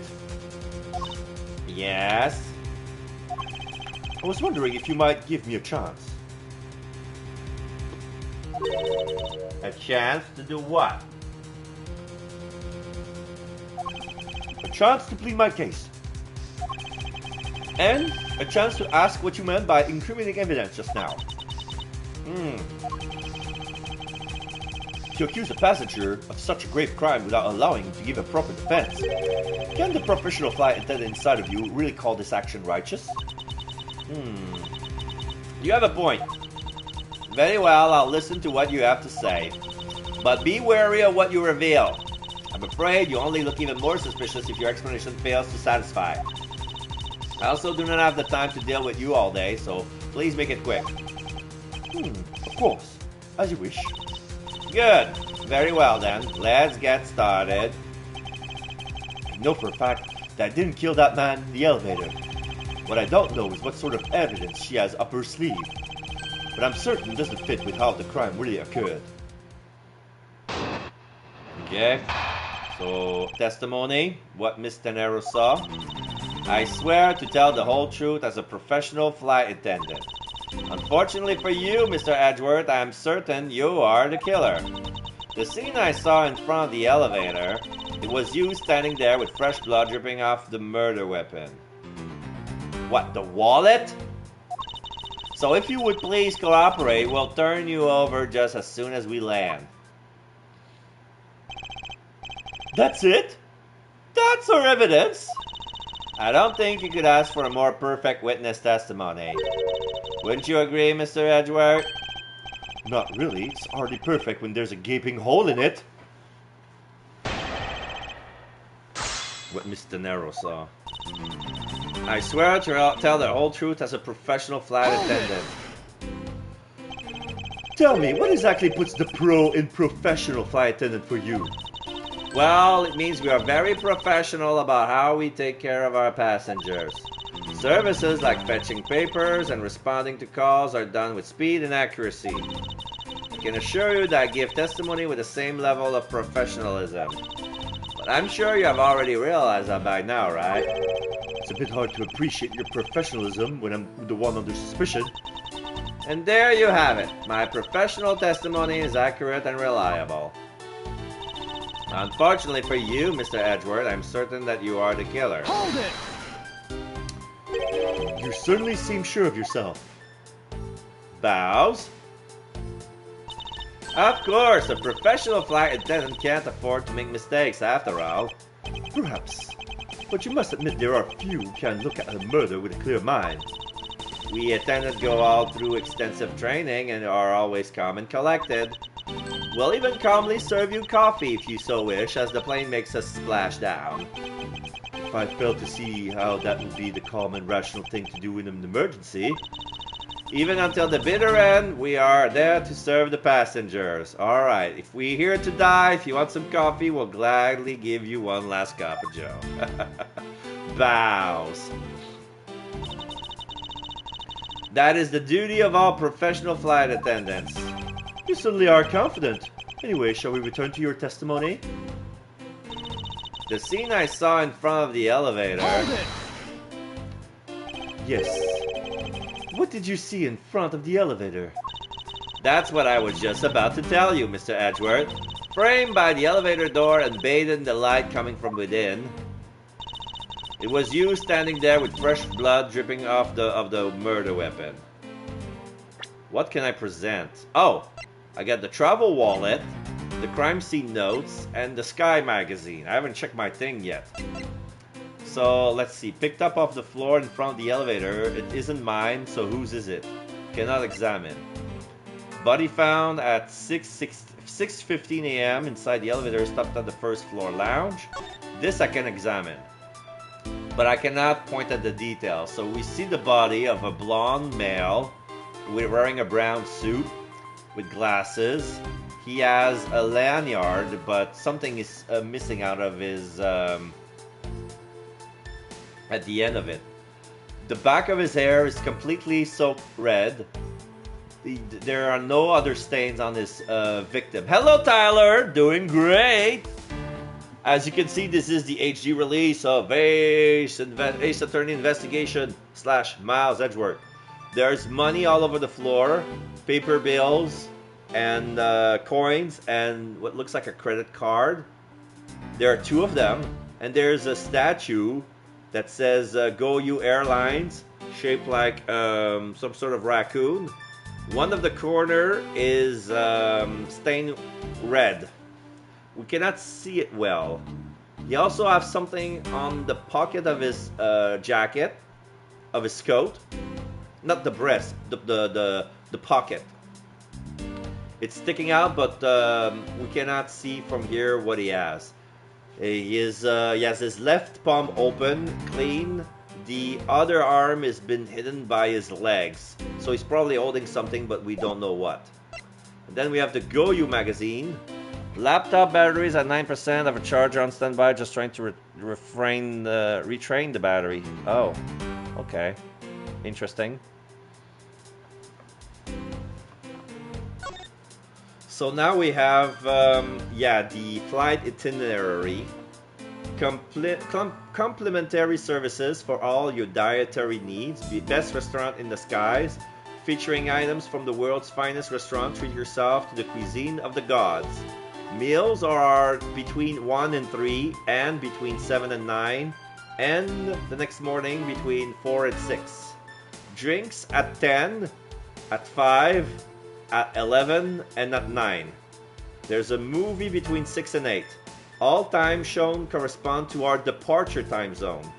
Thank you for choosing GoU Airlines. We wish you have a pleasant flight. If you require assistance at any time, please use the call button above your seat and the flight attendant will be with you shortly. Meals will be served at the time shown, but complimentary snacks and drinks will be served. Okay, so regular meals are shown at the meals, but the drinks and snacks are shown at the drinks. And we see we see a picture on the right page. I cannot see everything because it's only the corner of a page. Basically, it's a guy with a plane on his back. So basically, is the poster of the movie they're gonna see. It says "License to Love, Laugh, Main," and something else. Genre: suspense, hard-boiled action. Runtime 2 hours. But yeah, we're gonna present the wallet. Objection! Mr. Nero. What is it with the yelling all of a sudden? Force of habit, sorry. Well, it doesn't matter. Mr. Nero, you say you saw the murder weapon dripping with blood. Is that correct? Yes, all that blood, drip, drip, drip. Just recalling that scene sends a chill down my spine. Sorry, but your so-called professional flight attendant training has failed you. What? I would like to direct your attention to this. Do you know what this is? Well, it's a travel wallet, right? But it looks a little big and bulky. The thing you saw me holding when I discovered the dead body in the elevator was this very travel wallet, Mr. Nero. What? Impossible! Now then, do you still think I am the killer? That I killed him with a travel wallet? But Huh? I saw blood dripping from the wallet. I know I did. Oh, as you can see, this wallet is clearly stained. But if you would be so kind as to take a whiff, I think you would agree it's only... It says grape juice. It says grape juice, but we all know it's wine. Because they keep going with, oh, no alcohol in this game. So, apple juice is beer and grape juice is wine. So, but it's stained red. It's stained red with wine. Grape juice is not that red. Ah, then... That's right, you mistook grape juice for blood. The murder weapon dripping with blood does not, in fact, exist. No! There, that should clear up that pesky accusation. Hold it! Wait just a sec. That is... I mean, even a wallet could be deadly if it was wrapped around something heavy. I demand that you show me what's inside, please. She's trembling and she tacked down please as the end. Sounds like I've got her. I've come across some pretty red grape juice. Okay.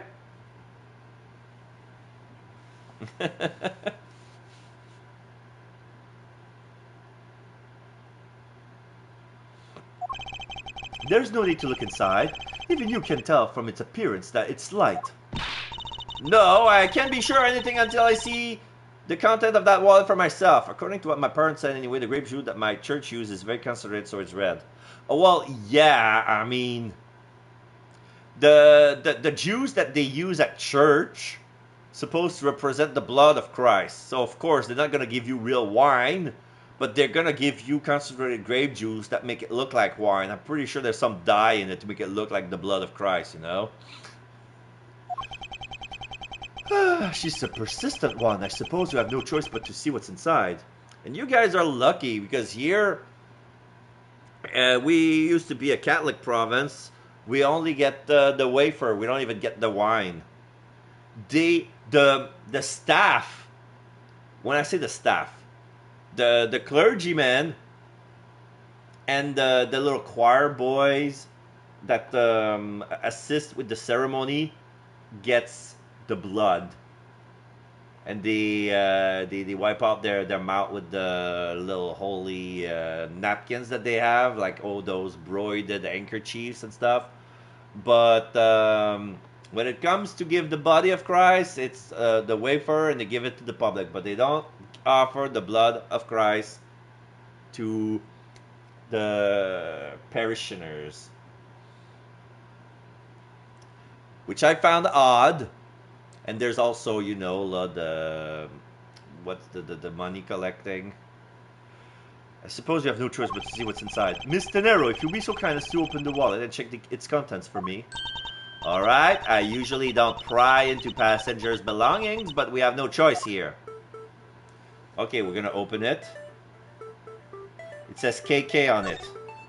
Travel wallet. So there's a passport from the Republic of Virginia.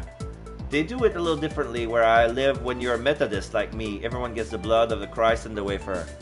Yeah.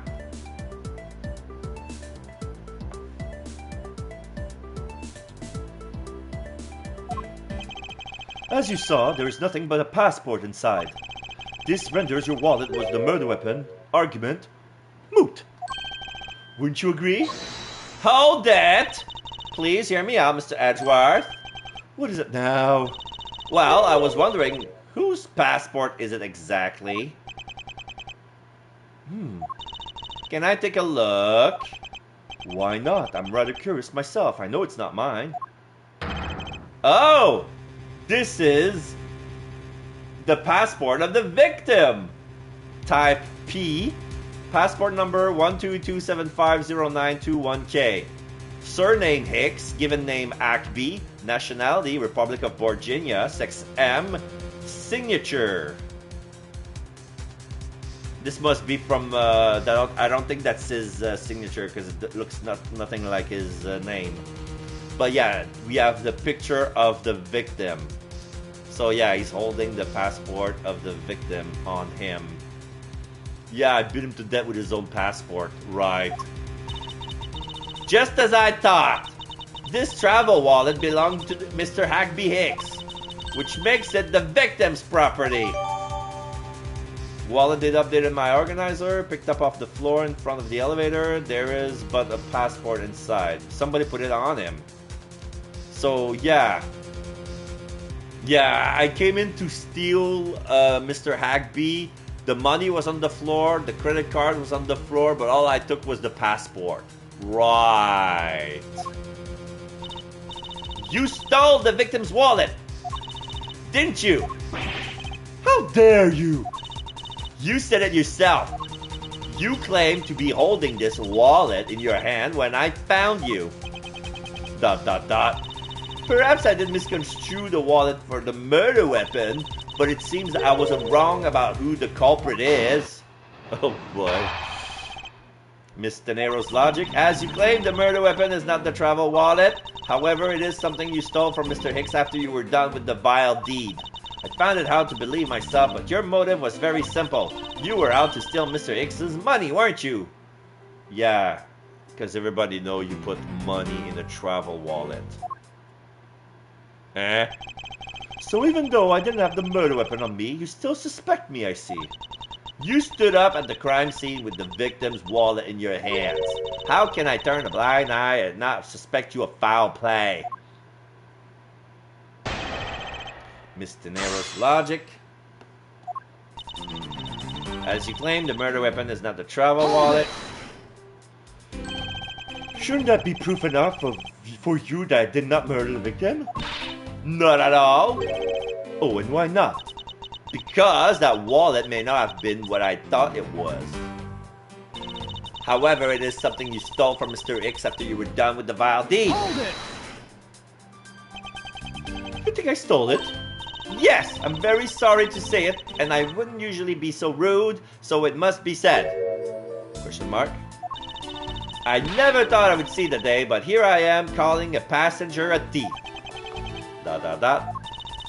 Maybe I should put on a serious face and say it more directly. I believe you removed the wallet from the victim's personage. It really doesn't matter how you phrase it. What I would like to know is why you think I stole Mr. Hicks's wallet. I found it hard to believe myself, but your motive was very simple. Hold it! I don't think I have any sort of motive to speak of. I've never met Mr. Hicks before, and our only connection in this is this one flight.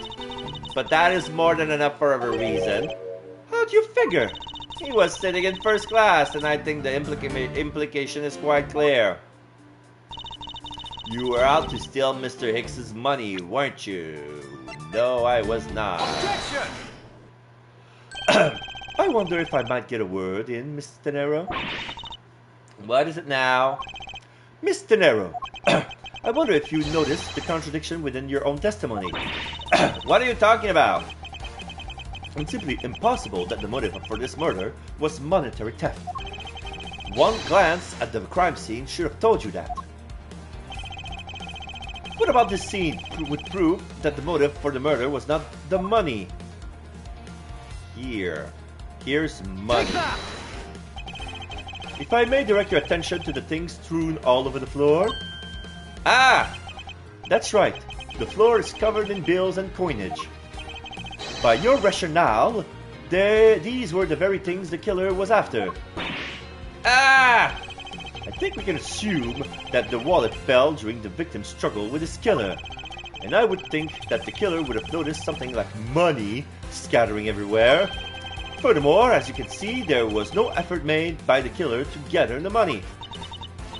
But the wallet! Objection! Ah, yes, the wallet. You might also recall that the only thing in it was Mr. Hicks's passport. Ah!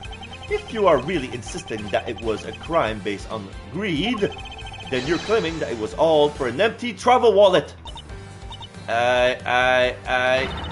Forgive me, please. Hey, what the heck? Are you saying the attendant's wrong? So that guy isn't the killer? Don't believe it, everyone. It's a trick. I can see a guy on the far right. It's a merchant with very long, curly blonde hair with a pointy nose. He looks like he's dressed Middle Eastern-y, but he's clearly a white skin.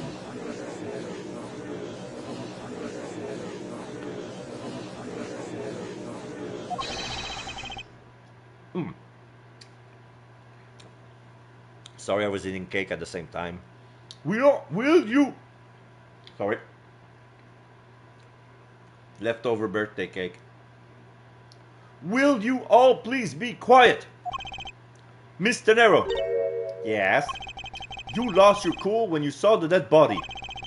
Plus, the lounge was dark and looking into the light from the elevator. It's easy to see how you mistook the wallet in my hand for the murder weapon. Thank you very much. It was last week, actually. I received a cake before leaving for Montreal. Put it in the freezer, and I took it out when I was back to eat on it. But it was very big, 4-layer cake, mix of Betty Crocker cherry and chocolate. I take no offense that you thought that I was killer. Mr. Edgeworth. Okay, Thank you for releasing me. Okay, so now we are free from our handcuffs. And we're gonna stand up. Click, click, there, kelly-do, click, click, buck, buck. So yeah, the guy in the right is a red face, pointing with both of his fingers at us, and he's angry. What is it now? Oh, what is it now? Click, click, there, kelly-do, buck, buck, click, click, there. He has rings on all his fingers. All of them, including the thumbs. And he's biting his lower lips, and he has a twitch on his eye. Miss Tenero, if you could please translate, I'd be much obliged. It sounds like Borginian, but I don't understand any of it. There's another attendant on this flight who... I said that he is giving the runabout. Oh, he speaks English. Edgeworth, exclamation mark. I don't require an interpreter, I speak English just well, see? You, the attendant. Yes, sir. I want this person to be under the arrest until we arrive at the airport. And then he goes back to his seat and he's head patting a golden statue of some sort. And he's also traveling with a giant vase that he put on his seat, and he fastened it with the seat belt. So it looks like he's carrying art, and he values the art more than his own life. And also we see the poster of the movie License to Love, Laugh, Maim, and Murder. So yeah, there's a airplane on fire in the back, and a guy in the tank top holding a gun with both hands. So it looks really like an action movie poster. Dinero da da da. I'm sorry, sir, but what exactly are you hoping for? What is it you want? I am finished talking to the likes of you.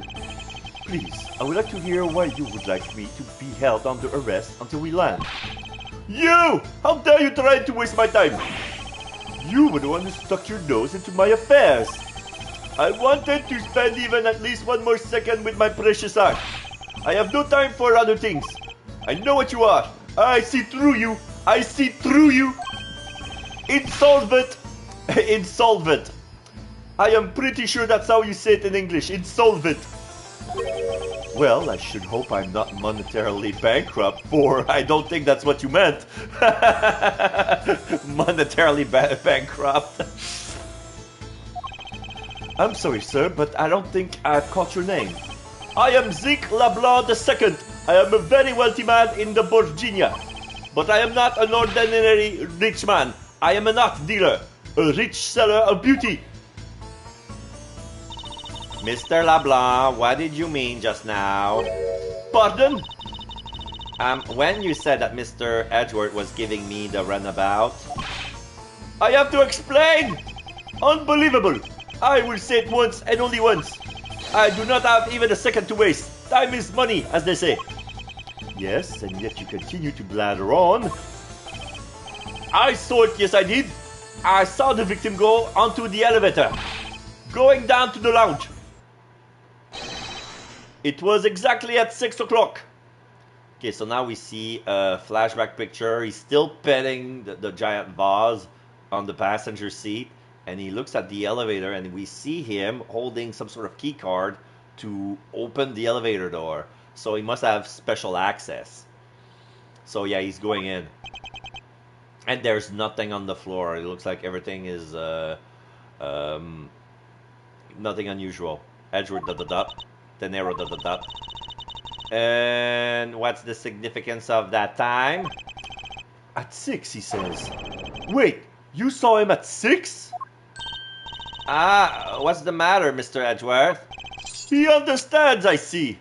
He take out his pocket watch and look at the time again. Miss Attendant, what time did you discover the body?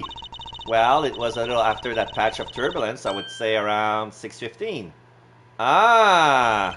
Hicks was his name, was it? Then I say that man Hicks was killed in the 15 minutes time span.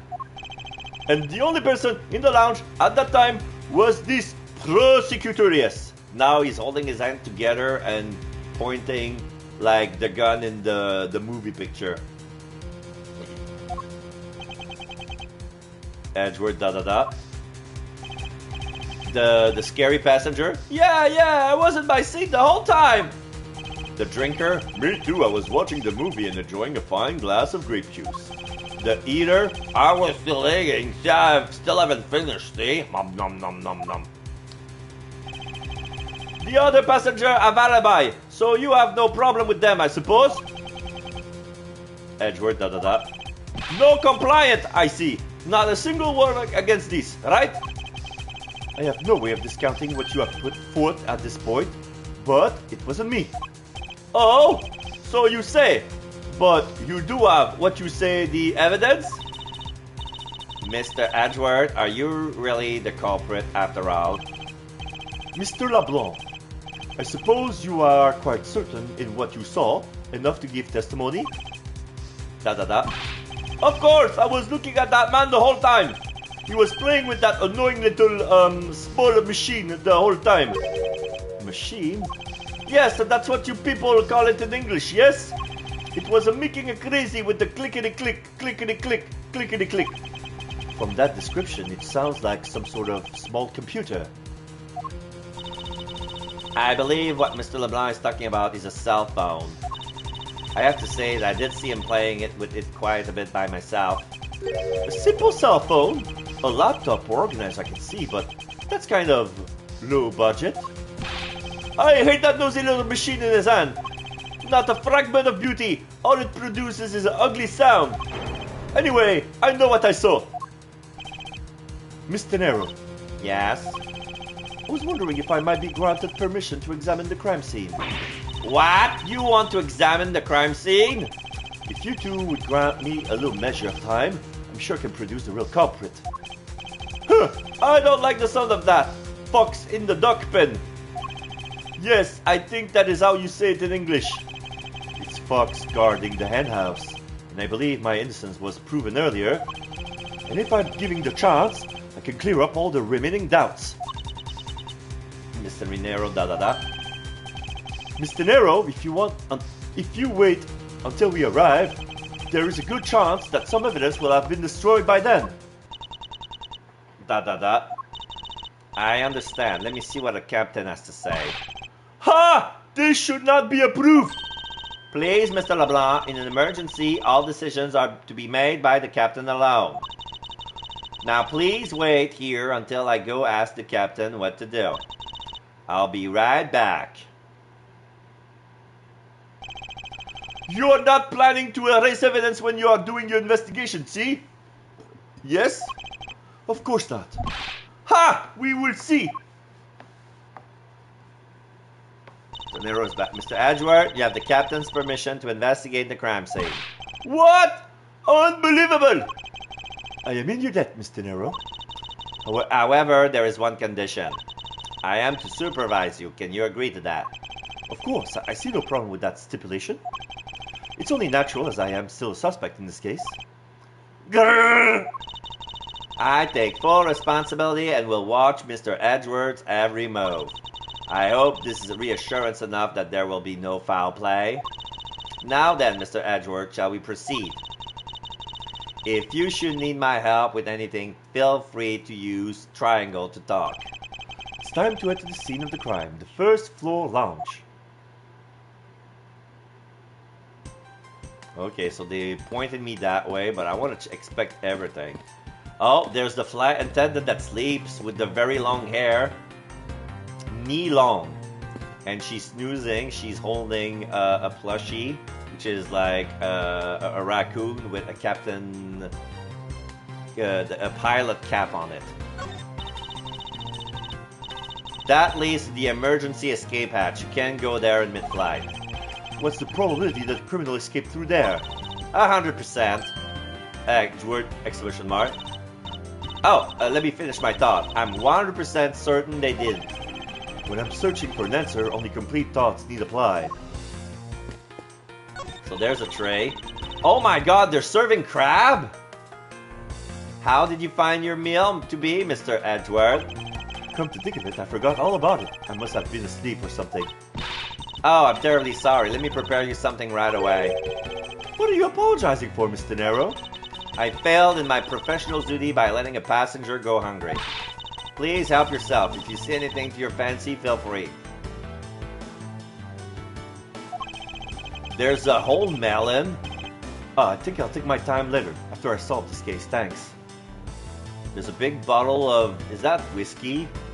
There's a little green vial of... I don't know what it is. There's some... looks like a pork fillet glazed with some yellow sauce. Holy crap! No, just kidding. Yeah, it's a big king crab, I think. The legs are too small to be snow crab, but could be. There's also lobster. There's a giant lobster. It must be like 5 pounds.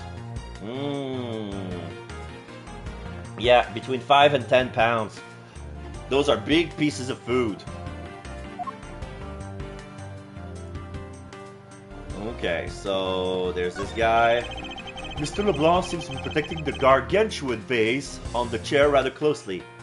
Almost kidnapped a lobster once. How did that happen? What do you mean kidnapped? It is a marvelous vase, though, isn't it? Yes, I dare say so as a professional attendant. I don't think there's any real connection between a piece of art and being an attendant. But I'm not just any old I'm not just any old attendant. I'm a professional flight attendant. as though there was such a thing as an amateur flight attendant. Hurry up and investigate. Time should not be wasted. Precious is human time. Is how you say it, I believe. It's a movie poster for License to Love, Laugh, Maim, and Murder. That's a Go You Airlines sponsored movie. It's a suspense, hard-boiled action, romantic comedy. Well, I was at Red Lobster and they had live lobster inside the tank, so the lady let me hold one and I was about snuck him in my coat pocket and took it home with me because I felt so bad I was about to get cooked and eaten by somebody. Well, yeah, it's always like that. Like when they eat at a specialized bush place, they had a tank with lobster and they keep it fresh, and you can point. I want to eat that one. So it's a suspense, hard-boiled action, romantic horror comedy flick. Is that the genre listing for this thing? Yes, it's a movie that can be enjoyed by anyone because it encompasses all those genres. I can't even begin to imagine what the plot would be. But you have to admit that piqued your curiosity, right? I heard the main strategy with this genre listing was to make people curious. Well then, considering the mission a successful one. So this must be Hicks's seat. Yeah, this was Mr. Hicks's seat. I don't see the machine Mr. LeBlanc was talking about. Perhaps it's in the elevator? Maybe we should probably head down to the crime scene now. Yeah. Here's the guy who was a scaredy cat. Ah! Don't get near me, you criminal! He said, don't get near me, you criminal. I'm not the killer, and I intend to prove that starting now. But that's contradictory to the facts! He said, but that's contradictory to the facts. I can understand his English just fine, thank you very much.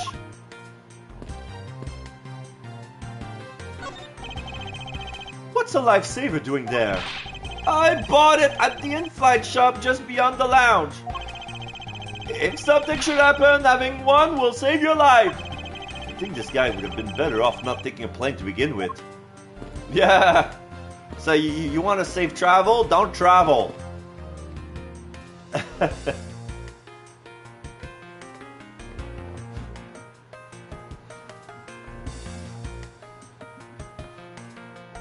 Like there's always a high probability of having an accident in the plane, so the best way to be protected from plane accident is not take the plane at all. Hey, miss, how about another glass? Excuse me, but I was wondering if you know anything about the murder. How about it? How about a glass together? I mean, be fair, this is before the crap with the Boeing 37 MAX 8, yeah. Sorry, but I must decline. I wasn't talking to you, I was asking the cute attendant. I'm sorry, but I'm on the clock right now. I cannot drink on the clock. But if you need a refill, I'll be happy to bring you another glass at any time. You got it, Toots. That's no way to talk to a lady!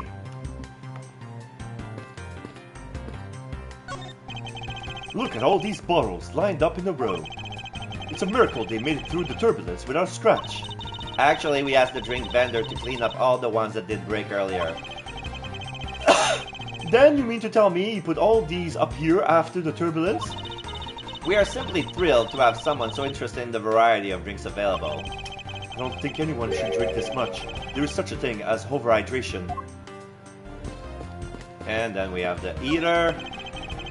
Hey, if I may have a word with you. This steak. So awesome. Okay, I'm gonna have some cake. Yes. Fuck.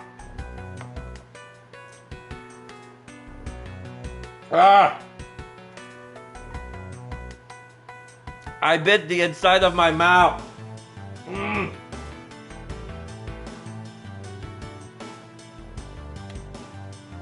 It happened this morning also because so it's oversensitive. Oh my god. I wasn't doing anything either. Like I was sleeping and then my mouth has a spasm and I bit the inside of my mouth. That woke me up.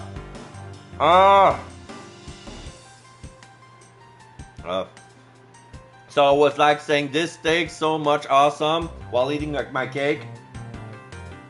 But I bit myself instead. That's good to hear. However, I would like to ask you a few questions. I was here all time, so wouldn't know. Eat or speak? Please pick one. Munch, munch, munch, munch, munch, munch in capital letters. I think he chose to eat. Yes, I can hear that. Ah.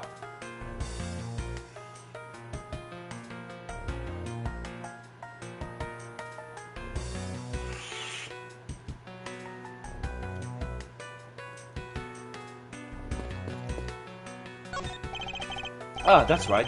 I was in the middle of recreating a chess game. Just an observation, but aren't there too many red knights around that lone blue pawn? Nonsense! It simply shows the blue pawn is no match for the red knight's might. I don't know how the guy's stomach isn't like bulging halfway across the seat with all that steak. Yeah! He's quite big, but he's also small. Like he looks like Augustus from Willy Wonka.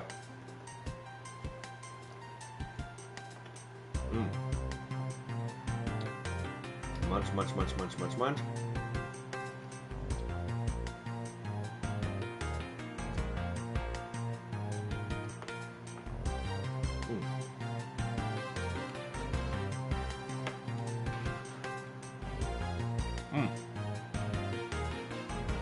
Need more cake.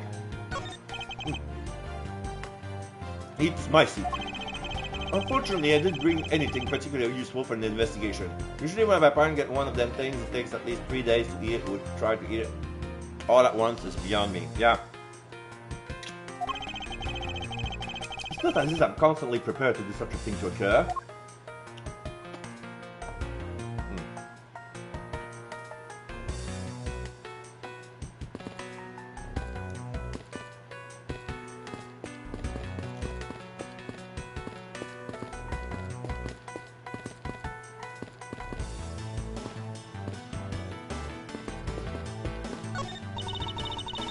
In order to preserve the crime scene, I'm afraid the elevator is not in service.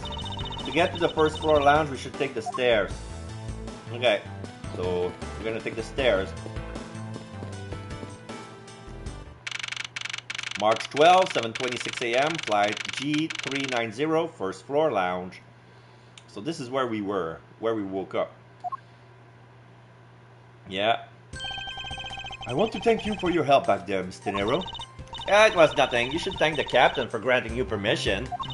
And just so everything is perfectly clear, I still don't trust you.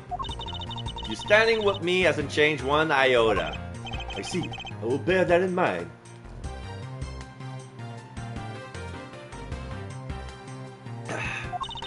I received an order from the captain earlier. He wanted you to know that we reserve the right to stop your investigation if you feel you're not making progress. And when we do, he asked that you please return to your seat at that time.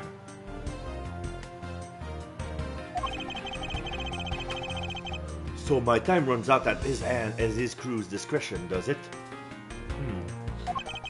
I have to find a way to discredit Mr. LeBlanc's testimony before time's up. I understand. By the way, is there any place you can think of where the killer might hide on board? I don't think so. After every first-class passenger was accounted for as at his or her seat, we made a thorough search of the plane. As for business and economy class, no one can move between those two classes and first class without a staff keycard. And we found no record of a keycard being used at all. Which means that I have a first-class killer on my hands. At least I know that much for sure. Okay, so the plane is big, but the restriction, the access when we walk around the plane, it's quite limited because they remove economy and business class because they cannot go through class because they need a staff keycard to do so. So the only one who could have done that was the first class. So that narrows down the crime scene and the movement of the killer. And one other thing. No one else has been allowed near this crime scene since the murder was discovered either. Begin investigation, first floor lounge. Alright, we're gonna walk around. We start by the elevator. Now then, let's get started. But where should we start from? Let's start with Mr. LeBlanc's statement. The crime occurred between 6 and 6:15 a.m. During that interval, the only person in the lounge was myself, which would make me the prime suspect. However, since I did not kill Mr. Hicks, it means that the killer was around somewhere. Where was the killer? What clues points to where the killer could have been? In the logic box.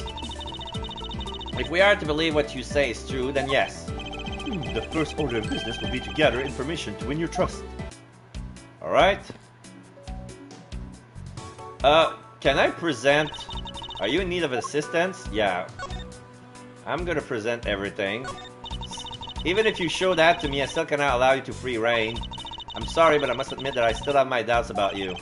Guilty until proven innocent, I see.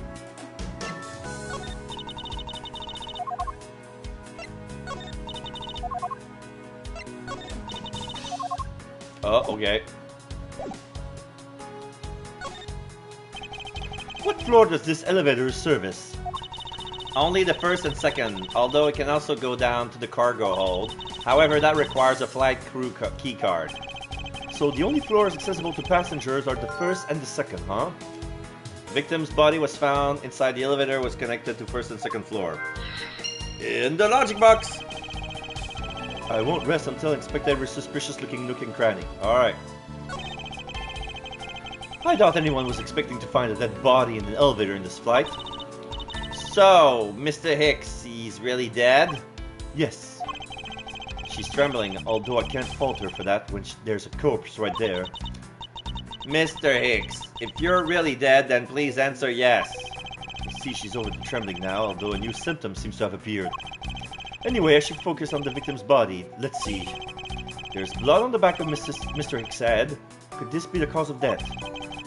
He appears to have been struck very hard. Blunt force trauma. Wounds on the back of Hicks' head suggest blunt force trauma. What caused it? Even his glasses are broken. Broken glasses. Victim glasses are broken. Were they broken during his murder? Lanyard. I wonder what was hanging off this lanyard. Something's missing from this picture. Now if I could just put my finger on it. They may be investigation music, a lot less annoying. Yeah!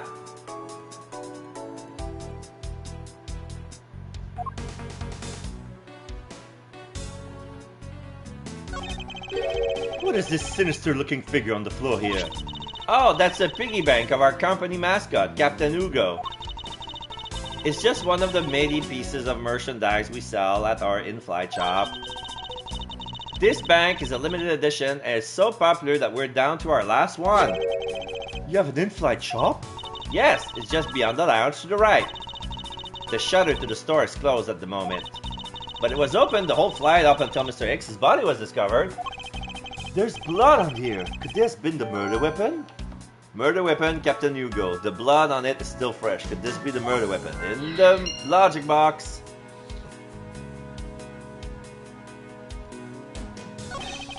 Money strewn all over the floor of the elevator. I would guess it was all in Mr. Hicks's wallet at some point.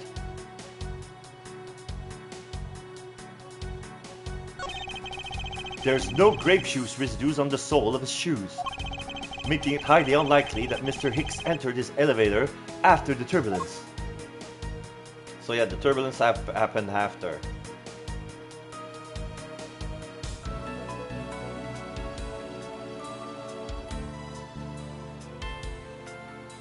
Oh yeah, the note in the... There's something sticking out of his pocket.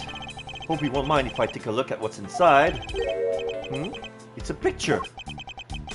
Looks like he was taken inside of a building somewhere. Yeah, it's a museum exhibit. There's a picture of him.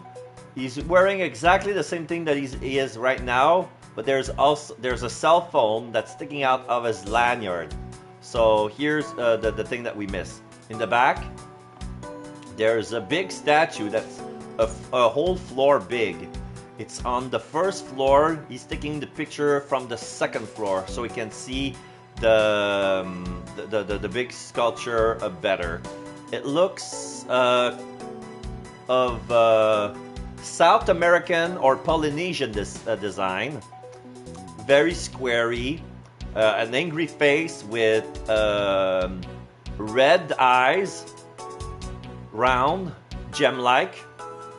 It's carved some sort of stone, blackish. It's like he's kneeling and covering his knees, and the rest of is all in his face. And there's people all around who's looking at it in awe, even from the floor. To the left, there's some obelisks, but they seems irrelevant to the case. He seems to be taking a picture of that statue in particular. Photo of Mr. X data jotted down in my organizer. Okay.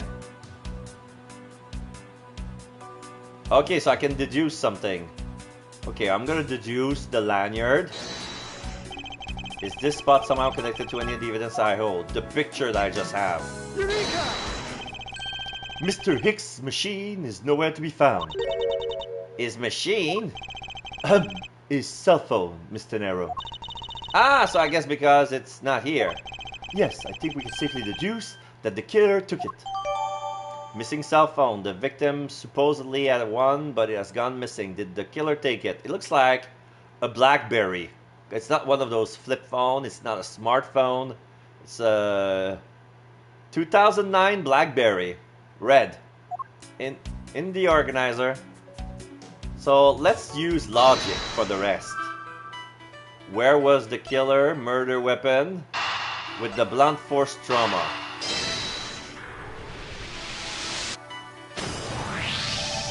A statue with blood on it lying next to the body of a man who was beaten to death. Oh, Mr. Edgeworth, I think I figured something out. Yes, what is it? The way the blood is on this, it looks like it matches up with the wound on his head. Well, aren't we deserving the master of the obvious title? Well, what do you think, Mr. Edgeworth? Don't you think that's worth investigating? It would appear that this figurine is our murder weapon.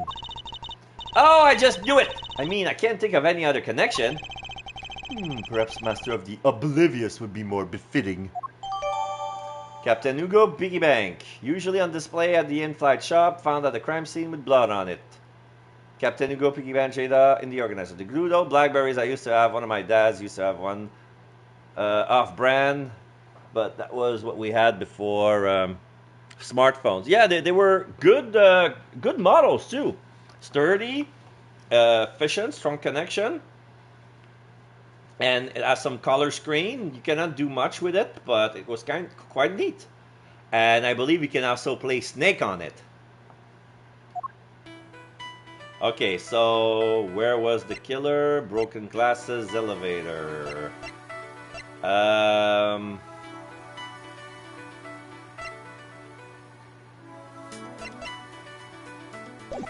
think I'll stop here as far as logic go. Okay, so the check mark says I checked everything in this area. So let's check everything else. Let's go around. There's some spilled grape juice in front of the elevator. I assume it was spilled during the turbulence. Oh, we must clean that up or someone might get hurt. Aha! What is it, Mr. Edgeworth? Yeah, I see footprints and tire tracks. I found some very important evidence. What is the important piece of evidence in this scene? I got two of them. There's this one. Take that! What is it? They're a little smudged, but I think we can both agree that there are a set of footprints. Spilled grape juice. Some filled grape juice on the floor in front of the elevator. In the logic box. So you think... Yes, this belonged to our killer. Oh, then maybe we should check the shoe sizes of everyone in first class. I don't think that will be of any help to us. Unfortunately, the prints are too smudged, which will make it hard to get a definitive match. Oh, I see. I want to check it. Spilled grape juice in the pool of my feet. Unfortunately, the delightful scent of grapes is obscured by the unpleasant smell of the crime scene. This scent in the air. It's the same smell as the smell of my towels after they come out of my home dryer. I would never expected something like that by looking at you. I suppose you wanted something unpleasant about them. Oh, I wanted to check the tire tracks. They don't want me. They don't let me. Boo. So, the in-flight shop is just beyond these shutters. But we don't have permission to open them, so I'm afraid I must leave them closed. There must still be clues to be found here in this launch. I must remain ever vigilant.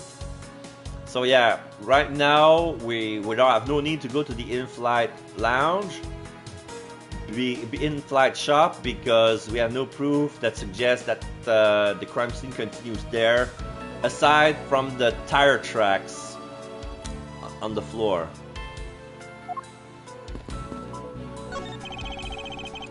Glasses and candles thrown into disarray by the turbulence. It's been a while since I've seen this big of a mess. It's terribly embarrassing, but I thought it was an earthquake for a second, and I frantically started searching for a gas valve to shut off.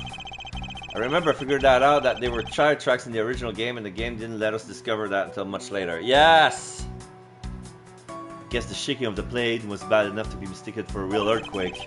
Not that I would know, since I was unconscious for most of it.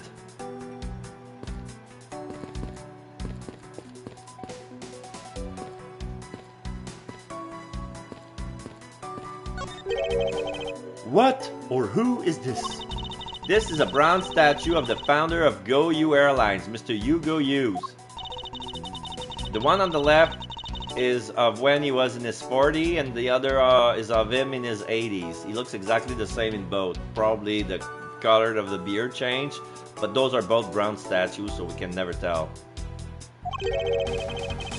Did the man age at all over these 4 decades? Maybe I need to squint more. So I cannot examine the ice bucket. I can examine the bar though. These counter windows offer a glimpse of the sky, but these clouds, they tell me nothing. Mr. Edgeworth, you look like you're talking to the clouds. Is that so? Then tell me, what do you suppose I said to them? I don't know, but it looked like a rather one-sided conversation. The clouds, they tell me nothing.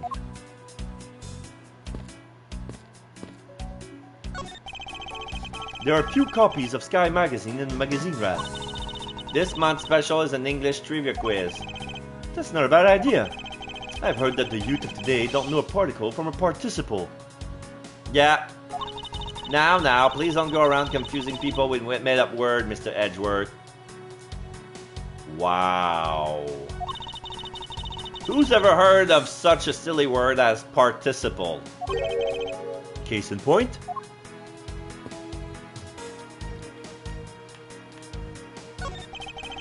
These bottles and glasses must have been broken by the turbulence. There's quite a bit of broken glass here. Please be careful when passing through the area. Thank you very much for the warning, Mr. Edgeworth. However, no matter how kind you are toward me, I still won't trust you. It does not clear up any suspicions I have about you. I wasn't warning you for the sake of clearing my name. There's a door here. This door leads to the flight attendant's room. But please understand that it's off limit to unauthorized personnel. Yeah, this is it's the staff room. This is where they change clothes. The room is giving off the scent of women's perfume. One would think that perfume would smell great, however, to me it simply smells. Not that I have any interest in what lies behind this door. Perhaps you should return to the investigation, Mr. Edgeworth. Mr. Edgeworth. Sorry, I spaced out for a second there. Grand piano. This grand piano is the pride of this plane. It can play the music of whatever CD we insert into this CD drive. It's not a real piano, it's just a giant glorified CD player. That's not a piano, it's more like a novel-grown music box. Ah, but it keys depressed along with the music as though they were really someone playing it. Some people have entirely too much money to waste on overly complex toys. So it's like one of those music machines like in the Western, but those are standing...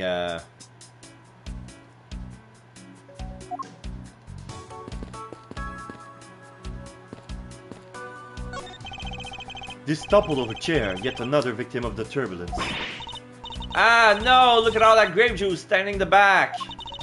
You may not look it, but this chair was extremely valuable. It was?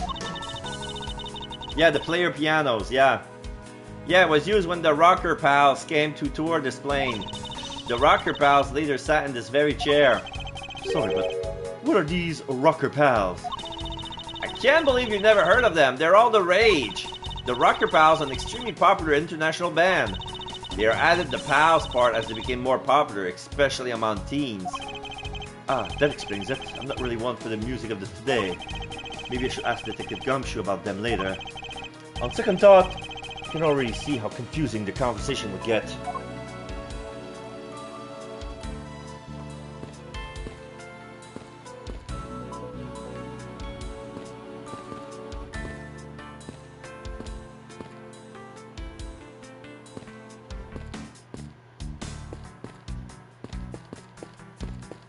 Nope. A pity that a bronze statue knows not when good drink has been spilled at its feet. This is a statue of our founder, Mr. Hugo Hughes, who was a big fan of grape juice. I'm sure he would have been thrilled if he knew so much grape juice was there at his feet. Is that a hint of a hero worshipping I detect? Hero worshipping? Okay, so did I check everything?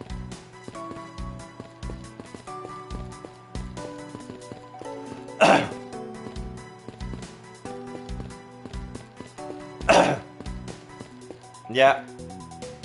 So let's talk to her. About the victim. I was wondering if you noticed anything, Mr. Nero. Yes, I can't help but notice the sad atmosphere in here. Yes, it is a rather tragic crime. I'll say robbing the poor man after bludgeoning him to death. Talk about rubbing in the salt. You can't forgive someone who would do this to a passenger of mine. I swear as a professional flight attendant that I will capture the culprit with my own hands. And I promise as a prosecutor to solve this case with logic and deduction. I should go over all the leads I've collected so far one more time. The key to solving this lies in the intersection of my logic and the evidence. Yeah, so that was the clue that I needed. Oh. Oh, wait! Can present her new... Even if you show that to me, I still cannot allow you free reign. Okay.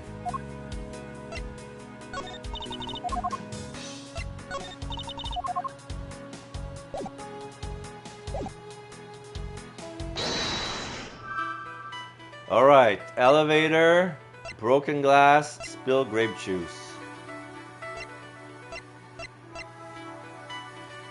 Elevator, spilled grape juice. No? The pieces don't fit together quite right.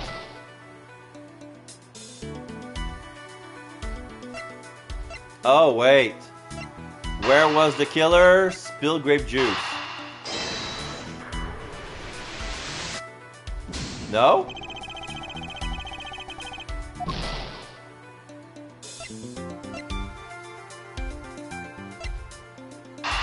Elevator, spilled grape juice? Wait.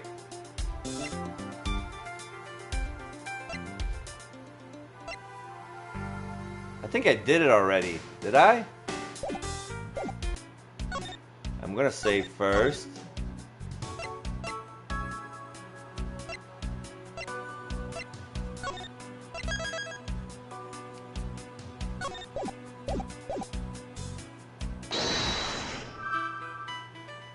Oh, wait. I forgot something important. Can I examine this?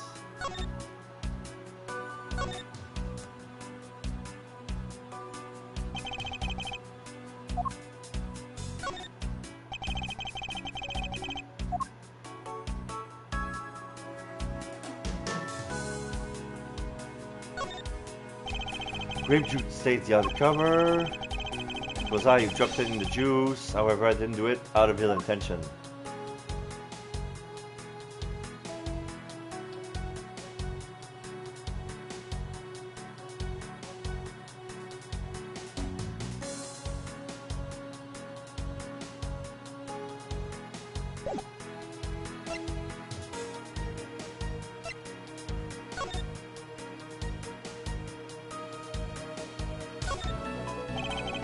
There's some blood on one of the corners of this piggy bank. Could this piggy bank be the murder weapon? Yeah. It says Go You Airlines. You know, I've seen it occur a lot recently. It's been bothering me greatly. But why do those brands think it's acceptable to simply smash two words together and call it a day?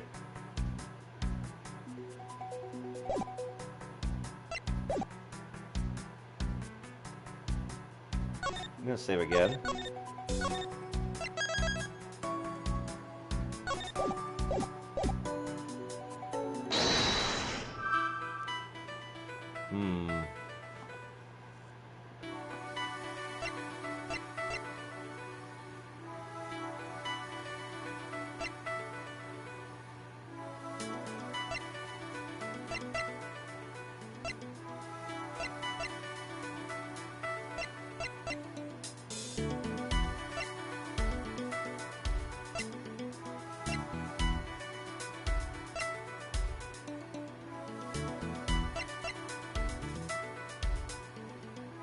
I'm gonna try elevator with broken glasses. Nope.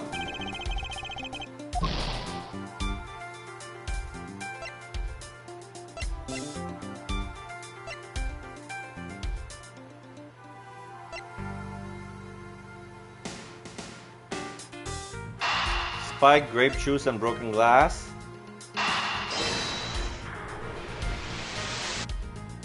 No.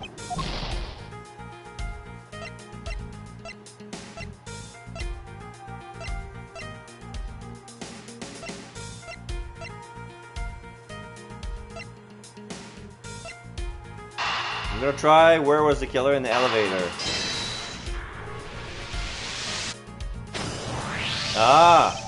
True, there wasn't anyone else in the lounge other than myself right before the turbulence. But if the killer was in the elevator along with the victim, then that's a different story. In the elevator with Hicks, if only I could prove that the killer rode the elevator with Hicks. Okay. In the elevator with Hicks, then the spilled grape juice. Ah! Boo! I have it! I'm sorry, but I don't understand, Mr. Edgeworth. I can prove that someone other than myself was here around the time of the murder. Right? Really? Yes, it's rather simple actually. The proof is in the pudding, or rather the grape juice in this case. These footsteps here confess to me this very fact, that someone exited the elevator alive. Seeing as how the victim is dead, that would mean a second person. But can the footprint be from Mr. Hicks himself? Ah, but if you take a look at our victim's shoes, you can see the sole are spotless. Which means... Mr. Hicks wasn't alone in the elevator. In fact, it's quite the opposite. There was actually one other person inside the elevator. Grape juice footprints, data jotted down in the organizer. Spilled during the turbulence, looks like footprint and something being dragged. Investigation complete! And I got my full health. Great. What's going on over there? I'm gonna save, because I got all my health back.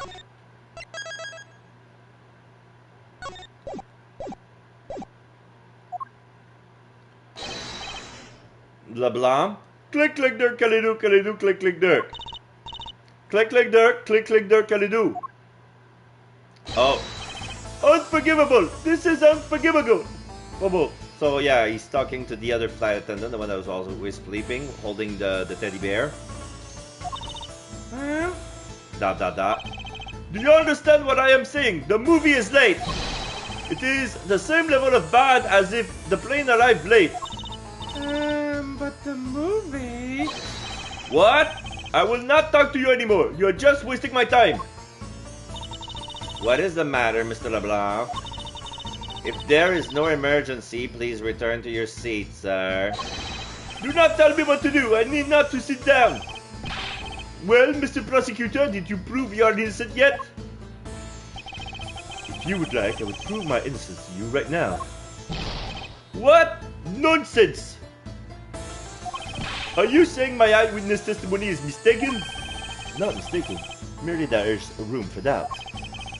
I'd be most honored if you could please tell me what you saw in detail once more. Fight! Suit yourself!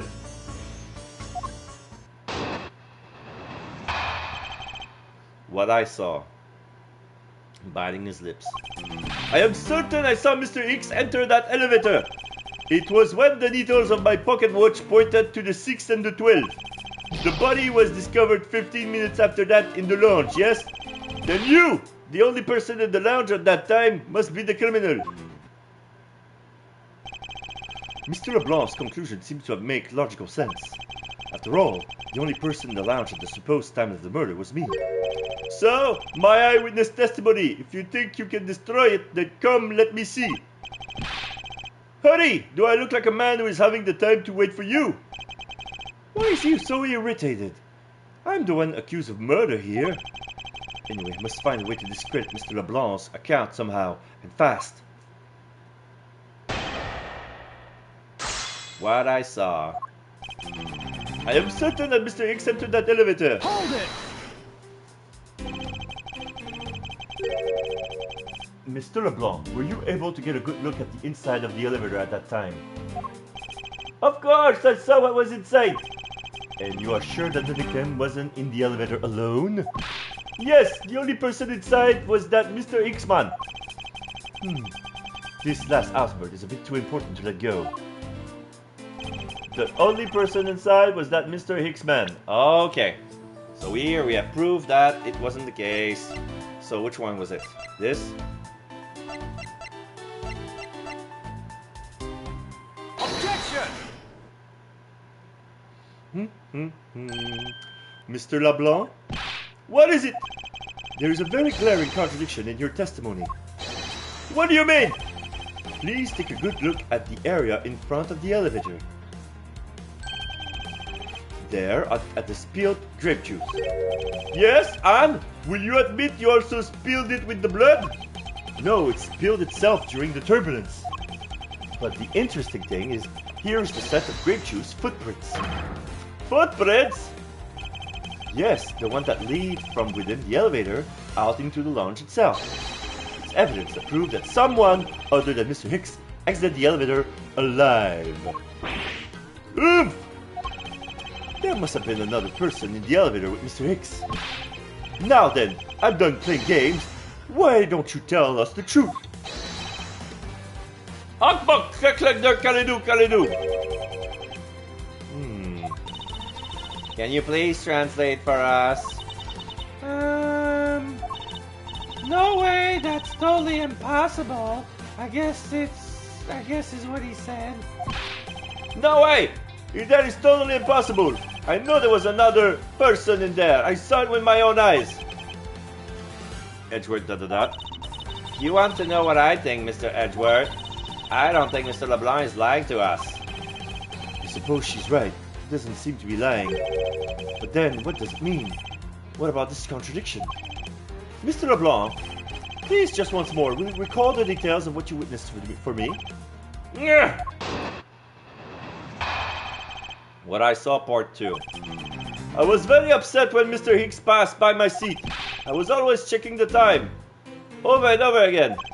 I happened to follow that man with my eyes when he passed on me. And I saw clearly into the elevator he was entering. But I swear there was no one else inside. No one! Mr. LeBlanc, if you would please calm down. What? Dare you to have an issue with my eyewitness testimony? No, not at all. Please forget I said anything. Yet again, he doesn't appear to be lying. But I can't let this testimony stand as the truth.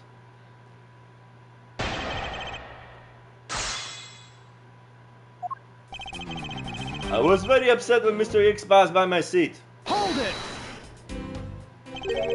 So are you still upset now? I am always upset. The only time I am not is when I have peace of heart in my end. Surprisingly easy to believe that about him. But I was even more upset when Mr. X walks by me. I was always checking the time over and over again. Hold it! Why were you so attentive to the time? Because something unforgivable was happening. Come to think of it, you were yelling about something unforgivable either. I was giving a complaint to the attendant about the movie starting time. Return back to me my time, in money. You understand the point? Movie? Is he talking about the in-flight one that's mentioned in the magazine? A summary of the plot and its start time. Interesting. They were supposed to show License to Love, Laugh, Meme and Murder. I cannot see that movie in my country. You can only see it on international flights.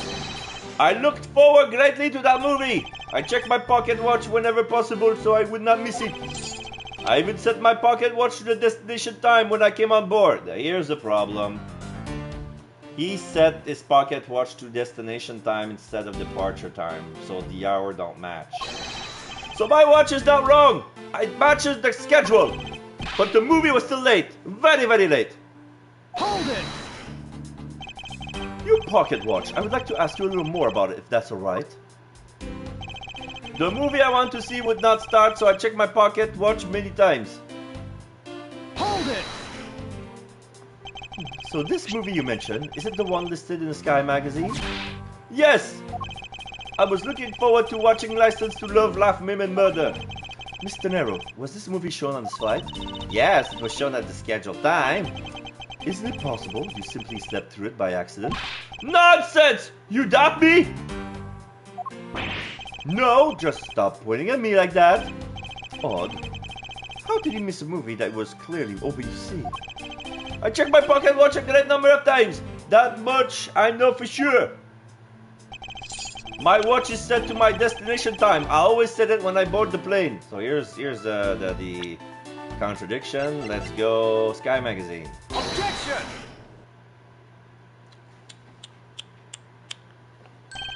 Mr. LeBlanc, you said this just now in your testimony. I even set my pocket watch to the destination time when I came aboard.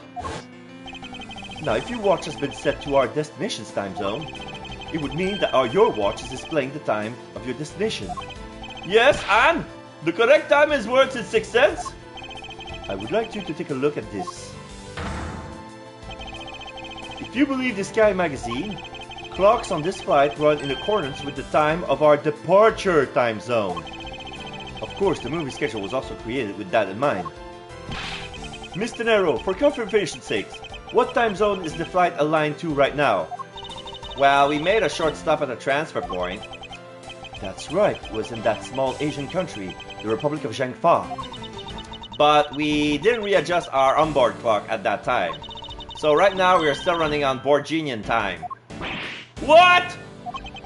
The time difference between Borginia and our destination is 9 hours. In that case, it's only natural for your watch would be out of sync with the schedule. What? Further, with your analog watch set to our destination time, it would appear to be running 3 hours fast when compared to the flight's onboard clocks. It also changes everything about your testimony. And you can bet 1,000,000 cents on that. In light of this information, it means you saw Mr. X 3 hours prior at 3 a.m.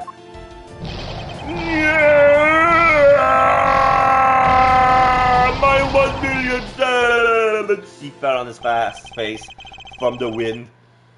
This should clear up all of the remaining accusation. So yeah, it went from a 15-minute time window to a 3-hour and 15-minute time window.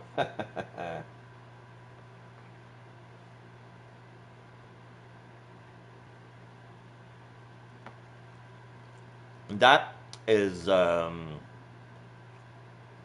worth a piece of cake.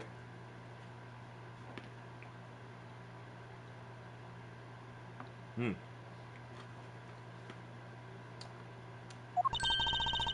So this basically winds the time frame from the time of death, right? Yes, because Mr. LeBlanc saw the victim enter the elevator at 3 a.m. Means that the time of death could be anywhere from 3 to 6:15 a.m. The question now is, where was Mr. Hicks during that span of time? And what was he doing?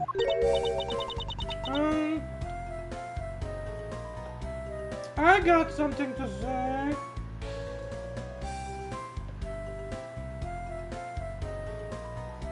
Alright.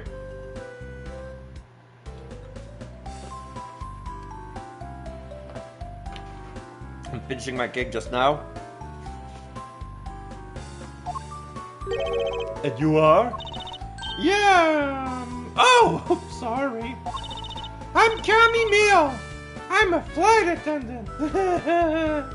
Yeah, she's half asleep.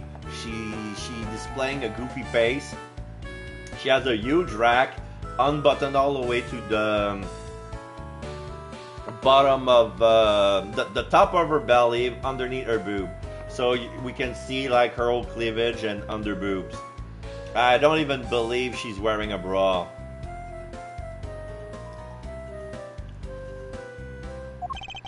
And what is your wish to say? Well, I think your story is a little different from how I remember it.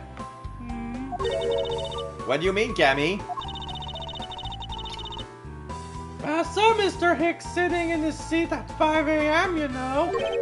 What? How can you be so sure of the time? Oh, that's right. He pushed his call button while he parked at the transfer point. A message from Captain Hugo. This is another page of the flight magazine. This flight will be making a brief stop to refuel and transfer cargo in the Republic of Zhengfa between 4 and 5 a.m. We ask that all passengers may remain on board at that time. Thank you for your cooperation. So yeah, they stopped to transfer cargo at Zhengfa. So some stuff were gone and stuff came back. Ah, the stuff we made for refueling and cargo transfer in Zhengfa, correct? I want to check something. Oh, I cannot make the overlay disappear. But it's probably going to be in the evidence anyway, so I'll check it later. Superb class juice to 10 of our lucky readers. Oh, so they're giving away bottles of grape juice, extra rare grape juice. How convenient! Yes, it was from 4 to 5 a.m. according to our clocks. And during that time, did any of the passengers leave or did any new ones board this flight?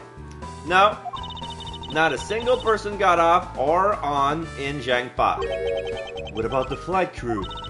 The few who were handling the cargo transfer might have temporarily gotten on or off, but eventually everyone, including Cammy and myself, came back on the plane. So basically I can assume that no one left or got on since our initial takeoff. Interesting. Should keep that in mind. Refueling in Zhengfa made a brief stop from 4 a.m. to 5 a.m. to transfer cargo and refuel at a transfer point. So he was on his seat at 5. Yeah, and I answer his call. I can tell you Mr. Hackby Hicks was there in his seat when we took off again at 5 a.m. Miss Meal testimony. Mr. Hackby Hicks was there in his seat when we took off again at 5 a.m. Alright then, that's put the time of the murder between 5 and 6:15 a.m. So it went from 15 minutes to 1 hour and 15. Okay, now what time did you come down to the lounge, Mr. Edgeworth? I remember coming down here almost as soon as we left the Republic of Zhengfa. Oh! You were here the whole time from 5, yes? Then you are the only one who could be the killer. Mr. Edgeworth, Were you really here in this lounge the entire time from 5 a.m. onwards? Unfortunately, yes. But then, how do we explain the footprints? It's not that obvious. This man waited for Mr. Hicks here in this lounge, waited to kill him. Then he put the corpse into the elevator. That is when the turbulence happened. My eyewitness testimony may have been mistaken. But what time I saw Mr. Hicks enter the elevator on the second floor does not matter. Because the entire incident concluded here in this lounge. Everything happened in this lounge, eh? Is that what you really believe, Mr. LeBlanc? Well, do you have another idea? I simply feel that there is something out of place in the scenario you presented. Is there something that can tie this crime to a location other than this lounge? Yes. The footprints. These footprints, in which direction do you think these are headed? That would be the in-flight shop. Correct. They are headed in the direction of the shop. But they look disconnected. They end all of a sudden. You are right to point out that they do not form one continuous trail to the shop. However, there is another piece of evidence that connects the shop to our crime scene. Besides the footprints, What else points to the in-flight shop? The piggy bank. It's on display at the in-flight shop. Take that! the murder weapon. This little piggy bank is sold at the in-flight shop. It is sold there and only there and is not displayed here in this lounge. How then did it find its way here? Don't you find that a tiny bit suspicious? Huh! Such a trivial point! It only means you prepared it thinking it from the shop first before coming here. Does not prove you are innocent at all. Is there no way to win this with this man? Hold it, if I may. What is it? You see, it's just as Mr. Edgeworth says. Oh, and why do you know this so well? Well, it's just that piggy bank was there in the shop. I saw it with my own eyes. And when was this? It was maybe around 5:40 a.m. Isn't that just before we hit that patch of turbulence? That's right. You were in the shop just before the turbulence? Yes, I was. Come to think of it, Miss De Niro, when I found the body, I believe you came out from that door. Not from the first floor, she came from the staff room. Yes, I did. And what is beyond that door? That's the flight attendant's room. Then you were on the first floor? Yes. I had to do something at the shop and in the in-flight attendant's room. So I went to the shop first, and then to the flight attendant's room. Are you saying you passed by me at some point? Yeah, you seem really into the issue of Sky magazine you were reading at the time. I don't suppose you noticed me walking by. I vaguely recall someone walking by, but I didn't take notice of who it was. Anyway, the piggy bank was definitely there at the shop when I went there. Why did you go to the shop in the first place? I went there for a work-related matter. Work, you say? Yes, the upkeep of the shop is also one of my responsibilities. Why did you not say anything about that until now is what I want to know. In any case, I believe it's clear that the shop needs to be investigated as well. Shall we head over there then? Hold it! What is it now? Aren't you forgetting something, Miss Rhoda? Yeah, asking for the captain permission. Don't you need the captain's Don't you need the captain's permission to check the shop? No, I haven't forgotten. But I have already asked him for permission to search the entire plane. So I think we're alright. That's weird. What is? Well, I just talked to the captain, see? And he said that he didn't give you permission to do anything like that at all. Exclamation mark. What is the meaning of this, Mr. Nero? It means she's lying.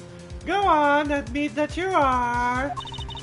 You said you had permission to search all over, but you don't, and then here you are.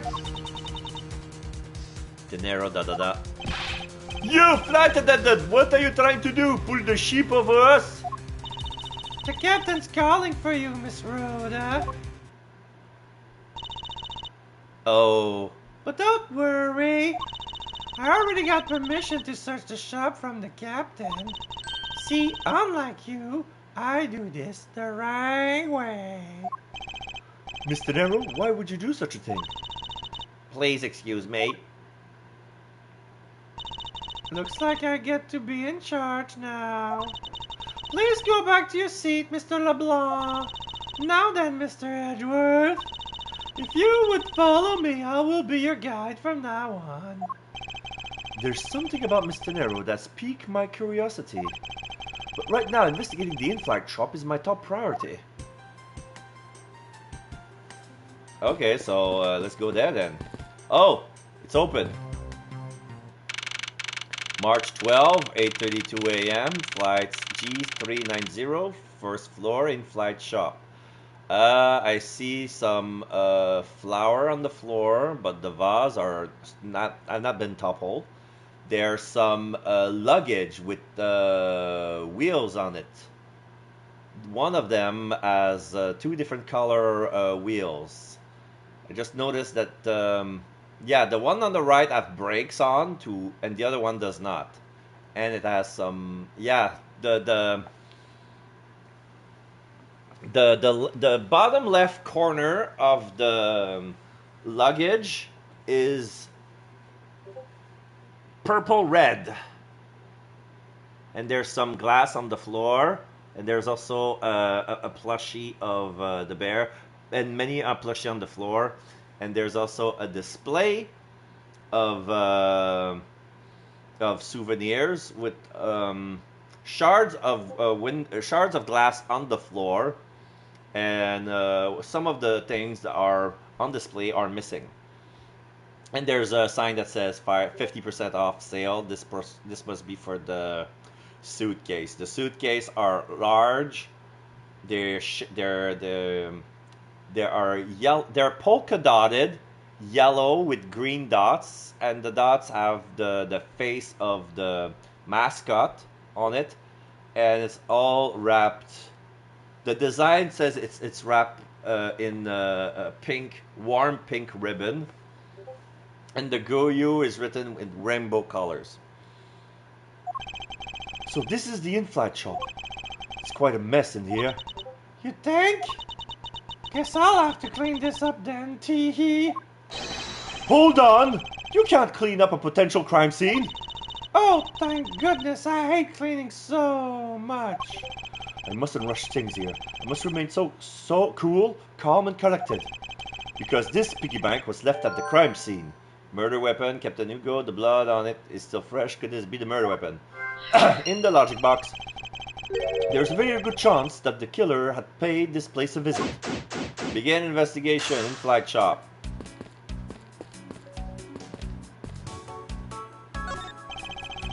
Beautiful flowers in a beautiful arrangement. I feel cleansed just by looking at them. Well, you're kind of stepping on a few of them, you know, Mr. Edgeworth. Oh, excuse me. Something on the floor. Inside the display case is a row of lifesavers and life vests for sales. We sell a lot of those when there's some kind of accidents or something. But some people buy them even when nothing's going on. How about it, Mr. Edgeworth? Care to buy one? I sense that this shop is one shopper away from being sued. I don't know much about this shop, but you can still ask me about whatever.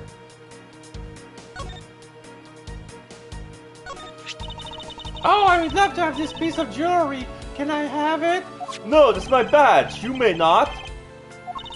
Pooey, why did you show it to me? I wanted to prove to you that I really am a prosecutor. And that it's not possible for a prosecutor like me to commit such a crime as... She snoozes. Her hair is completely covering her face. I see that I'm just wasting my time with Cousin Hair here. Cousin Hair instead of Cousin Hit. No. So what is that? Are you going to give it to me? Oh, but I'm not supposed to accept any presents. Unless they're really worth something.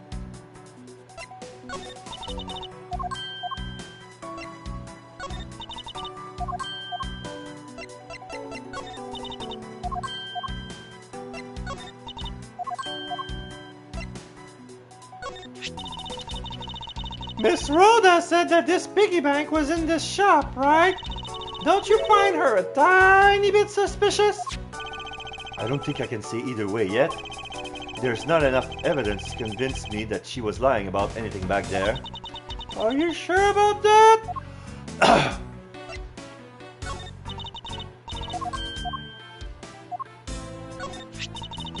Like I said earlier, I was the one answering people's calls while we were refueling in Zhangfa. And Mr. Hicks was in the seat at that time. What time was that again? He called at around 5 a.m. You were at your seat around then too, you know. I do recall people calling for service at around that time. Even if this turns out to be a waste of time, I must stand firm. I know. I just know what there is a vital clue or two awaiting me here in this shop.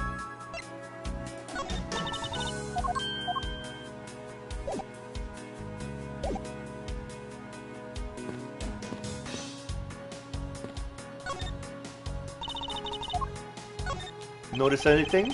What do you think? What do you think about what has happened regarding this case? Oh, I don't know. I guess I think you're the killer though, Mr. Edgeworth. I can assure you that I'm here in this shop to prove you just the opposite. Oh, yeah, it was. But it was me that got you the permission to look around, you know. So don't forget that, okay? How am I supposed to thank you properly if you insist on falling asleep? What? Well, you know what really show your thanks? You see that item for sale over there? Sorry, but you're going to have to make do with my words of appreciation.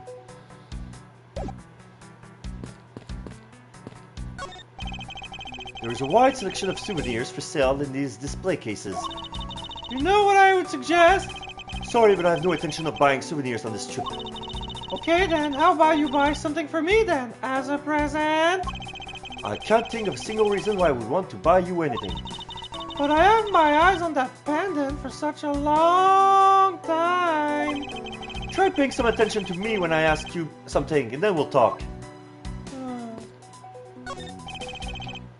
What are these? Or rather, what are these? Oh, those are our company's completely original line of suitcases. They're practically flying out the door. That's how popular they are. You should buy one and see how you like it. You won't regret it. Perhaps that's how things work on this flight, but in the real world, you try, then you buy.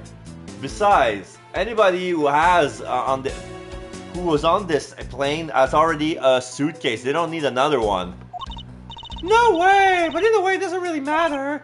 True, either way, why would anyone buy a suitcase after they boarded the plane? Anyway, see that? Just look at all the Captain Hugo had painted on there. Cute company mascot, isn't he? They're painted on with a lot of care. Doesn't it look like he's about to jump out at you? You're certainly making something jump inside my stomach. I guess there's no fooling your refined tastes. You look like you really wanted to get one, and I thought I was going to finally make my first sale, but you saw right through it. Glad that's done though. Never make me try to give you a sales pitch ever again, okay? But I never showed any interest in it to begin with. Tee hee hee! It really is pretty horrible, isn't it? You want to know something? This suitcase was designed by Miss Rhoda. Miss Tenero designed this? Yeah, it was a company-wide contest. Well, it does have a very sharp design sense. Ha! Sharp? Like stinky sharp cheddar, maybe? I really have no idea why the bigwigs decide to go with it. It's so blech. Miss Tenero designed this, did she?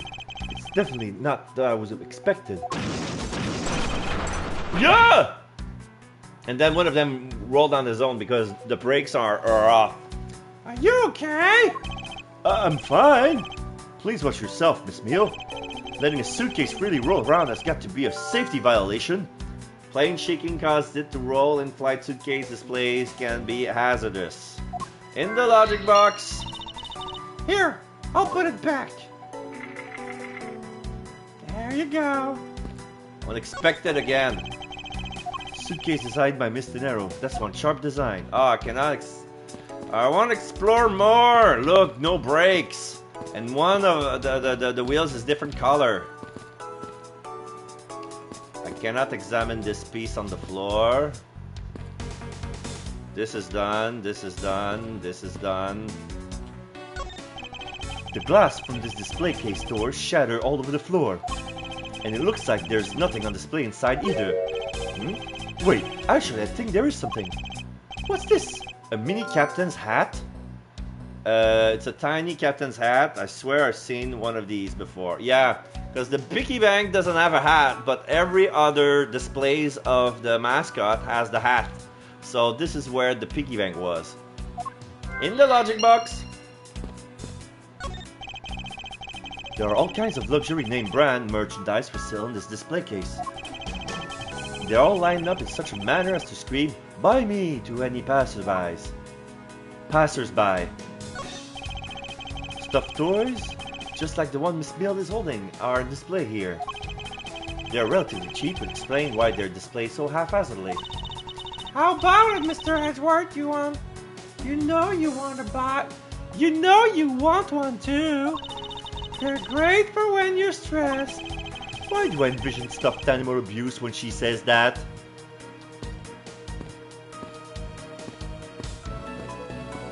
I cannot walk in front of the door because of the sharded glass. Alright, time for some logic then. Broken glass.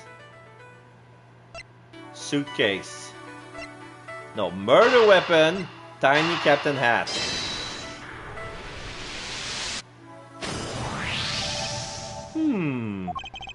The hat probably used to be on the piggy bank's head. Let's give it a go and see.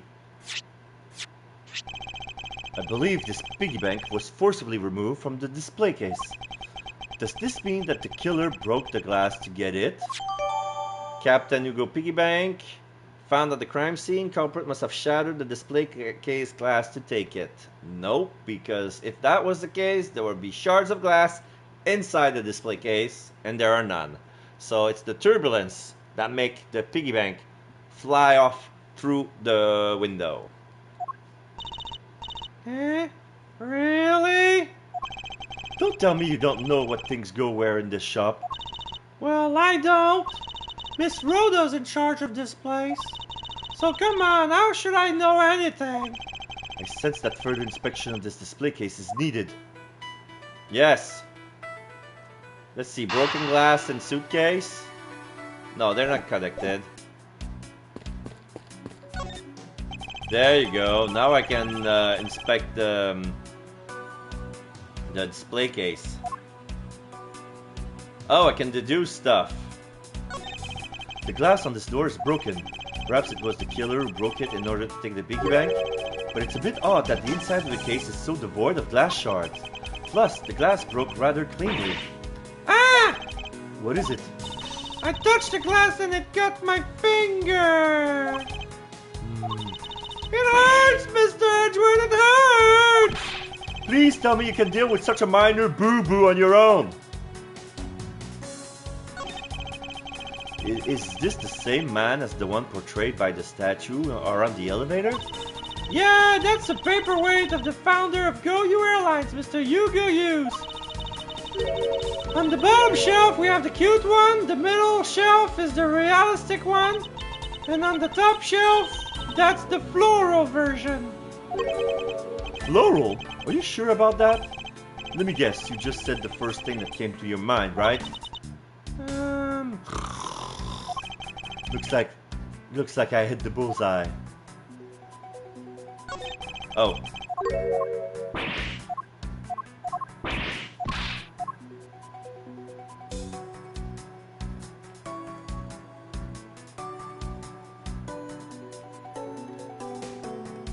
Burks.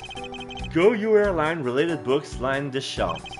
the history of GoYou Airlines, the future of GoYou Airlines, the 7 wonders of GoYou, Fight On GoYou Airlines, working name, You Go Airlines, You Go You,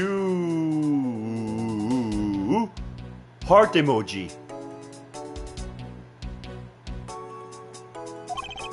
The titles makes it very clear that they won't be making the top seller list anytime soon.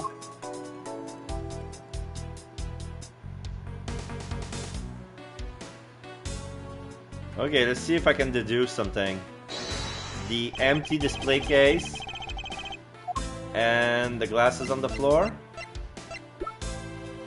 Oh, that's the profile.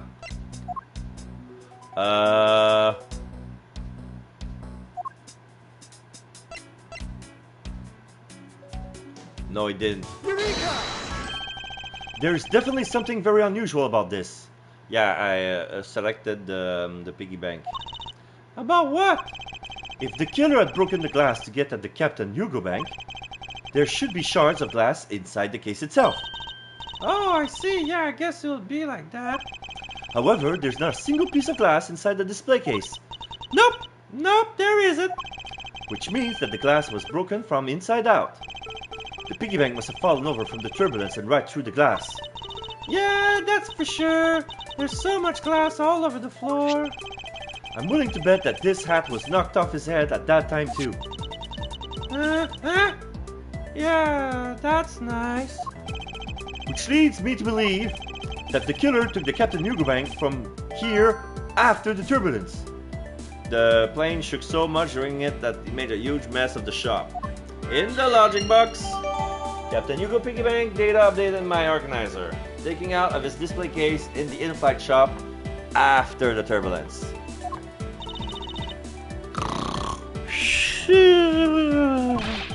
Take your power naps on your own time, Miss Meal, and listen when I'm talking. Wait, what? What? But murder occurred before the turbulence, which rules this piggy bank out as the murder weapon. Ah, yeah, the fact says that it happened before. So somebody just hit the guy on the head to create a wound. And there wasn't much blood too. So yeah, I don't think he was killed in the elevator. So you mean the bank's not the real murder weapon? It's a fake? Yes, at this point, there's a very real possibility. But then, what if, when the killer went to take Captain Hugo, they broke the glass by accident? The display case is locked, so that's highly unlikely. Yeah, but there's one person who could have. Oh, and who would that be? Miss Rhoda, of course. I mean, she's the one in charge of this place. She has the keys to everything. Miss Rhoda Tenero, huh? So she's saying that she could have unlocked this display case and get the plushie here. But that doesn't explain how the glass was broken. Because this suggests that it was the piggy bank that broke the glass. Oh, something else. What else is there? There's something else? Something else to deduce? No. Oh. For security, there's a lock on this display case. Miss Meal, Oh, Miss Mill, if I may ask you about this lock. the one who's in charge of the shop is Miss Rhoda, so she's got the keys to all the display cases. I see. Oh, I bet you want to buy something. Do you want me to go get the key from her? No, that's alright. Okay, so I only overlooked the lock. Okay, so I got everything here. So I guess more logic. Suitcase. Turbulence suitcase.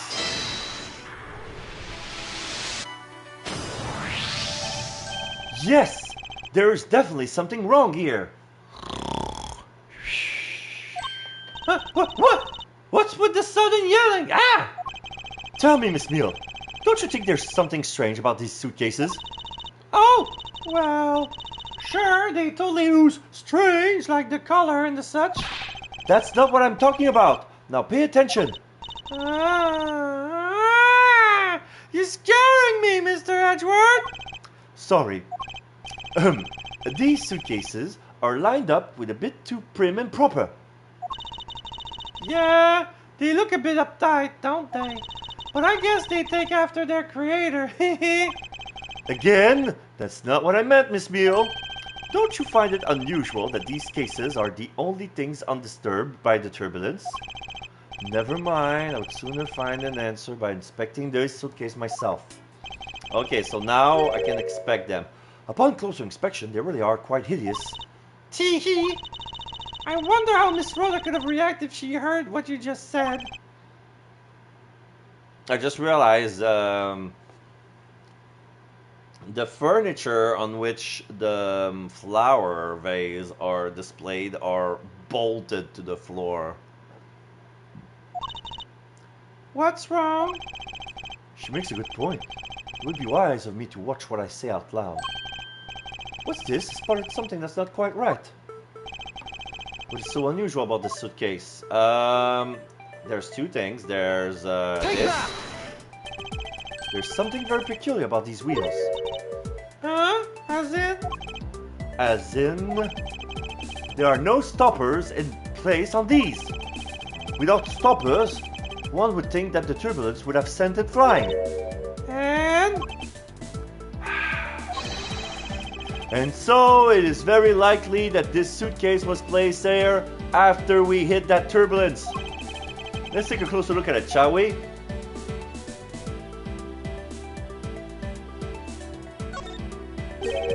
What's this? The wheel is completely covered in something.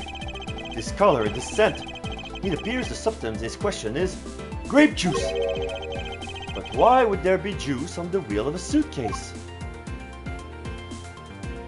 Let me check the tag. $1,200 for that monstrosity? Not exactly priced by someone with a conscience, I'd say. Well, if they're half off, it's still $600.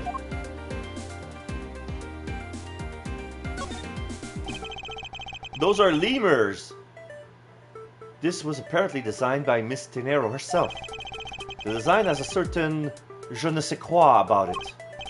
Yes, perhaps that is the best way to put it.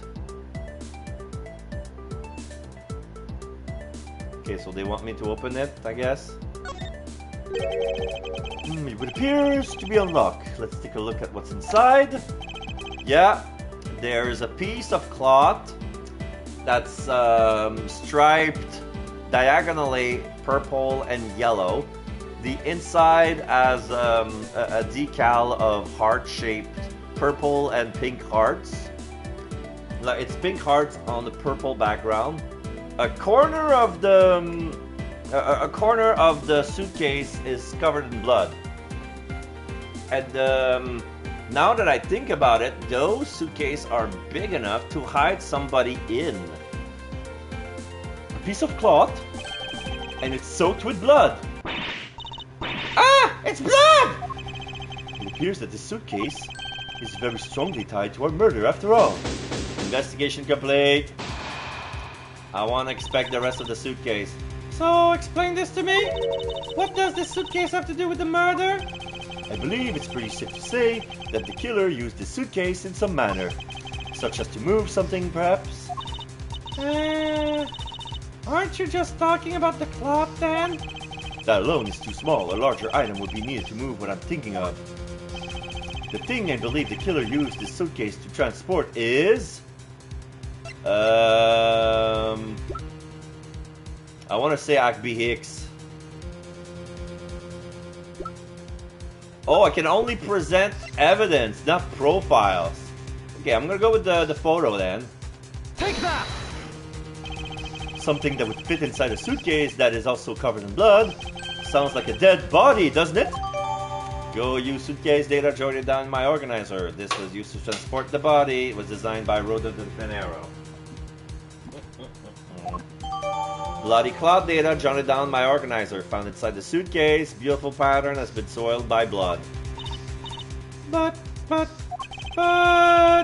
In light of this, I would say that Mr. Hicks was moved into the elevator from someplace else. Which means that the murder was committed in an entirely different location. So you're saying that after moving the body into the elevator, the killer brought the suitcase in here and just left it? Exactly.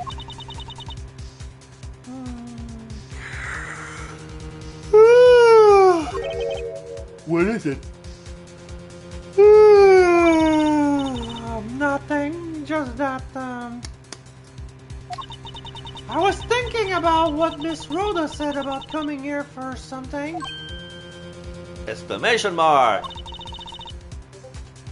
Question mark. Excuse me, Mr. Edgeworth?